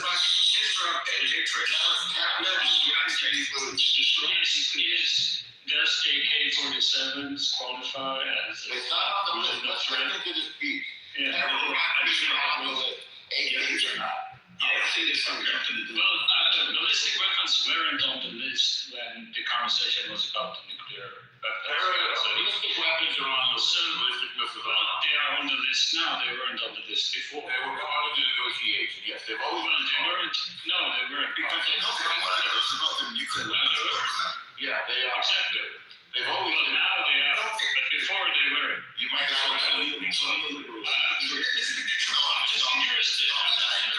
What comes on the list after the ballistic weapon? Well, they would never do that. They say that's in their religion. They would never do that. Correct. But it's their interest. That's a conflict over that because they're clearly developing, and that's what the centrifuge is. I think what the U.S. and Israel trying to. I thought they bombed it a few months ago. 8 months ago, right? Yeah, they're on some of those sites, not all of them. No, it's a lie. So let's have. Yeah, I just want to say this real quick, right? So I just think that they're decapitating the government. I think they want to shift from a direct war to a proxy war at this point. If the public of Iran forms some type of rebellion, and they're going to arm the rebels, they're not going to go in there themselves, and they're going to allow the rebels and probably some of the people from the military, the higher echelons of the military, they pretty much say we turn our backs on the former government and we're going to force a regime change. America and Israel is not going to touch that. They're just going to support a proxy war. That's all they're going to do at that point. Okay, Domestic uprising, not a proxy war. Okay, so can we please stop with the domestic uprising strategy? Can we stop speaking at our neoliberal? Age of empires, real-time strategy. You know you picked the Japanese and like that. Okay, neoliberal, you know? Yes. Okay, cool. If we want to keep it all the way, oh my God, just stop. If we want to keep it all the way around, the real reason Trump did this was for his ego, to show that he could do something the other presidents before him said was a goal and never got done. So if we want to keep it all the way real, that was the true motivation. Well, you're doing a psychological avowal, which is personal, but he actually does want to get things done that other people said they wanted to do and couldn't. We've been struggling with this since 1979. I just want to correct you on Greater Israel or Israel Gadol or Big Israel. So the whole idea of the patches as it's an AI thing and it's a myth. The real Greater Israel is including what some people call the West Bank, which we call Judea and Samaria through Gaza. That's the Greater Israel that's referred to. And it's considered an extreme position, but it's certainly not off the table. The river is the Jordan River, and the sea is the Mediterranean. That's the Greater Israel, and it includes the West Bank, Judea, Samaria, and Gaza. And the Golan Heights, by the way, which, and, of course, East Jerusalem. So, it's about China. it's the petrodollar. Norm, what are the current borders of Israel? Well, the current borders of Israel are the green line to the Mediterranean, not including Gaza, and then there's some disputed territory between Jordan, which occupied Judea and Samaria from 48 to 67. There is land that's disputed between the Jordan and, say, Jerusalem going north to south. So that area, that area was offered to people who emerged as calling themselves Palestinians during a series of negotiations. That area was offered to them, but they never accepted it. In 1988, Jordan withdrew from that region, some people call the West Bank, and canceled the passports. Until 1988, they had Jordania. Can you answer my question? What are the current borders of You didn't hear my answer? Well, you didn't. You went through a historical soliloquy. I want to answer. You didn't hear the answer from the answer side. So East West Bank. You didn't hear the very first sentence? So East West Bank part of Israel or not? Parts of the West Bank have been settled by Israelis. They're not officially part of Israel, but because it's disputed. What about Golan Heights? You're interrupting. You may have heard. Yes, Golan Heights have been annexed. That's official. But you may have heard me mention that disputed area we've offered to the Palestinians, they have not accepted it, except in Oslo. So under Oslo, I'm just interested. I don't care about the Israel. I'm just interested in the that's where the borders are. It's the geography. I'm not interested in you don't know because you're cutting me off. Because I'm literally giving it to you. So if you're giving me a historical lesson. No, I'm not giving you historical. I'm telling you where the borders are. Unless you have to. So where are they? I did. So where are they? You want me to start over? Just point as if somebody's at a gas station and asks for directions. Don't give the history. Yeah. It's not the history. You have to understand what I'm referring to. So, for example, hard to answer the question. It's only hard because you cut me off 4 times. It's really hard to learn another reason. No, it's easy if you don't interrupt. Are you willing to not interrupt? I'm happy to give it to you. If you hand it to you, you're the person I'm talking to. If you've asked, I'll try again to indulge your slowness or willingness to hear. I'm very slow. I need to point to flow. I need a map. It's very slow. So each student is most capable of this. Israel is the U.S. most capable ally. Yeah, the only democracy. You're insane. So you don't have this is what you said. You can disagree with that. Israel is the most capable ally of the U.S. in the world. Yeah, that's recently rated. Yeah, because the European allies don't have armies, and they're not willing to use it. Okay. So anyway, Golan Heights have been annexed. So Jerusalem. So if Golan Heights was annexed, how is that to the question about Greater Israel? Right. So how is Golan Heights annexed? Right, a good point. And the thing about it is also to ask him, can you read Hebrew? I can a little bit. The badge there on the bottom, he says, that's not talking about the 2 rivers. It's not true. The badge there on the bottom literally says Eretz Israel Hadam Shivkat. Or if I'm not pronouncing that correctly, somebody just correct my pronunciation. But Hadam Takat actually means the promised land of Israel. That's literally what it says. That's a little translation of the badge below that. It says the promised land of Israel, right? So now, why do soldiers have this flag or this badge that shows from the Nile River all the way encompassing Iraq, even going far as Iran, and it is called the promised land of Israel? If it's not, that's why I asked the question. It's just a question. It's not anti-Semitic. It's not anything. It's just I've seen this badge. I recognize this symbol a lot, and I'm just asking about it. Well, there's an argument that the symbol is anti-Semitic, but whatever. It's very strange when people crash from a simple answer of what are the borders of the country. Not crashing. He literally was trying to answer your question. Okay. Yeah, he wasn't answering it, though. That was the problem. I'll say this. I'm hard pressed to find a more formidable ally as 25 years. The Canadians.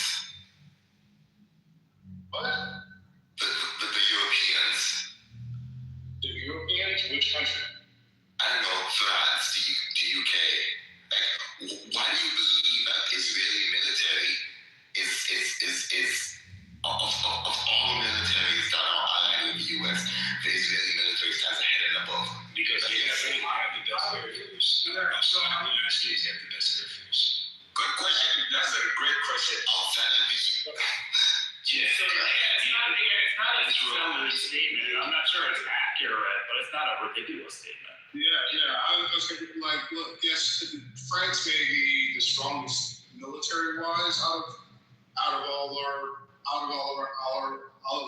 allies, but formidable. If you use that term, the one that you don't want to cross over the past 26 years, Israel. Formidable because the Israelis have. Oh my God! Formidable because the Israelis are fighting what? Hamas and some kids at the mental house. What are you talking about? What are you talking about? Everything got those kids up in Golden Heights and Hezbollah. Like, what are we doing? Black men Name another U.S. ally. Name another U.S. ally. Some people don't want to Hold on, Jefferson. 1 second. Trent, name another ally that has a regional conflict at its border that has signed a deal that has internationalized that conflict with its own enemies, right? Egypt, Turkey are not friends of Israel, right? Name another U.S. ally that has signed a deal that has internationalized a conflict at its own borders on which the guarantors to that deal are its own enemies or adversaries. Maybe Korea. How is that formidable? How in any world is that formidable? I'll tell you how. Maybe South Korea. No, absolutely not. U.S. bases over both South Korea's source. Okay, so he was asking about something about borders, another ally that has something similar to Israel. I guess for his own one, I can think close. But anyway, formidable. The term formidable. Yeah, how is that formidable? If France has the 6th ranked Air Force, not the whole military, but they have the 6th ranked Air Force. So what? Hold on. The claim was that the Israeli military is. I'm just going to reiterate it. The claim was that Israel was the most formidable ally of the United States of America. That was the claim. So, and here's what I'm going to say. Is that why they're spying on us, by the way? Or not? Here's what I'm going to say. Considering Mossad, if I look back to the Iraq War, and partly who got us into the Iraq War, it is Israel. So if you look at Iraq and the regime change that happened in Iraq, and now I look at today, the country that I would least like to have a problem with is Israel. What does that mean? Yeah, I mean, we can just do it easy. Here's rankings, right? Israel's ranked 14th overall. Their Air Force is ranked 6th. Let me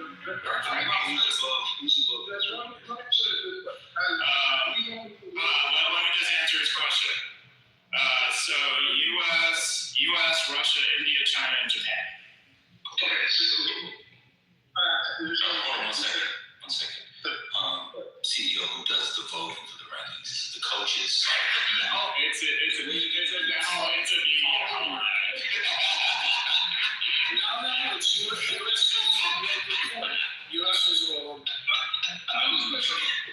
Israel probably have number two. They're probably number 2 as far as air force. You gotta understand, when you're doing sorties as much as Israel does, with air to ground, air superiority is like the thing now. If you don't have air superiority, you might as well just check out. Like if Israel alone, just the country alone, can go and wipe out all of Iran's anti-air, all of that. They can do it alone. If they can do it alone, why would it be crying to the U.S. who should strike first? Like, I never get this point where, like, Israel on one hand has such a great military and they're all-stars, and on the other hand, Israel is so weak and they're so bullied. You know the answer now. You know the answer. Don't ask questions, you know the answer. Like, why are you playing with us? You know the answer. They do control U.S. They control Just control it. I'm not going to get into this right now. Please stop. Yeah, what I'm saying in terms of formidable, if we look at what has happened in Iraq, and then look at now what has happened in Iran in the last, 25, 30 years, it would be, I don't remember us getting into a war with Ukraine. That's called influence. That's called influence. Yeah, I know. That's what I'm saying is formidable, right? I'm not saying they got the most powerful military. The Mossad and the Air Force, to whoever said that point, is true. But if there is an enemy that I would not like to be an enemy of in terms of country, it would be Israel. Because I don't think Canada's ever gotten us into a war. So you think they got us into Canada? Oh my God, what's this, yo? What is the common sense? Why are we talking about this? Israel control American politics. Common sense. Everything. Money, wise, everything. Please. Yes. Commissioners and Influence, just say influence doesn't control, it influences. No need to be hyperbolic. No, we're not being hyperbolic. This formidable is a great term. Now, yes, I think France is probably the most powerful of our military allies. But who had the influence and capability to push regime change in Iraq and partially Syria? I forgot about Syria. Basically, our entire Middle East strategy over the past 25 years has been heavily driven in conjunction with Israel and Mossad, and today is probably the culmination of them. So if Israel wasn't there in the Middle East, then America wouldn't be involved in any of this. Iraq War, Iran, Kuwait, none of that. Probably not. That's facts. That's true. No, Okay, just put it on the end. That's an interesting hypothetical spirit.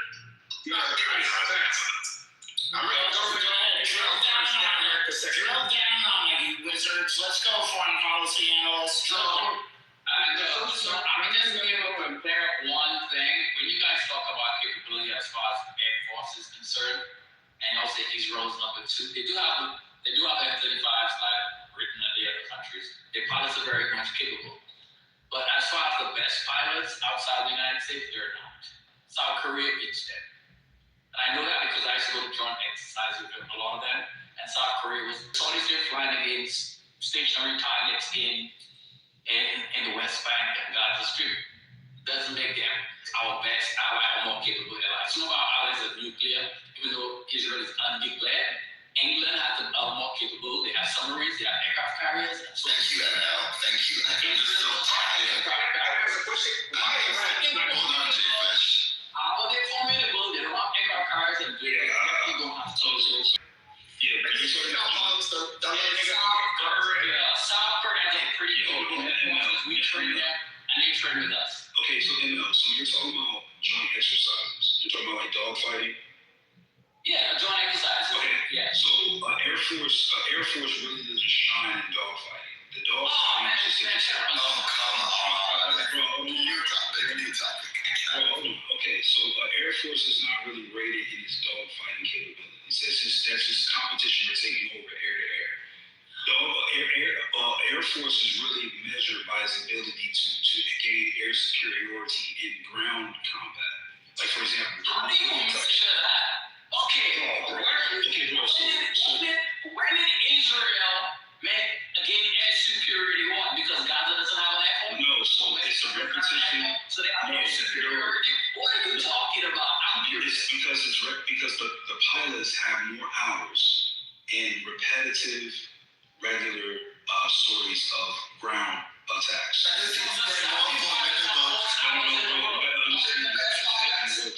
Okay, the Saudi pilots have the most hours in the world. They spend unlimited amount of money on airtime. Are they some of the better pilots? No. So they suck. What kind of sorties do they do? The Saudi pilots They're bombers. Yeah, they're bombing Yemen. They practice. And they suck as pilots. You tell somebody who lived in Saudi Arabia, who lived in South Korea, and who went to all of those joint exercises. Yeah, they suck.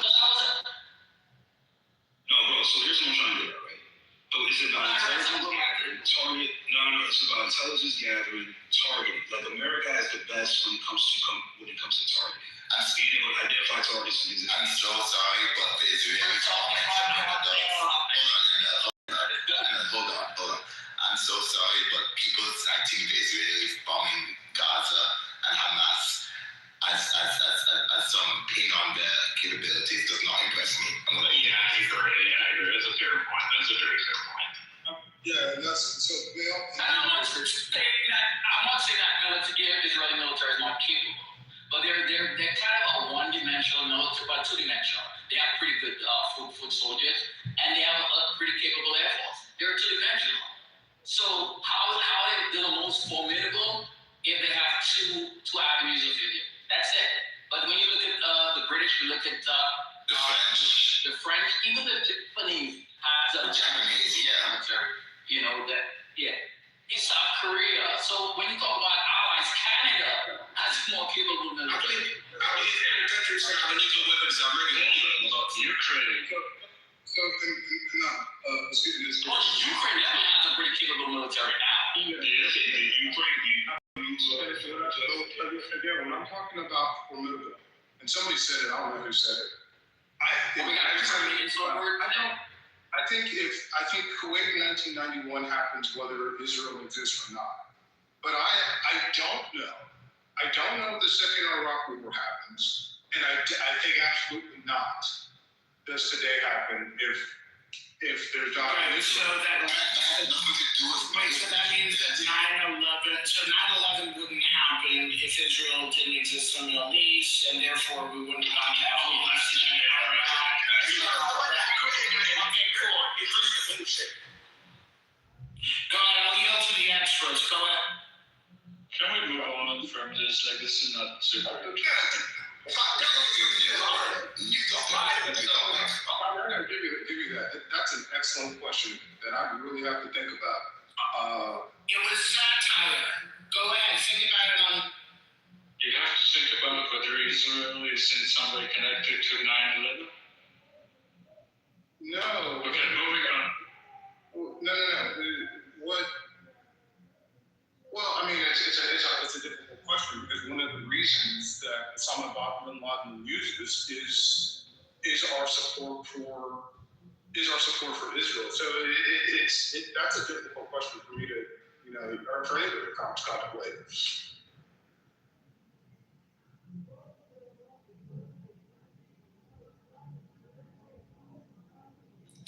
Are they still striking each other?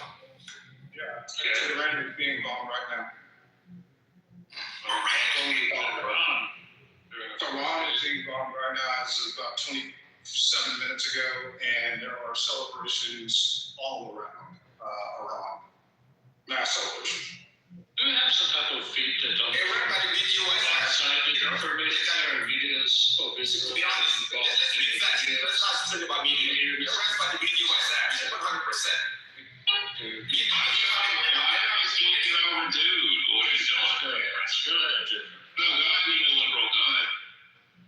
There are videos of bombing of all types of places, including. The US doesn't have enough. That's good. Yeah. Weapons over there. They're gonna have to come back. Iran by the bomb over and over non-stop from China. Just watch. They're gonna come lie to you on social media. Thank you, Jay Fresh. What were you asking? Sorry. Oh no. Does anybody have any news? Is Jay Fresh one of your friends? Because you seem like the only person that can wrangle him. I have my third eye open right now. He knows I can communicate with Okay, so you're his wrangler. I do that.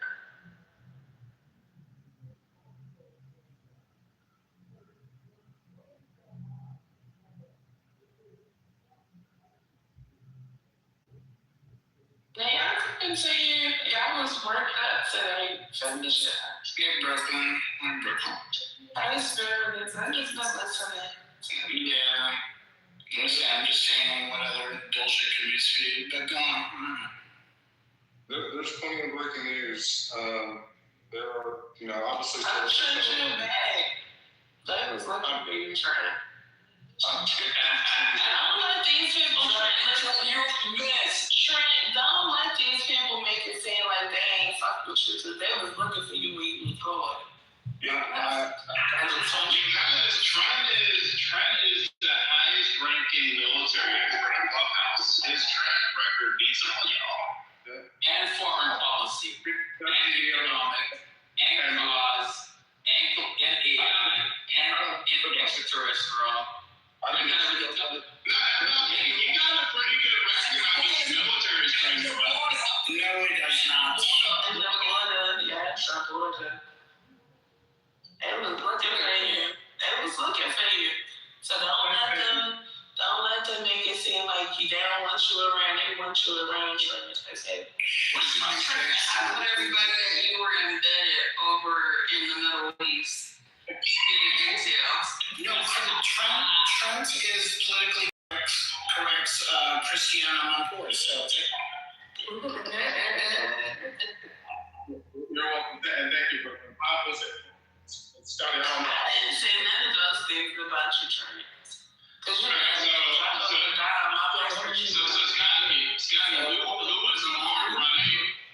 Scotty, who was more right on Clubhouse over the last two Iran skirmishes and Venezuela than Trump? Name the person. Let's take Iran. If you say something like, I think we're going to bomb Iran, and it was 8 months ago, that doesn't apply for 8 months. Like he said 48 hours, then he said next week. So you don't get like 8 months of leeway on this. So the Venezuela thing, I don't really know, but I got a little Chevron stock. I'm up about $100. So that's. Yeah. So. I don't deny Trent his flowers for calling this war. No, you can look at my Facebook, you can see it. But Scotty, so yes, I was about 3 weeks off. Still on Facebook. Huh? Why are you still on Facebook? You don't got no Facebook? They got neoliberal? Like, you don't have. Because this is why he made neoliberal. This is why he makes his predictions. No, Facebook is not allowed in this country. That time when Trump bombed Iran 8 months ago, Israel got 12 days of work of non-stopping. They will never report the truth. They're going to lie to you regardless of what. And they have to make peace agreement. What the fuck are you talking about? Brooklyn, if you can figure it out, let us know. Will you be a translator? I don't even know what the fuck. CEO, you're a translator. Come on, you should be able to translate this dude too. No, Mel is his translator. And I don't know what he's saying, Mel. What is he talking about? So, yeah, I don't know what you're talking about. So I'll say this. Israel did not do work. America could drop the bomb and dip, but Israel got to work for 12 days straight. Yeah. Jennifer is saying that the Americans can go in. And that's what happened. That's happened 12 years. It's called 12 days war. Israel, they run out of weapons, because America provide Israel with weapons. They run out of weapons and they have to sign agreement for not doing it again. And they just lie to you on social media. They're lying to you. AJ Fresh, what country are you in right now? He's in the People's Republic of Minnesota.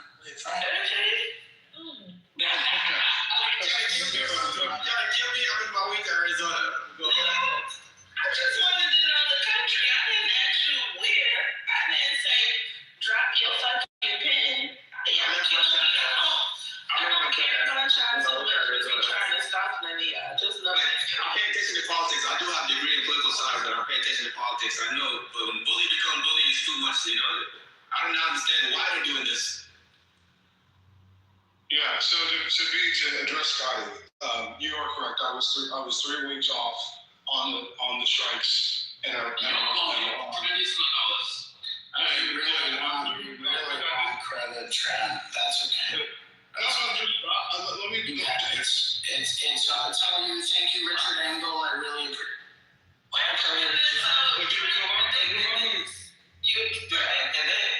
He predicted both Irans and Venezuela. You didn't predict them, it was in the news. The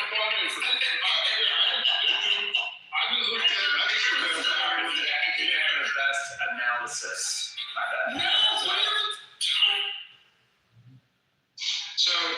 So what I was wrong, what I didn't take into account was the second aircraft carrier in the Gerald Ford that would have to come in. So that's what made it off. But if you had, the reason I'm saying this, and I don't bet on war, I don't agree with betting on war. It's just like a thing with me. But if you take it from the poly market today just listen, man. Why are you so?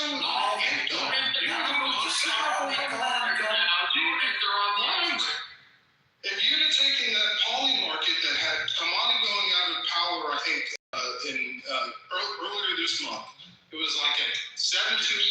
Fuck that. You dropped $500. Fuck that.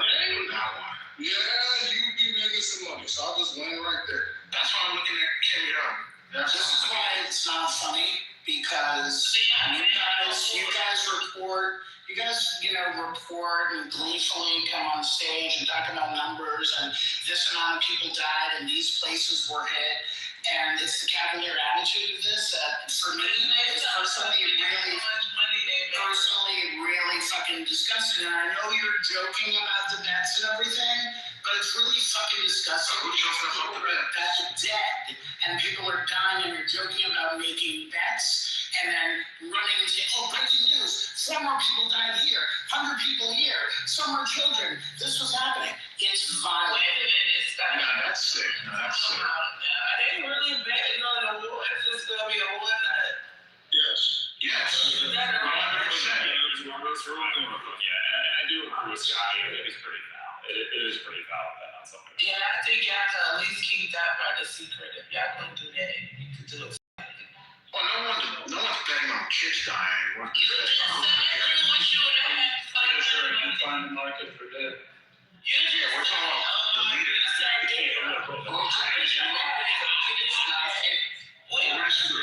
We're talking about the leader coming out, the leader being removed. No. You said you wish you had some $500 on it. Yeah. That's what you said. Brooklyn beats the bet is would Kamani still be in power through 2027? That was the bet. That doesn't mean that there's going to be U.S. strikes or Israel strikes. That could be people inside the country overthrowing Kamani. It's just, do you think he could maintain power throughout the rest of the year? And had you put that bet, actually I'll put that bet. Had you put that bet that he would be out making a substantial amount of money today? I do think it's one of the great signs of how society has evolved that there is even a market like that and people wait around. It's sick like back in Roman time when they used to bet on who but die in the fucking arena. That is a good point, actually. Well, let me say, let's not act like that hasn't been happening for years. You just haven't had access. We, as regular people, haven't had access to that market. But that has been happening through the stock market for quite some time.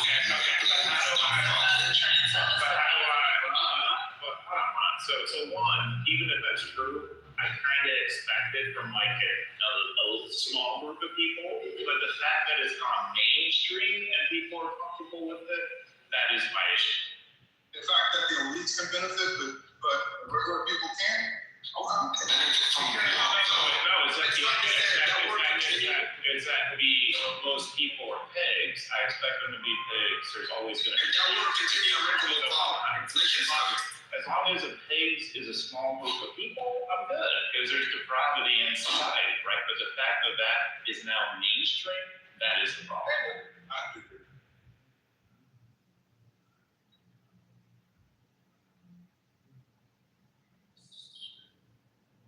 Like Trump impeachment is like 91% right now.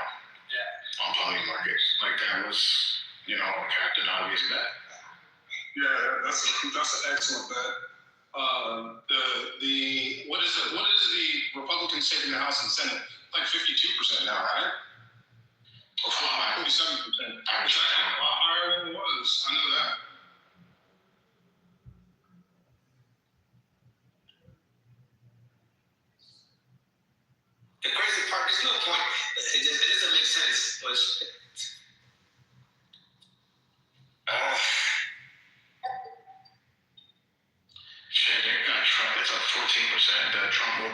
by 20 before the Democrats take over. It's crazy. I don't think we need to be on that person. Trump is evil. He really invests having his family, already invest in these countries, Arab countries, you know, he's doing it for his own interest, you know. She done been impeached before. What about removed? We got bet that. Who betting on that? Nobody. God's scared. See.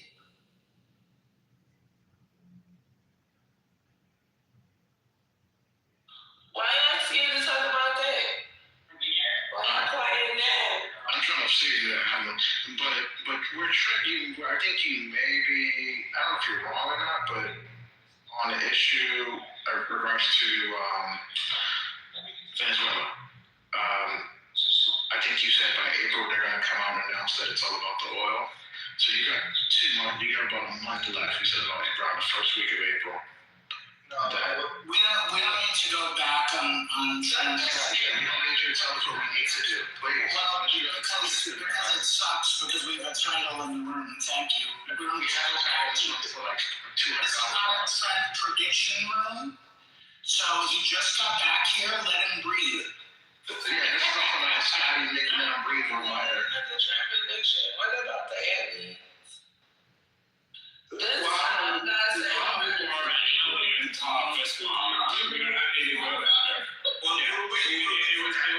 It was a big month on the alien conversation. What? They had to do it. So let me give just a 20-second version of it. So Obama came out and said aliens are real, and then he walked it back a few days later and said, oh, he was just talking about probabilities. And then Trump said Obama was giving out state secrets, and he shouldn't have did that. And maybe I'll release the information so he's not in trouble. And then he later that night announced that he was going to release all the alien-related files at some point. Why is he trying to release everything? He don't really care that much about it. Let's be honest, Trump is a racist piece of shit. He was starting out, I was born in Kenya, all the fucking weird shit, you know? Jesus Christ, Jay Fresh. Trump have no morals. Obama have no morals. I mean, not Obama. Trump have no morals. Do you have political Tourette's? Yeah, I'm sorry. I'm just speaking that. See, Jay Fresh, can you hear me? Can you hear me speaking right now? Yes, I hear you. Yes, I hear you. He gave CEO commentary about aliens. I'm in a trend, so go ahead, Trent. Thank you, Brooklyn. And let me just say one thing to Amari. It's not whether or not I don't know what you said. Take over oil. It was because they've already told you it's all about oil. It's whether or not a major American corporation or a major corporation will begin pumping the oil.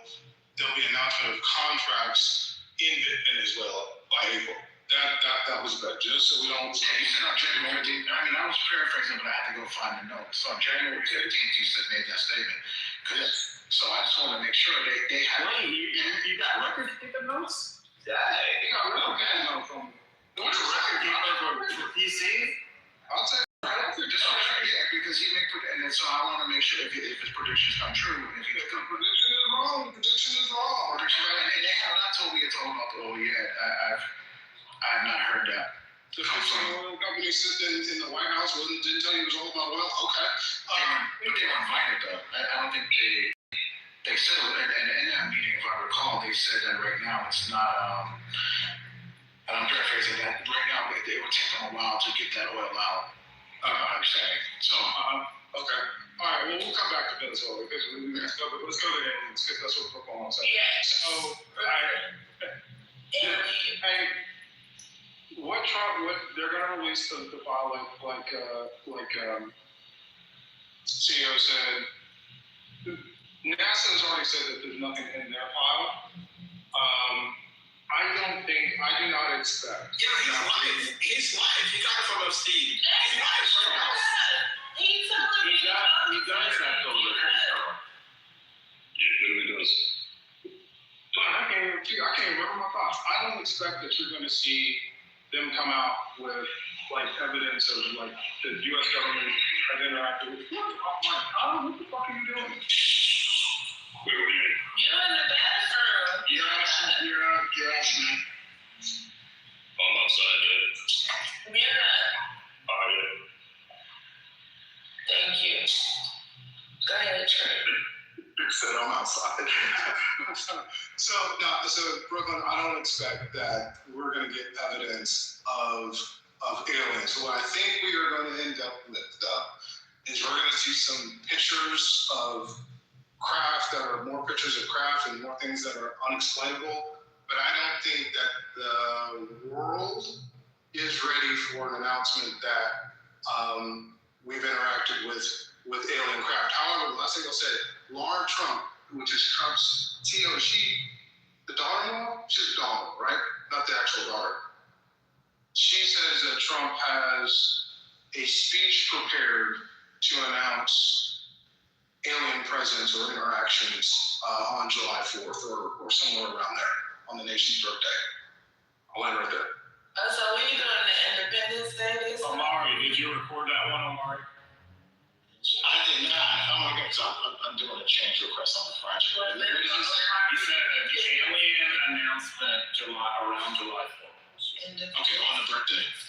Gotcha. Yeah, Independence Day. And to be clear, you don't mean like illegal aliens. You mean like outer space aliens, right? Yeah, we'll go with that. Got it. All right, cool. Just want to make sure. Thanks. Why somebody made a joke and saying that they should have the illegal aliens go after like child predators and name the series Aliens versus Predators. That shit was funny as hell when they said it. It's not funny when I say it though. Another ballistic missiles visit Bahrain.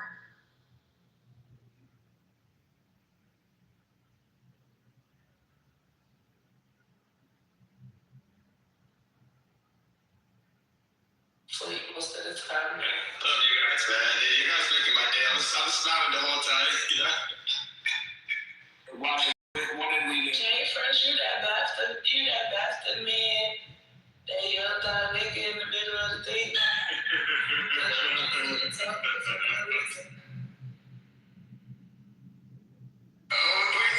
Trump. We know. I can't say nothing about it, but it just, it's funny.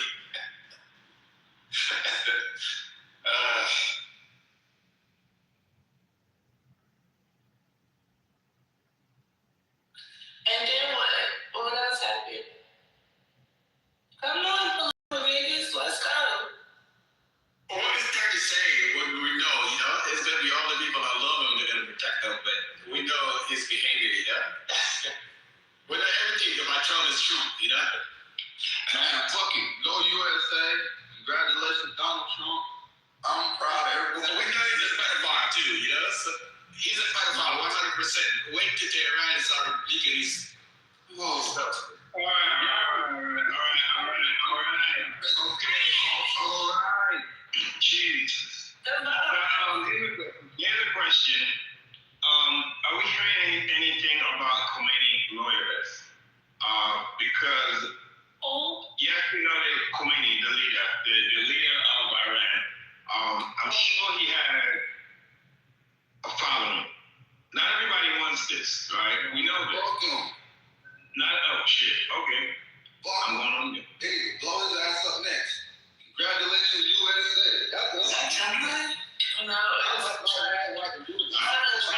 know about what happened today. Tell us. All I know is them niggas hit the school, all of us first goddamn happy, and then everybody started crying, so I'm confused. I don't give a damn. I know he hit their ass, and their ass is motherfucking gone. Congratulations, USA. I'm about to go. So you celebrating a bunch of little girls dying today. I'm about to go. Red, white, and blue Nike tag. Buy me a new motherfucking glove. Outside and show them on there. Fuck them niggas. This is the political analysis we need. Devon, there is some news on the lows. That's Baby Gemini right there, y'all. It's not him, but it sounds like it. Trump, are you from Southern California? No, he's from South Carolina. From the South,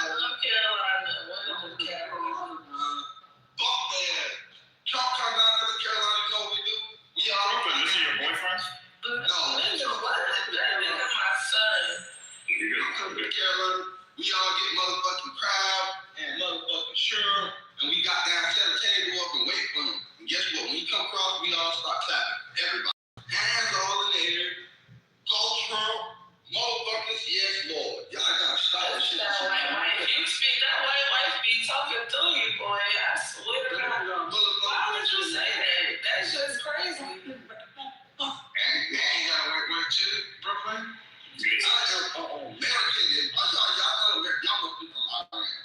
Trump is the only president that actually has the black community's best interests in mind. You better shut it up. Thank you, Kyle, and his girlfriends. Let your stupid ass up in there. You better shut the fuck up. What? These two niggas was all campaign and this nigga make it great again. It's not about you. It ain't talking about black people. It's talking about his race, you know? And then Uncle Rubio wanted to let's colonize the world again. I know you might be from Africa, so when they say Jay Fresh. yeah, yo, I talk to you like that, son. I'm not gonna talk shit, but last month in EU and Germany, what he say? He said let's colonize the world again. We're not gonna lose our civilization. Yeah, colonize. You still let them talk trash to you, Fresh? Our Western civilization. I'm not trying to change that. But I have a question. It's just giving me like love while locked up vibes. I don't know something about it. He a warehouse worker. Just wait. DJ, I'm literally a white collar worker. Hold on. Trent, you said you had some news about Khomeini loyalists. Can you wake that up, or was that Omari? I'm trying to stop the crash. I know where it's going. I can't take it. Come on. So two things. I don't know if we've reported the first death. I don't know if anybody's who said that. If you have, but the first death in Tel Aviv has now been reported as a woman in her 40s. And the second thing to the loyalists, they seem to be allowing celebrations in both North and South Iran. I can't read these names of these provinces. One's called Fars. If you can see the celebrations, they're pretty massive, and the police are not anymore trying to stop it. Yeah, I told y'all that it was happy. Like y'all are more upset than them, realistically. Yes, you were as specific as Trent was. You're right. You gave us all those details. Okay, but who's upset? We get information. America's more upset at what happened to Iran than Iran. So let me ask you a question, Trent.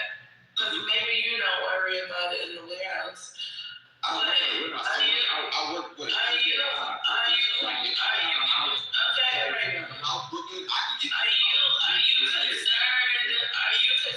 that Iran will try to get some retaliation? No, man. Listen, see, look, the last thing shit is when blood gets shed, the niggas get upset. So why you not concerned and the government is concerned? They're not doing cities. If it happens, guess what's gonna happen? That red, white, and blue that I'm over here telling y'all I love so much is gonna put belt to ass. So you 21, right? So you know you still in the age where they get drafted. You can sell out. Wait, at 21, at 21, you're in the age range to be drafted. 22. So, Franklin, you a good age range to be, nigga, would you stop seeing you got? Yeah, they draft me Brooklyn. Yeah, they draft me Brooklyn League. You ready to fight? You ready to go to war? Yeah, they draft me. And if I decide not to go, guess what? I'm a citizen. No, you can't. You didn't decide not to go. Yes, you can't. You a citizen. What you gonna do? How you gonna do that? You a citizen in the jail cell for a little while. You think you gonna go to jail? Yeah. You rather go to jail than fight for your country? Go red, white, and blue, sitting in the jail cell watching their ass. Interesting. Hey, Brooklyn. What's my name? This is Orlando. Somebody that fought for this country. I was a sellout. Yes, I was a sellout. There's somebody that did fight for this country. That's an interesting question. Because I do hear him. Yeah, tell us your take. Good. But he's too old to go back. Wait a minute, because he done did it already. So he gonna tell you what to do when you have to get drafted. They're not talking.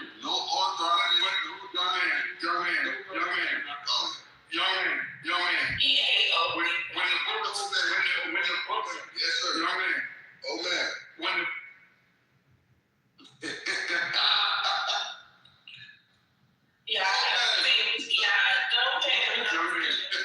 young man, when the bullets were flying, for you to be able to call me old man. Oh man. When the bullets was flying, for you to be able to say that with freedom, it wasn't very nice. But for you to be with such bravado, to say, we'll go over there with boots to ass, belt to ass, and not be willing to say, I will not go, that's asinine. Wake it up. Testimony, baby. Well, clearly, if you heard what I said, I first initially said, I don't have a problem with it. But even if I decided not to, most that they could do to me is give me jail time. And I would still sit there and say, go red, white, and blue. Nobody that want, even when I did go, I didn't want to go. You're president, Trump didn't want to go to war. It's okay. No, it's a lot of niggas that do want to go. Like, it's a lot of Americans that do want to go. I'm Trump. I'm the president. Everybody want to go till the bullets start flying. Bro, we are from America. This shit happened in your local neighborhood, bro. What you talking about? See, look, here's the difference between you old niggas and a lot of us young. The president wants to go. Yeah, bro. Because he wants to go. Excuse me, young man. I grew up in the hood. Orlando. I grew up in the hood. So what are you talking about? I grew up in the hood. Okay, what are you talking about? How desensitized the people are right now compared to then is going to change. You can see the change. We don't give a fuck about little blood right now. You think we tripping off the little nigga over there dead? No, we just. This is 50 Cent versus T.I. son. Let this go. Yeah, we can see it as little kids. You wanted us to cry about little girls and shit. We over here to understand that we got little girls getting snatched every fucking day. We're desensitized as fuck. So you are expecting a certain reaction from it. You're expecting a certain nigga. No, it's called decency. No, it's called decency. What I'm telling you, it's called decency. It's called humanity. Oh, well, I'm sorry. Humanity died a while ago. Did you not realize it? Like, this is what the fuck? It did? Yes. I don't understand it. Like, what the fuck are you talking about? What are we? We are still humanity, but the humanity that we're walking through right now, y'all don't like it. Because it's desensitized. Like I said, we desensitized as fuck. Y'all don't like the desensitized version of humanity.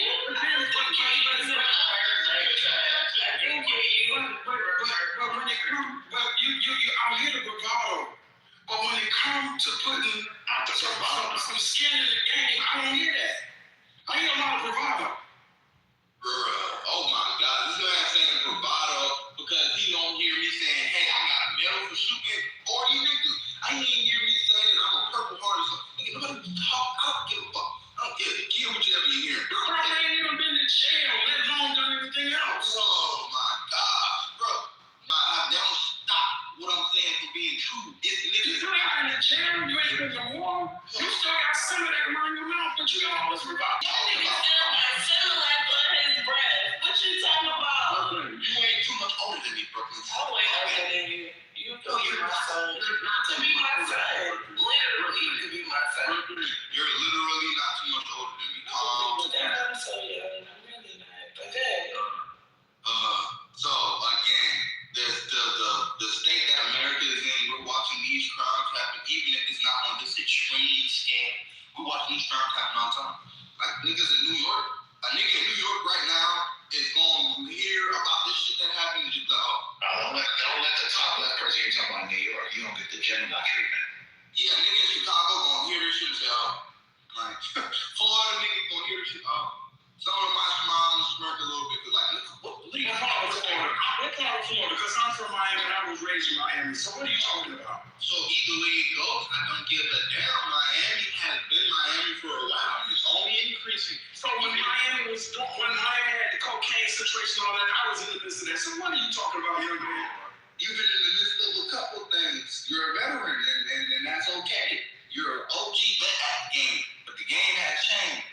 And I'm telling you, when you walked outside, what are you trying to change the game? When you walked outside scared vet, a lot of these new rookies walking outside smiling and cheering. don't give a fuck. Clutching on the motherfucking gun, smiling. This is what I'm telling you. You walked out. That's called you strapped, don't mean you know how to use it. You walked outside here, Orlando, being from my You a young man with a lot of talk.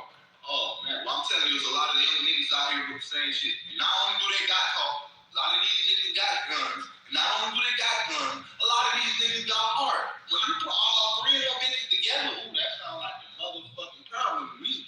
That sounds like a motherfucking problem to me. Bro, you sound kind of weird, bro. Like, respect OGs. You don't sound good, you know? Bro, if you African, so that's the reason why you hate the fact that America flexing their muscle right now. Sit back. Oh, no, that's what you know you're wrong. I have African, but you know you're wrong. You know? Just people that know better than you. This is your OGs. And y'all motherfucking people will flex y'all muscle like this. No, we're American. He think we're all old and stupid with his dumb ass. Brooklyn, I don't think you're old. Trev, do you want to give some facts before let me give about the wonderful American military you're talking about. So Divine, I just put it in the chat, but it is very telling. There have been 137 ballistic missiles. This is from the UAE defense ministry. 137 ballistic missiles launched by Iran on the Emirates, and 132 of them were destroyed by their air defenses. 5 went into the Gulf, so it's basically saying none of them hit. 209 attack drones were launched by Iran. 195 of them were intercepted, and 14 fell into the Gulf and a few into the UAE territory. So yeah, that's about like 98%, of their munitions not making it into these territories. So the reason why I'm bringing this up before I go, the reason why that's significant is, first of all, the air defenses are working. And Iran is depleting its munitions. Instead of firing, I mean, they have tried to hit, U.S. bases, but instead of trying to overwhelm American targets like the UAE and soft targets, and I think that's been a huge mistake by them in doing this. And this is why I think this regime is going to fall apart, because they're going to run out of missiles at some point, quite soon. And I'm going to put, Mark, I'm going to write this down. I'm going to give this less than a week. And I think there's full regime change. So I need to rush back in that big rush. Do I got yoga pants on my PTO? Yeah, like church pants. Are y'all looking at these pants? That's what they asked. They wanted to know because they look tight. That's what they said. I didn't say it. So you can look at those pants and get yoga pants. Come on, brother. That's what these YNs be. I thought these YNs be rough, bro, man. The skinny. That's why I was afraid of America being there. Because you're gonna run out of missiles, you have to come back and get new missiles. Like man, Jay Fresh. Mary, please talk to me. I'm trying to make that. Get Jay Fresh. Don't you got some fucking nigga? Like, nigga, what these niggas? I gotta stop letting these Africans come in and just talking about American shit. They don't know what the fuck they talking about. we have more problems. So I'm not gonna speak about our problems. Yeah, you need to go over there. Like, nigga, y'all got some. I'll go back. I'll keep back and go back, but we have more problems. And when you go back, African Americans, we need a good one, a smart brain to go and help us back. We don't need your dumbass, we need the good one. But these niggas still dressing like 2016 because they just got the clothes.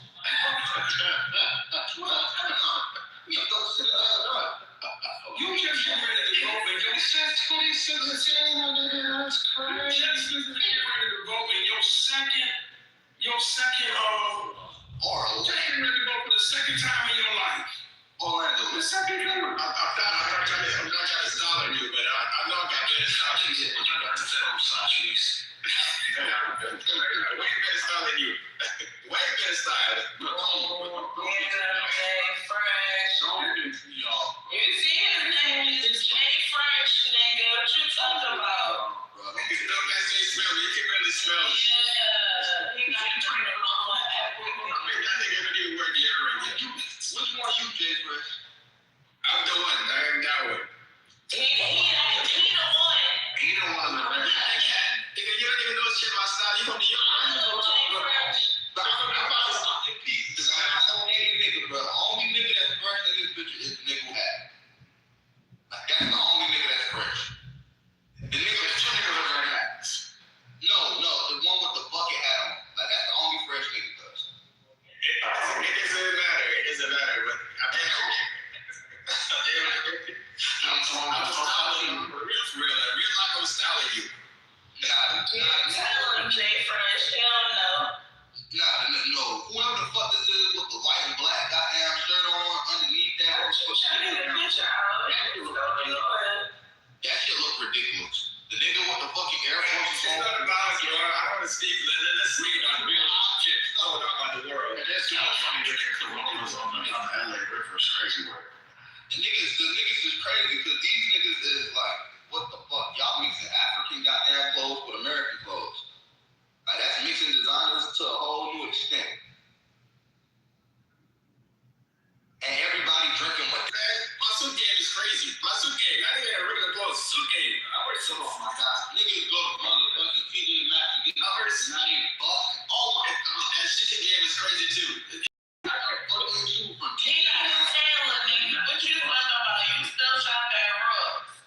Oh my god. Well, at least I can shop at Ross. I'm American, right? Cool. You act like he's in America, nigga. Man, no. Just as good. When the last time you left North Carolina? I stay in Atlanta. Why you keep talking about the Carolina? I ain't living in Atlanta. But I love the Carolina. Nigga, okay. Okay. Oh my god. I know y'all hear me. All right. I bet you can't hear me now. All right. Tell him, Devon. Lord have mercy. Y'all talking about going on attention. Oh, can we bring it back? Yeah. No crashing. We at war. Let's bring it back to the events of the day. Somebody bring it back. You want to put us back to sleep? All right. Lord.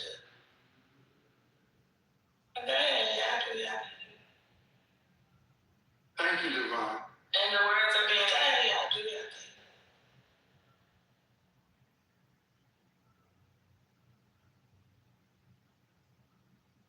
Trying this thing.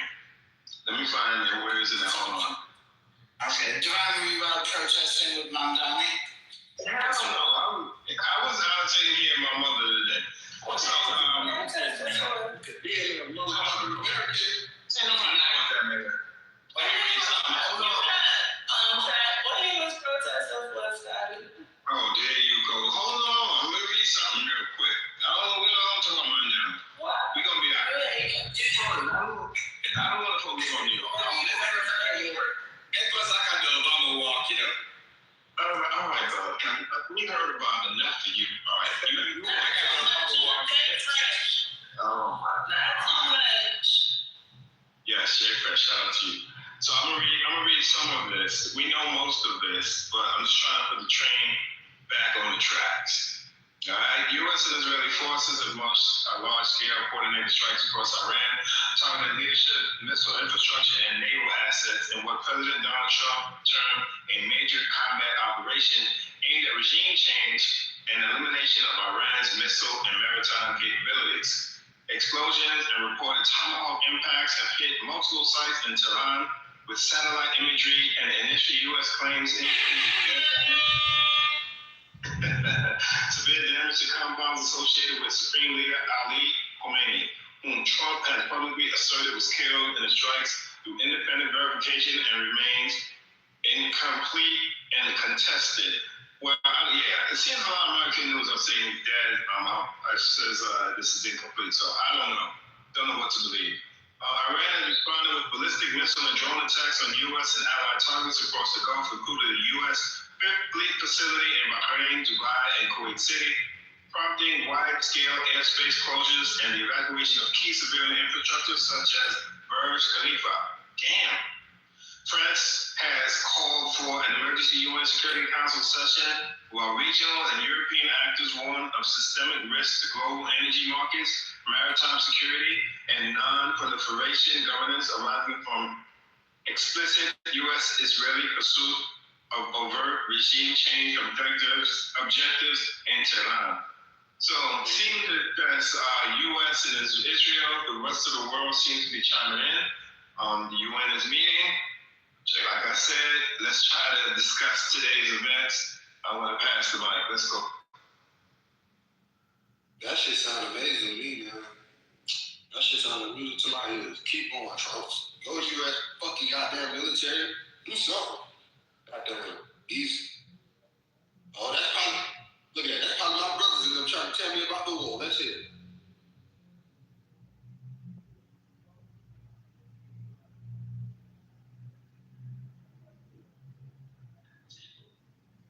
His presence is trying to tell him about the... Man, you know my brother actually worked for the military. I don't care. You ain't saying nothing about your brother, though. Hey, Nick, no, my brother actively in the military right now. Like, I know y'all... Nick, what's going on inside DC right now, nigga? Like, you actively down there right now, right? We don't care, brother. Nick, what's going on?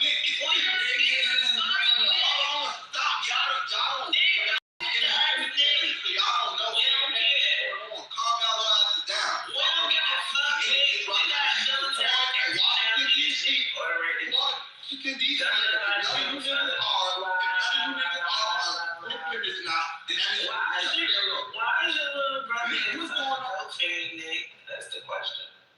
You mean he's like patrolling the streets? He's deployed to everything else. Oh, why is your little brother adult saying that? That's the question. Yeah. So, Emel, I don't think I heard from you, Emel. If you did speak, I want to hear from you again. We know you're a man with certain experiences. No, you're going to travel. Hope it involves my resume, because apparently that offense go. No, it's going to be used against you, sir. No, I'm not going to, don't say your resume, but I want to know your thoughts on today's. Well, I am in Brooklyn. I'm in the Bronx right now, just like Brooklyn. Okay. Did you go via the frog thing? The frog thing, The frog night today. That's only when I have to go to Long Island. Right. Take the frog. That's right. That was a test anyway. I don't know if you saw it. I'm learning the city day by day. Yeah, if you're coming into the boroughs, you take the Tri-Borough or the RFK Bridge, I think call it that. We call it the Tri-Borough. Come on. Yeah, we do call it the Tri-Borough. But no, Emel, what are your thoughts on today's events, bro? I mean, militarily speaking. I mean, we always knew Trump was bustering to attack Iran, and it happened. I mean, when y'all think when Bibi flew down to Mar-a-Lago and was talking to Trump, you think they hash out a plan? Because Bibi's been trying to get us to take out Iran for a while now. And Trump is just the right patsy to do that. Yeah, he's just the right patsy to do that. And hold on, J. Fresh. Emel, what do you say to people that say, they don't need the U.S.? Israel has a strong enough army. They can take out Iran 1 degree, no problem. Israel could bomb the shit out of Iran. That is a fact. Because they have advanced, they have fucking awesome intel about Iran. The thing about Iran and Israel is that there are a lot of Jews that lived in Iran. So therefore always been so fucking exact. So they could bomb Iran to oblivion. They could take out all the leaders of the different factions of the military leadership because they know exactly where those people live. They know all their family members. Israel is good at that. Government, the intelligence service in Israel is, I think, exactly one of the best in the world. But they could bomb the shit out of it, but they could never take Iran. The only country that could take Iran is us. And that's what they did this for. But I don't think Trump is going to put boots on the ground because he needs Congress's authorization for that. So I don't think that's going to happen. And that's my 2 cents.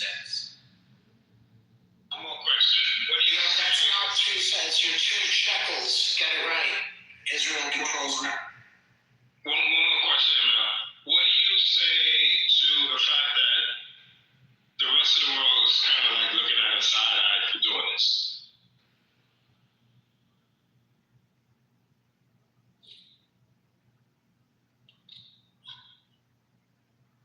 What's your consideration of the rest of the world?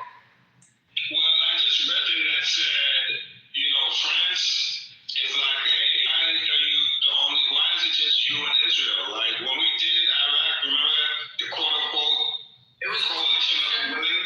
Yeah. Exactly.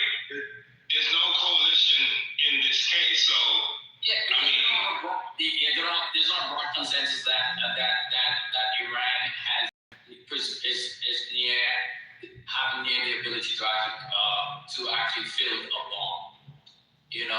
And the thing about Israel, obviously that's the arch nemesis, and Israel is like, fuck it, this is a perfect opportunity. We've been trying to take those motherfuckers out to be king in the region. But the thing about the other countries and the other Middle Eastern countries, they're fucking hypocrites because they all want Iran to bow down too. So don't just blame Israel like Israel wanted this. Israel wants this as much as fucking Saudi Arabia wants it. And I think Saudi Arabia is going to want it a little fucking more than Israel for the regime to fall in Iran. So there are a bunch of fucking hypocrites in the region. They're all kneeling down with Israel against Iran, and that's the coalition right there. The fucking countries that have military bases in American military, and they're bombing, those are all the co-conspirators in all of this. They all colluded to actually to make this happen, and they all pushed Trump to make this happen. Come on, MBS was calling Trump's endurance and Trump's every other fucking week to make this happen. But Israel is the one that's going to take majority of the backlash for this. Thank you, brother.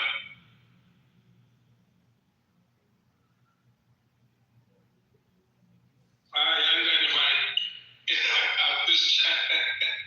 That's what y'all want to do. Oh, wait, Spiritus, I do want to know about the Mandami protest briefly. What happened? I don't know. I wasn't following. I know he only tweeted out about, the war and anti-war stuff and we shouldn't be attacking, and then other people went back and forth. I don't really care about that stuff. That's to be expected anyway. Right. All I know is that it was 54 degrees in the city today, and people were acting like it was 80, and everybody was wearing shorts. So all the way.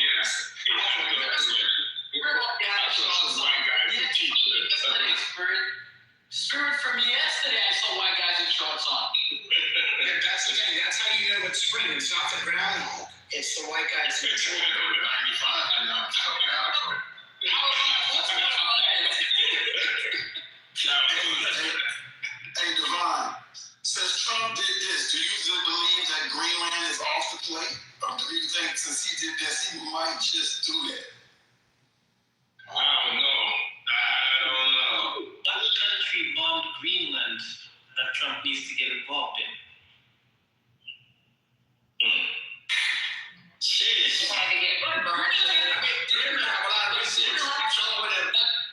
But Denmark already bended the knee. It's not like we got anything extra that we didn't have. We literally have control of Greenland already.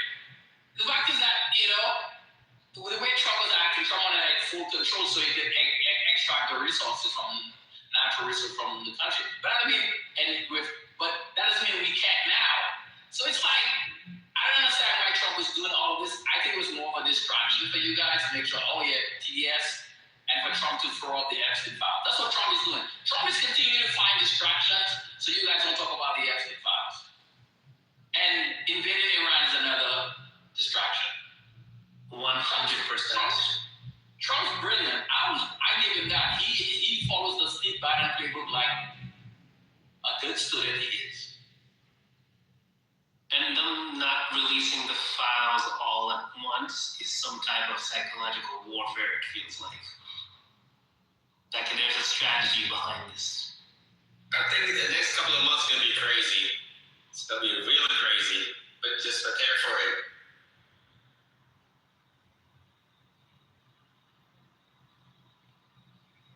Well, maybe it's time to leave America. Because that's what everybody's doing now. They've been a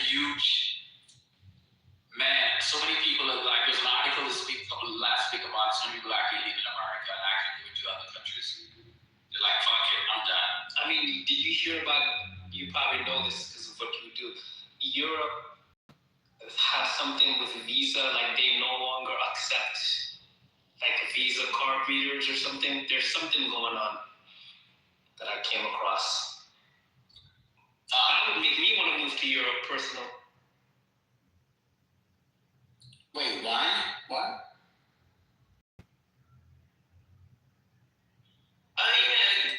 You said it's more than Europe. They're gonna make it where you can't use Visa and MasterCard in Europe. Like they can't use I thought you meant traveling visas. Visa and MasterCard. Visas. Wait, what? They got their own. What's the beef for Visa and MasterCard? The Euro card? Something like that. Wait, is it going to be, what's it going to be, a charge card or revolving credit card? Again, or what? Or back to Diners Club? Hold on, let me try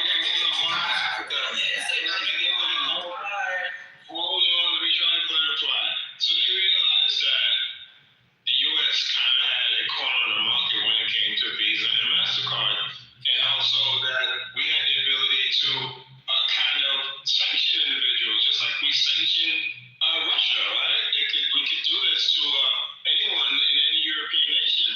So they went, you have to Google it, I don't know what it's called, but they started their own version of Visa/MasterCard for Europeans only, and millions and millions and millions of Europeans have run over to sign up for it.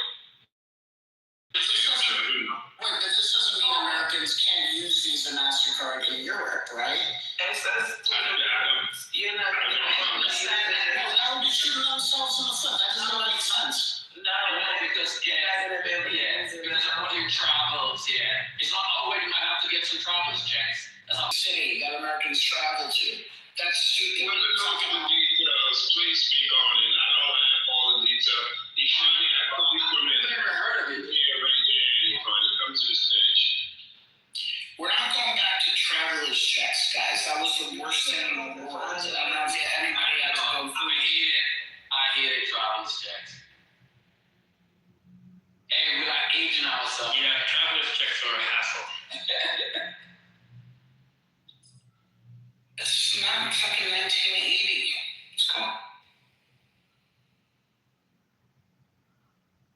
I think we can still use ours over there, but they're going to have their own version of it. I didn't hear that they won't take it.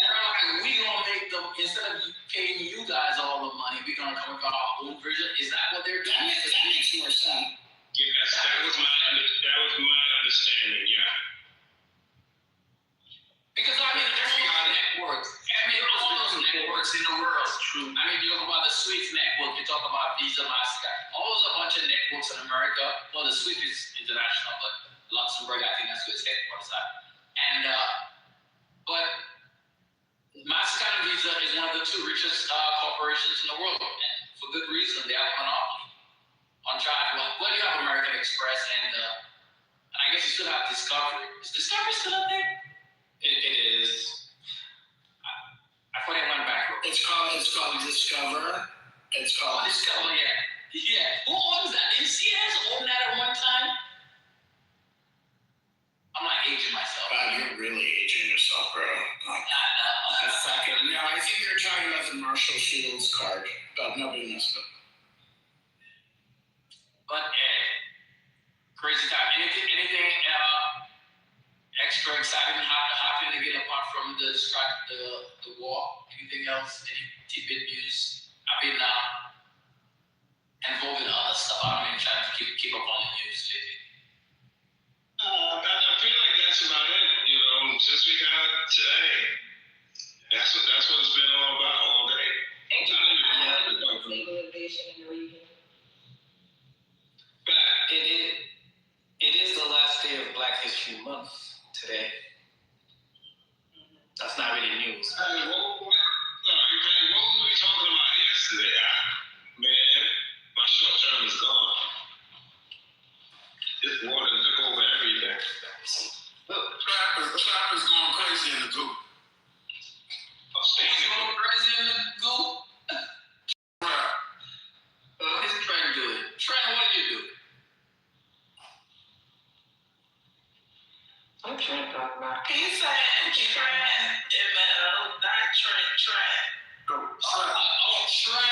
Trap, where's Nick? Did you get a hold of Nick so he can tell us about his appointment in DC? Yeah, bro, I was trying to got down, figure out who Instagram. But my brother said that they hit Dubai yesterday. I told y'all he's actively inside the military still. So yeah, he's inside DC, but one of his homies is in Dubai, so he got first-hand video of them hitting Dubai. Like he was sitting on one of the little resorts walking around and he's seeing the shit hit. My brother is actually one of these dudes that these niggas and shit. Like he wears uniform and shit. You can see him little light skin ass.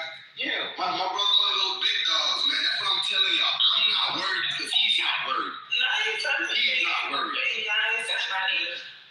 Your brother's a big dog and he's not worried? Yeah, my brother's a big dog, man. And he ain't worried, man. Like that's what I'm telling y'all. So yeah. That's what he said, Patty, right? You know?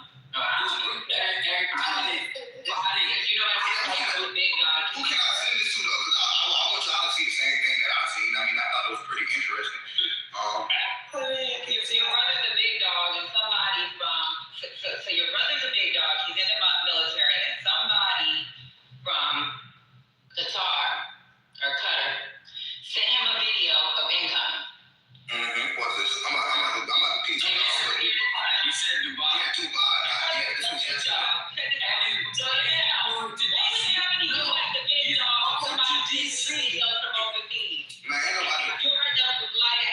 Man, ain't nobody care about all that shit, man. But your brother's a big dog, though, right? Yes, he is. He's a big dog, man. That's what I keep telling you. Is he stationed in DC or is deployed to DC? Which one? Bro, he's stationed in DC. Okay, you said deployed. Why is he in the army if he's a big dog? What do you mean? Why is he in the army? Because my brother has all type of shit. What's your brother's rank? Nick, what's your rank? Wow, ain't no big dog. Yeah, Nick, get on the phone. Nick, what's your rank? He on the phone talking about his brother. Better than the kitchen to nobody. Ain't no Nick. Yeah, I swear to God, my brother's on the phone. Both my brothers on the phone. Y'all crazy. Give him some grace, man. It's Trap. You know Trap's entertaining. Why do y'all always think I be lying? Look. He's an E3 and he works in. You said Nick. E3. I know you're the E3. What you said, Nick? Only a private would send some dumbass You tell us about who? investigation. How about that? Only a private would do some dumbass shit like that and be put under investigation. Nah, okay, so y'all see my PTR? Y'all see my PTR? What's his rank? Ask him his rank. Nick, what's your rank? E4. Oh, yeah. That's true. And he's a big dog. And that makes sense, doesn't it, Emma? That's a real big dog. That sounds like a chihuahua. You said it was never out there to you, so like, Yes, sir. Yes, sir. He's a yes, sir. and one of those Hey, man, what were you, man? would be on TikTok. You were E1, and now TikTok. And I wonder, I'm trying to tell these old niggas to calm down, man. I was an E nothing. He said, y'all boys don't got shit to worry about, nigga. This is what we tell them. I'm just saying. Yeah, E4, that's why he said you ain't got shit to worry about. Yeah, exactly. I'm sorry. Because there was no structure to your body. I'm sorry. Was Dubai bombed yesterday? Is that what happened? Yes. He acting like he telling us something we don't already know. That's Y'all ain't seen it. Did y'all see how video. let me see one behind the chart. Let y'all see. Bro, it's on Twitter, bro. It's on Twitter. He knows top secret information. Divine, it's a different video. Why you can't give Trap his grace? Exactly, the Twitter one was like That bullshit. Patty, when the last time you had to consult an E4 for some information? But what is the E4? What is the E4? The E4 is equivalent to a corner boy.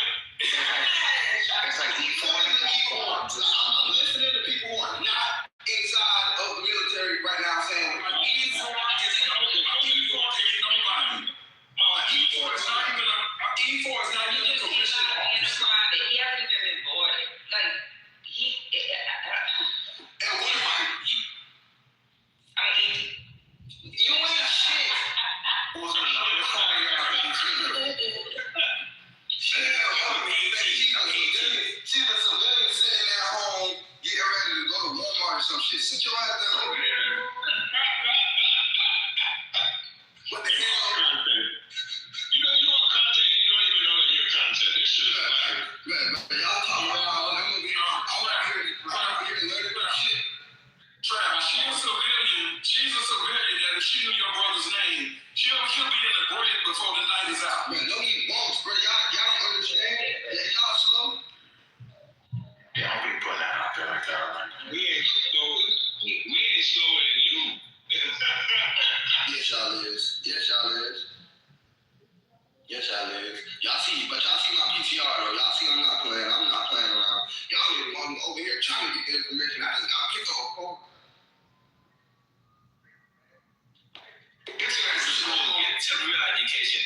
Instead of shit. Y'all don't know shit. Get to real education. Y'all don't even think y'all know it. Y'all don't even think y'all actually know.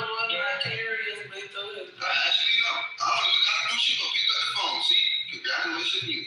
Aww. And he actually inside DC right now. Yeah, he's cutting grass or he's trying.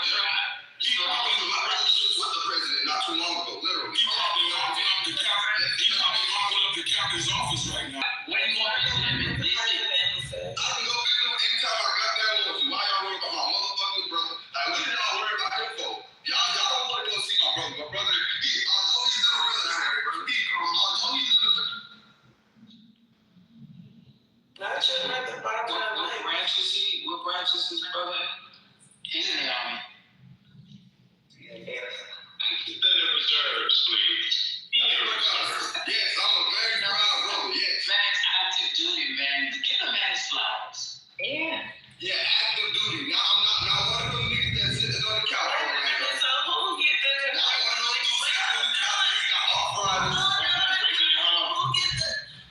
congratulations? You and your brother. Shit, hopefully.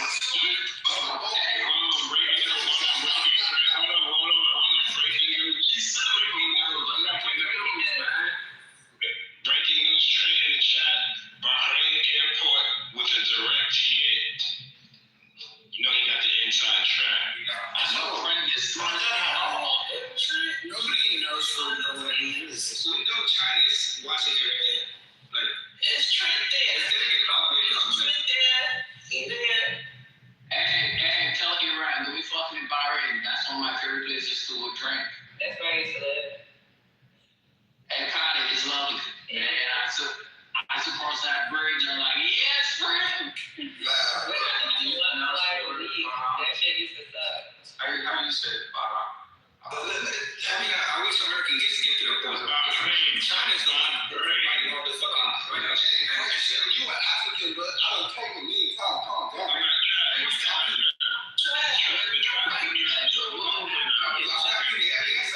What's that mean? The trap show is over now. What was that? The Jenny Fresh show is over. My brother Rambo is here. We gotta catch him up. Stunning, man. Look, I'm hearing the analysis. I mean, I know what it is. And so I'm just trying to listen to the conversation. And I promise you, I'm just listening. He don't know shit about politics. He's not even that level. He just. So anyway, yeah, I'm telling y'all. I'm just listening. Where the fucking crash? Nah, I ain't going to. I'm just chilling. But I love that chant. I love that what was pointed out earlier about neocons. Like, because MAGA has written, first they wrote the coattails of the Republican Party, then they were doing their own thing, and then, now the neocons have splintered off from them. So this is very unique. But I know a lot of MAGA dudes, I put it in the chat earlier, they are upset for two reasons. Number one, global strife, that's they're against that. Number two, the Epstein file, that's another thing. So yeah, they're not happy right now. So I'm just gonna sit back and watch this unfold. This shit is a mess. Rambo, you mean the Democratic hoax? That's what you know. Oh, I didn't say that, but if you, I said what I said. I'm just funny. I'm sorry, man. Yo, ML, man, I'm so chill right now, man. Like, so part of it. You had a pop session. Yo, man, everywhere I go in New York, people just be asleep. Marijuana is everywhere, y'all. What did you say? What? Everywhere I go in New York, people just be smoking. You can just smell the weed. You're driving. Where do you go, bro? Yo, no, when I'm in the Bronx, even in Manhattan, when I'm down in Manhattan, I smell it too. It smells like next week. I'll hit you up, man. Well, I don't go to the office because my job is 100% remote. I go to the office for end of monthly, end of month. So next time I'll be in the the next time after the month closes, next time I'll be in the office probably around the 10th or the 11th. I need to check my schedule. Hey, my brother man let you an E5 and above. Shut the fuck up talking to him. Don't even know who the fuck is this telling him that he is not who he is. Like, he was telling him. No, because y'all trying to say he was a little nigga. Y'all trying to say he was a little nigga. And I was a little nigga. He said, let you an E5 and above. Shut the fuck up. So, Trap, can you speak for yourself, bro? He's somebody, he'll work with me. You go in the military. What's a worker bee, Daddy? He makes shit happen. You don't want that shooting. Who wanna go tell another man that? Yes, sir. How dare they act like they're the military? Yeah, man. They act like they're the military. You wanna know what you think, Trap? Like, Hey, you said answer him. Are y'all in the military? Niggas don't. Niggas, you must have time down for you to go. Yes, sir. Tell him to come to the phone. It's serious. About to move that clearance. I'm on my job being one in the call. You can't hear from multiple people talking. Tell them to download the app and come in the room. Tell them come on over. Download for a lot. Yo, man, it's not science. It came to work or something. He ain't getting on it. Yeah, I'm not sure. It's my serious question. We say the same thing. To say that they're anything, right? Can I ask Emil and Patty a serious question? Yeah. Please. Emil and Patty, it's good to see you, sweetheart.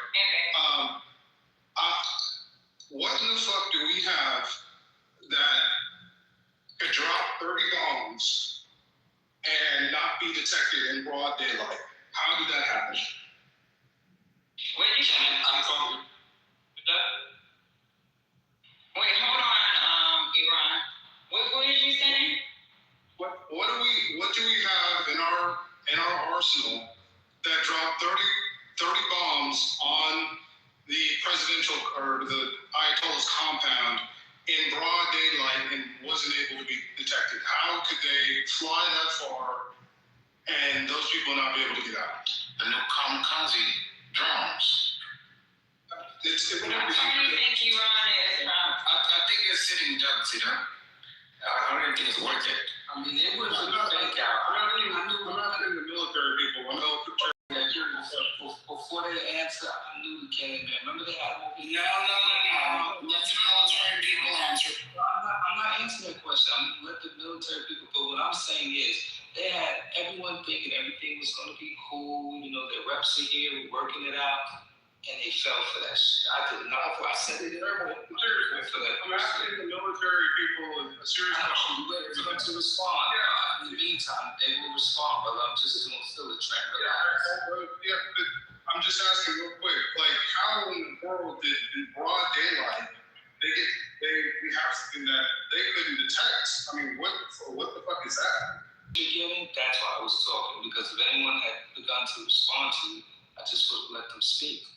So that's why I was chilling some fellas. So it makes sense now. I'm trying. All right. Yo, you right now. I'm just saying, like, sheesh. Yeah, Trey, you hear that silence, you hear that little gap in the conversation. Yeah, that's all. We always listen to people who are subject matter experts in this room. We shut the fuck up when somebody is doing what they do. Nobody's gotten off the mic and done that. So I'm curious too. How they get it? How were they that? If you want to let them answer, you can let them answer. It's okay. If they want it, it's kind of a weird question, but that's okay. Go to silence again. Well, Patty offered her mic. Hey, Patty. Patty about because it seemed like you didn't want to. I was no question, so I don't even know. China is right there. Said there's no such thing. So that's the response, Trent. I don't know if you heard it. She said there's no such thing. My app's not working, so there was no such thing that can't be detected? No. You talking about as far as missiles? No.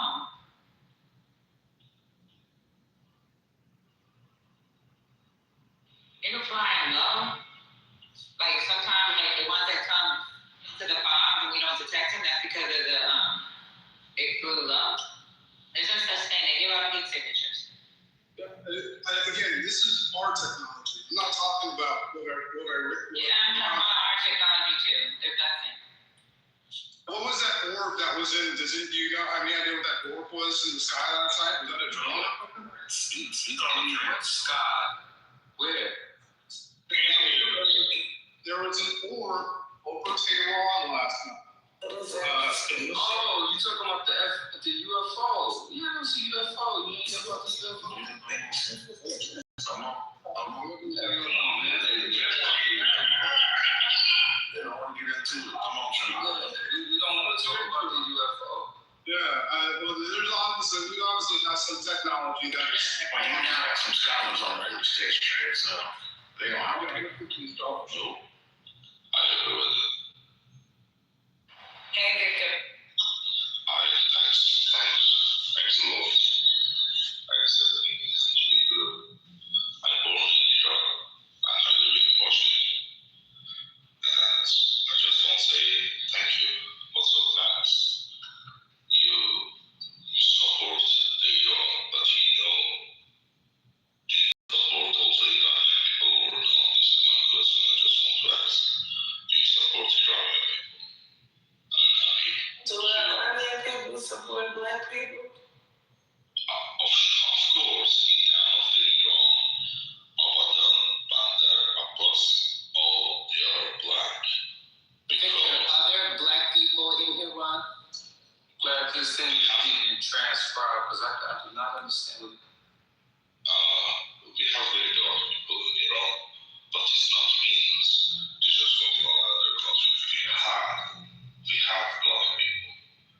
The weather, how the was in down Iran. Iran is not a very small country. We have different with blue eyes. Do they support the black people? Yeah, we have many black people, even in other town, when they go out there with the blue eyes, when they see first, they don't know from which country they come, but when they talk same language, they say, oh, you're from the same country. Say, yeah, many things we have. Don't think when we see some black people, I have. Because there is not anything about the color of your skin, anything. We are all the human and we talking. I just want to talk about the. Victor, is that you in the picture now? Is that you? Yes, I am. Oh, okay, right on. Yeah, I am.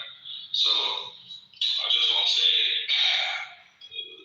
because of that, I don't know how who joined me in the group, but war with Iran, it means, do you support Iranian people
Gonzalez come from?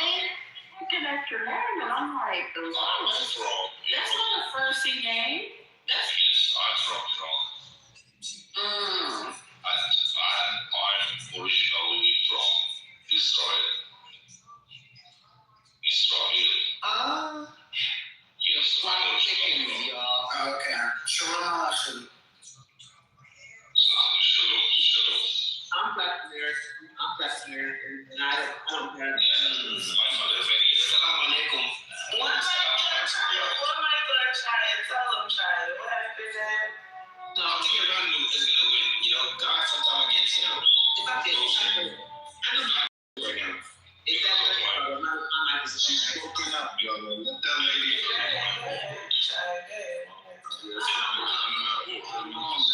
Victor, hold on a second. Let Chinese trying to speak. You're not letting them speak. Go ahead, Chinese. I keep all of the voice. All right, hold on a second. Okay, all right. Call me, but is it Chai or Kai? It's Kia. No, it's Kia. Kia. It's in my phone. I don't have anything. I don't have anything smart to say. I really don't have anything smart to say. I just was a little irritated by support Black people, but I really just came off in the midst of this Iranian war. It could be the beginning of World War III, but someone said that they saw a UFO, and I'm just like, Black people, get ready, pack up, because they're coming to get us. Let the dumb shit happen on Earth, because we got to do something.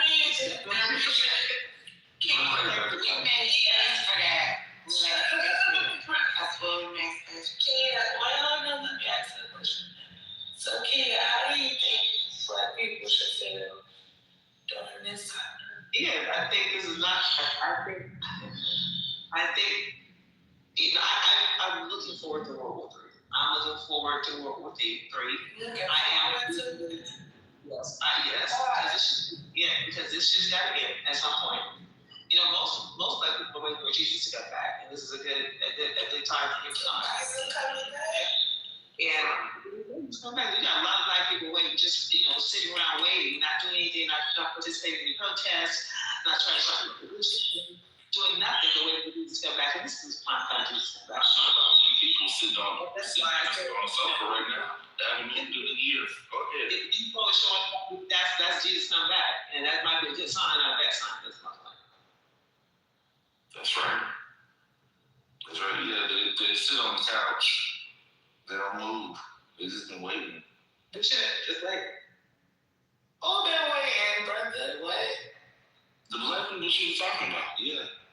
Even though this is a government with white folk who not doing shit. Mm-hmm. No, but I'm trying to think, because that's how we got here. No, we got here because we waiting on Jesus. Victor asked us, Black people, do we support the Iranian people or the leaders, us Black people? So I want to know, do y'all Black people support the Iranians or the leaders? Yes. Right on you, brother. So let Victor, the African American Iranian, speak. Right. Born in Israel, hangs out in Bulgarian clubhouse. Right, our next version of. I can talk Bulgarian language also. If anybody wants to talk. What's your first language, Victor? You are Bulgarian or you can talk Bulgarian? I can talk some Bulgarian. I'm actually not know how to play Bulgarian. I know Turkish, Azerbaijan, Farsi. I'll say language. Yeah, because of my work. I was in army. That's why, because of my work, we did to them before the move. Where did you get the name Victor Gonzalez from? Are you trolling us? That's the looked things up and I put them on. Where about me? Gonzalez is from. Shut up. Let him answer. He's a troll. He goes. Gonzalez to come from Spain and down our country from Mexico. Wait, so you was a word in Mexico. What was that with you? not me. You talk about Japan language. Let's put in our so we talk about Japan language. Yeah, also like, come on up, Pangea, we respected RJ. And this man is a troll. He got zero phone. How you got zero phone?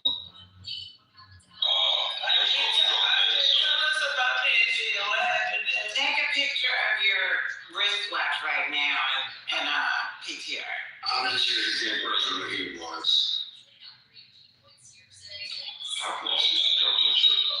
Welcome, Archie. Yeah, I got those. What you talking about, Pangea? Now tell us. Can I talk for a seat? We don't speak Farsi. We black Americans. We are black Americans in this room, sir. That's not.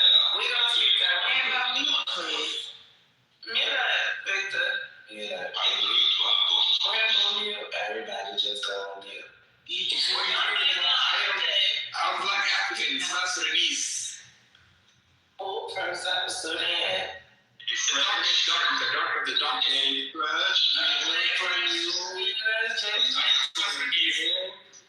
All right, thank you, sir. RJ's on stage. Oh my God, RJ. How are you, sir? RJ. Excuse me, may I know? I'm from Iran. Wait, what happened?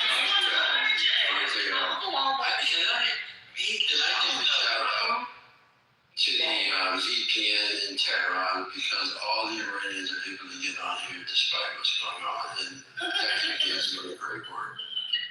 Other than that, I'm just here because Brother Messi knows this give me children, and I'm here to give him what he wants. If he's looking for me to crash out here, I'm a step closer.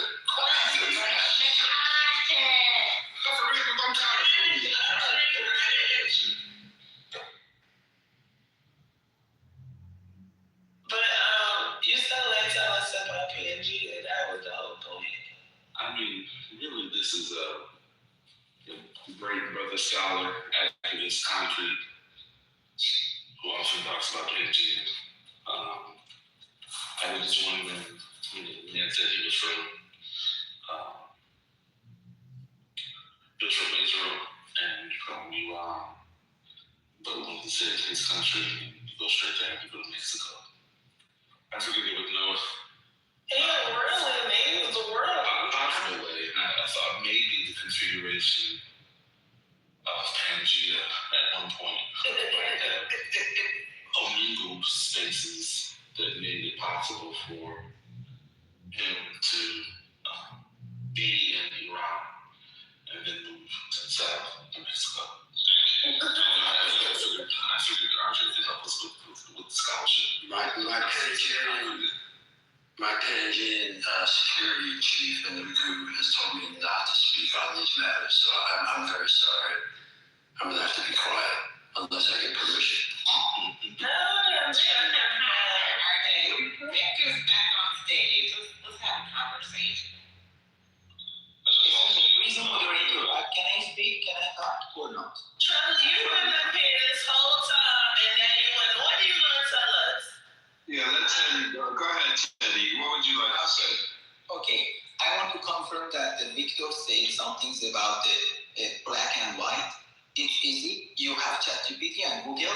You can go search about our history and culture. Where do you have documents, formal documents from 2,500? Okay, Teddy, where do you live? Every color, every religion is respect for Iranian people. And we have a different area in Iran with a different color. We really don't think about this. Maybe in America you say the black and white and something. Really, it's all of our culture. What are you saying? Let's make it action. It's good for us. For Iranian people, it's really good. Where do you live, Teddy? Where do you live? So wait a minute. I live in Europe. I can speak Farsi with Victor. You are asking me, do you speak Farsi? You are asking many questions from the Victor. Do you know why? Real question. Do you know why we do that? Do you know why we do that, Teddy? Because a lot of people come in here, does dozens and dozens every time there's a little open, and they do the same thing that y'all do. So that's why we're asking questions. Some people are lying, some are not. So it's just trying to figure out who's real, who's not. That's all. Sorry, no. If you want to know about who is real and something, okay, it's another issue. But right now, I saw many clubs and clubhouse that they are speaking about the war. They don't know what is the facts because they don't live never in Iran. We know what happened. We have two issues. We have two different issues. One is the Iranian people. One is another one. It's the supreme leader of the Iran and the terrorist groups that they make the problems in the world. And now we are happy and want to say thank you so much, Mr. President Trump. And the TV is thanks, Charlie. Maybe I know you fucking Charlie now for one friend. You know, it's kind of crazy because we hear all these people from Iran coming here and talk, and nobody talks about what they're facing on the ground. Nobody talks about the water bankruptcy that they're going to and the shortages that they have, and the fact that people don't have food to eat. The fact that their currency is literally worthless. Like, you can't buy anything with it.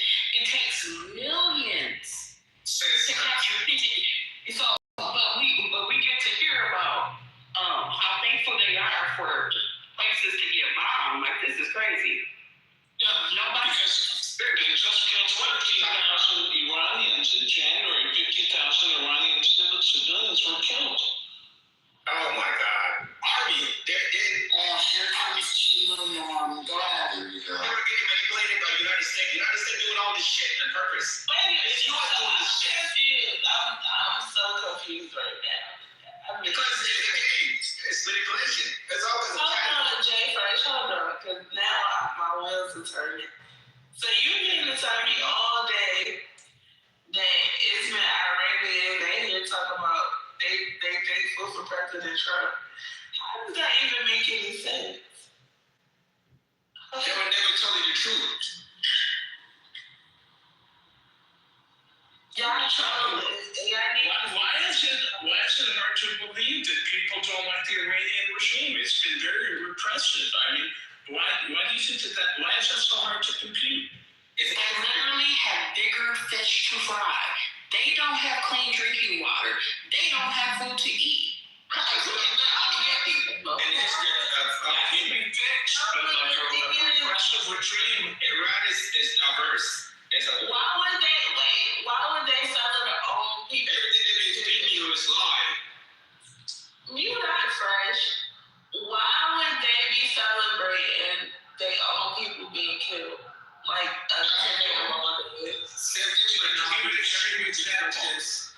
Same thing with Iran. Something they just lie to you and then destruct. America is there to distrust. Yeah, we're not asking. Jay Fresh, you in America, mute that. What? Who's that?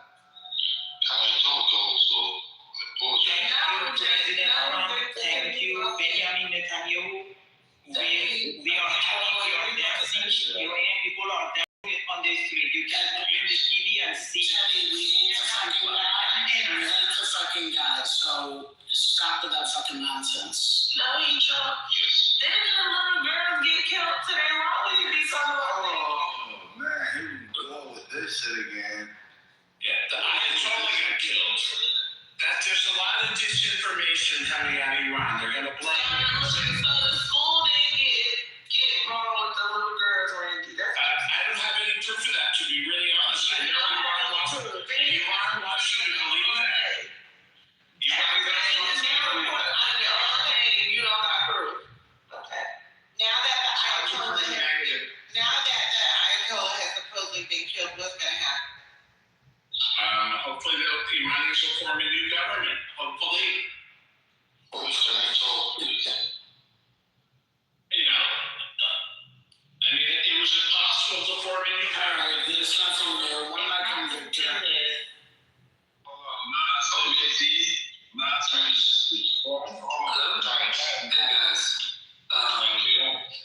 So I can explain a lot of stuff. So I'm Iranian, half British. Okay, so the reason why the Iranians are happy that Trump has attacked the Iranian regime is that because the Iranians have been oppressed for over 47 years. Iranians have been held hostage. 90 million Iranians have been held hostage in the country. But people that are leading the government, they are the people that are the heads of the government, the regime of Iran. These guys are not even Iranians. You look at Wikipedia, open Wikipedia, put in every single leader, you see that they'll be born in different countries, not even born in Iran. So the reason why everyone's happy is because they want this regime to end. Yes, there's problems in the country, food, currency issues, but this will only be fixed if the Iranian regime falls, if that makes sense. How does what just happened change the regime or fix anything? They drop some bombs. Can I just say one thing real quickly? If I could just state the obvious real quickly. There are absolutely Iranians who don't want the regime to exist in Iran. I'm an outsider, I'm an American. I don't like the Ayatollahs. I definitely don't like the IRGC and their treatment of the Iranian people. However, I will say this, there are also millions of Iranians who do support the regime, who don't want them to continue to exist, who do see Israel and the United States as their staunch enemy. To say that 90 million people are being held hostage, every single one of them don't want the IRGC or the Ayatollahs. I mean, their entire military. Nigga, whose side are you on, nigga? I have to send your ass over there. That meant nobody else.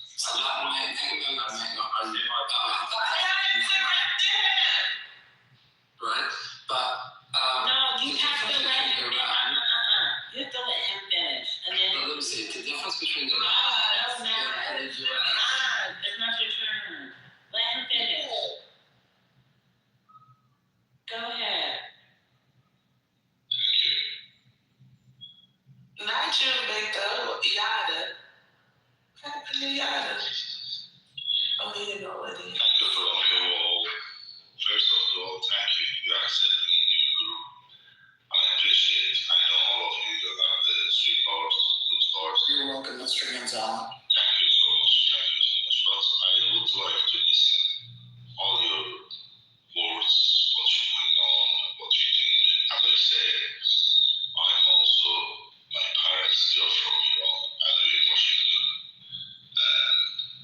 I would like to say, please, don't think we don't mind black or what. I dream black boy. And I'm still single. I'm almost 40 years old. Never for these things. Now, if you talk about the politics and these things, believe me, many people in Iran died because our country is full of the culture, is full of the things inside, the petrol, the expensive things, but where they spend all, they go to Venezuela, they go to supporting another Arab country to what? We want to remove the America and Israel. And if I see someone from America support Iranians, come on, do you see the news what's going on? Iranian leader, they say we want to remove the America. How you can remove the America? People live all over the world. This, look, we are in one town, a few child, they say I want to kill you all. Come on, what's going on? What's going wrong with you? And if you feel that anymore, like politics, you understand. Because America say, Wait, hold on, Gonzalez. Mute up for a second. Mute up. Because let me address Agent Pete and Crystal in the audience. I'm the only reason why anybody is talking right now. You two simple ass bitches. Don't get me fucking started today. Because if you want fucking content, it'll be definitely content. I don't have time for this chat baby shit. The only bitch that can talk shit to me is motherfucking Maya, you simple assholes. Y'all better stop fucking playing. I'ma drag you hoes on this motherfucking app. Thank you. Bitches. Y'all talking shit, talking about Brooklyn. You know, I wasn't even fucking talking, you simple bitches. Brooklyn, you fine. Leave Brooklyn. Leave the chat. You fine, Brooklyn. This one, I wanted to say it and not type it, because I bang for real, bitches. No, that's Brooklyn. I love you and your dog picture. I have also told them that I both with the dogs from my childish. I grew up with the dogs. Okay, Victor, get back on topic. Yeah. So, the thing is, Iranian people want freedom. Iranian people, they don't want some leader come, which they are not Iranian. From another Arabic country, some leader come, and they say we want to remove America. Come on, what's going on? All the world heard, because they say, we just coaching. But now, when they want to get like an atomic bomb, we understand, it's going to be serious. So it's time to remove it. That's what's all. And now, the Iranian leader, Khamenei, is killed. The Iranian people next celebrate it, so we know all the world is going safe. How you can understand somebody come say, we want to remove Israel and the USA. Come on, for what? For what? And people even do not understand for what you want to remove. Some other country, people living inside, they want to remove because, you know why? Because they want to make their own bigger. Enough of this. Enough of this right the fuck now, because we don't even know what you talking about. And I'm in the chat reading these simple bitches keep talking shit. Y'all talking shit about me. And I ain't even saying nothing, but this nigga Gonzalez is rambling and y'all not complaining. Y'all really want some shit. And y'all gonna get it tonight. Because I got the fucking time, okay? Don't let me say myself. You're good, but I want to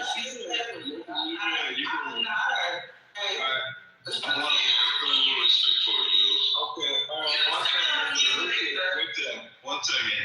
Want to welcome the movie to the stage. Welcome Anthony to the stage. I'll see that. Christopher? Well, welcome to the stage. Yes, man. What's going on? And the movie, what's going on, man? Was that William?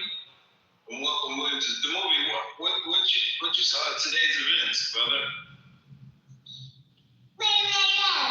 The movie, PAT. All right. Anthony, how do you feel about today's events? Oh, man, listen, bro. I'm speechless, bro. They got Khomeini? They got him? This is wild, man. I really wasn't expecting that. And, initially, I was trying to give Iran the benefit of the doubt when they were denying it. But, he's up out of here. He piled up them body bags in the street with them protesters like it was all right, like it was business as usual. Listen, you can feel however you want to feel about whoever you want to feel that way about. Dude needed to go, and he's gone. I don't know what comes next. I hope it's not worse than him. I pray it's not worse than him. Actually, breaking news, his family members are also gone as well too. So they just confirmed that his daughter, his granddaughter, his son-in-law, and daughter-in-law are dead. What are your sources? It's on BBC. It's on. One time, let Anthony finish, and we'll go right to it. Yo, man. All right, cool. I'm gonna let it slide. I ain't even gonna go with it. Yeah. So, listen, man. Ultimately, I'm in awe. I'm shocked. I'm like, we have the potential for something great coming out of it. We also have the potential for something worse didn't have yesterday, that we didn't have last week. It was possible. What's the possibility? What's going to come great out of it? They're never going to tell you the truth. Just be careful. Seriously. What's going to come great out of it?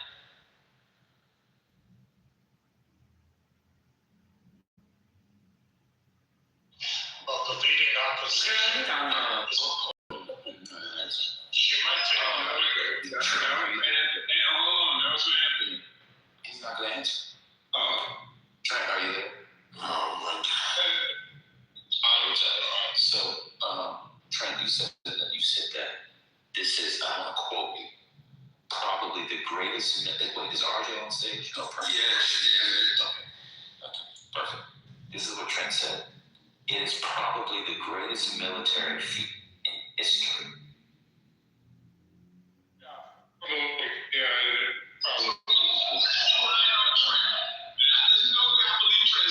One second, Trent. So, D-Day. Context. Context. See, this is what you wrote. You said it is probably the greatest military feat in history. Hannibal. So if I can, I'll clarify. I'm walking the dog, and I was typing. Greatest military strike, single day strike. I mean, the planning and what they've done. It is pretty incredible. I have to agree with Anthony on that. This is No. What makes it greater? Stop. You said it's the greatest military. You said the context here that you gave was history. That's the context, history. And you said the military. Single day. I should have said strike. But I would call it in a 12-hour period. To essentially eliminate the number 15 Army or 16 Army in the world in less than a 24-hour period. What do you mean? What doesn't it tell you? Because one, I don't know where you guys get these rankings from, but defense minister, the leader of the country, and the leader of the army, plus all the installations that have been hit. Even beyond what happened in 2003 with shock and awe, this is right now. This is pretty incredible 12-hour period. I'm just with Anthony on that. You can't in the middle of the day to have a strike in the morning that was that successful is quite incredible. The military power capability of the United States. But what makes it a great feat? I mean, I think it was it called Buckers or something. I can't remember the name of the thing. They found the guy was in there and they dropped bombs on him. I can't understand. Are the Iranians still firing at other countries, or they stopped? Yeah, they are still firing. Here's what I'll say. At 9 a.m. or whatever local time, I think it was 9 a.m. local time in Tehran, in the capital city of one of the most formidable, it's top 20. Iran is definitely top 20 military. That doesn't tell me anything, because the gap. Let me tell you why it doesn't tell us anything. Because the gap between the number 1 team and the number 20 team doesn't tell me anything, right? So you can be a number 20, but if 8 through the rest are ass, that doesn't tell me anything. Number 20. So 1 second. So like, what's number 18? What's 18? So what's exactly the context? You're just giving us rankings on the internet. That doesn't tell me anything. Man, fuck all that shit. Let's go USA, man. That's what I keep telling you. Shut up, Trap. Let's go. Go ahead, Trap. Trent, I pray your brother is safe. Iran's ranked number 16, and just in the middle of the day. But contextualize that for us. What does that mean? So in the let me tell you what I mean. Does it mean like the number of people? Does it mean the number of people in the military? Does it mean how much they spend per GDP?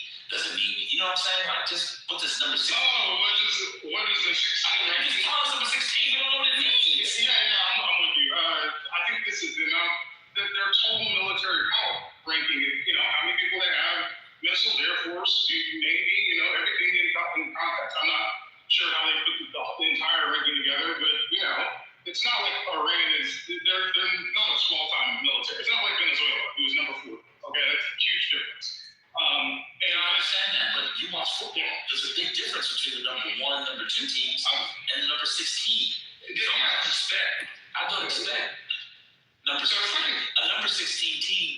If you could what? I'm trying to get context. Yeah, I'm trying to get it was the greatest military feat in history, and now you're changing it to single day. I'll retract my question.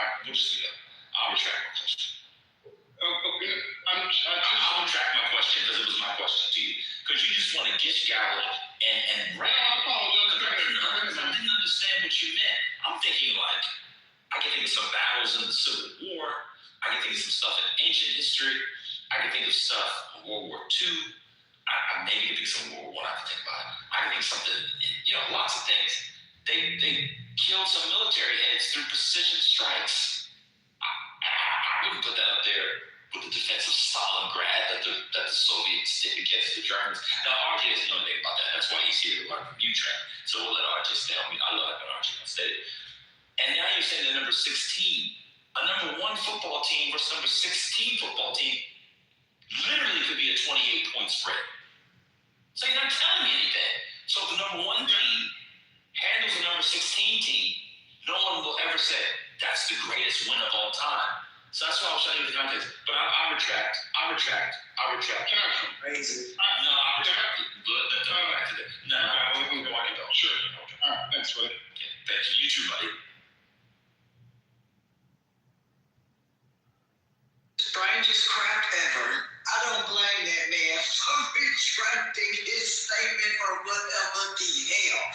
America shouldn't find itself in needless wars. We continue to find ourselves in needless wars. And Donald Trump was supposed to be the man to get us out of wars. Instead, we continue to be in them all over, in Mexico, other places. We're bombing boats and all this other stuff.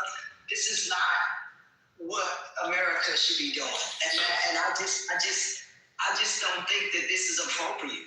We're not doing this with Congress. What is this? And there has to be answers. There has to be heavy answers. And Iran, because of that, I hope that we're not put into another 10-year war, whatever. Whether Democrat or Republican, but for the Republicans right now, this looks really awful. It's just not put together right. Yes, people got killed and all that other kind of stuff, but it's really, really bad. You know what I mean? It just doesn't make sense, and we don't have the we don't have the money. We don't have the money, and the people who eat this stuff is the taxpayers. They have to continue to crank out hundreds of billions of dollars to feed wars and whatever else that just doesn't make sense. And if Republicans are with this kind of stuff, that throws our country into just heavy debt. It just doesn't make sense. The military, it has the biggest budget in this country. That, man, ladies and gentlemen, is where your money going.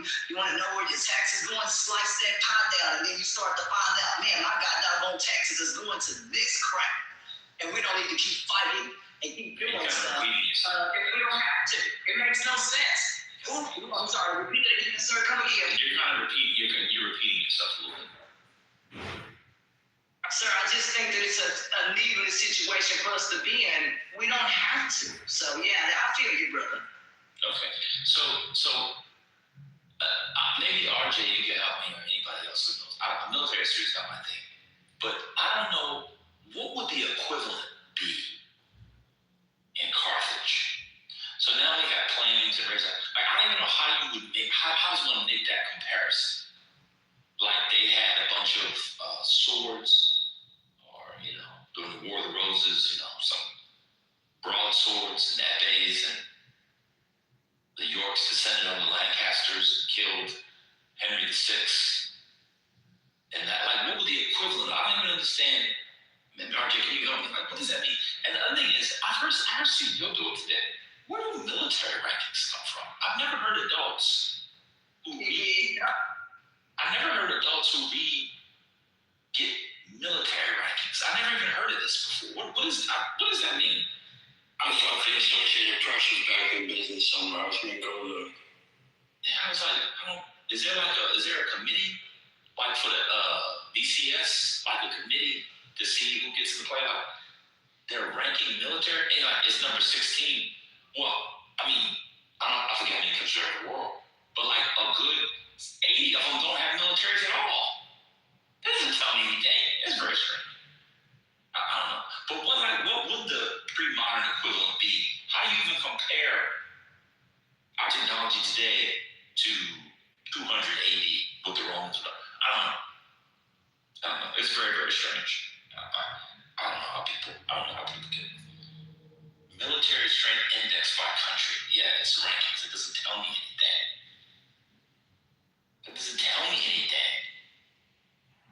No one thinks the number 16 country team in the country's going to win the championship. There's still 6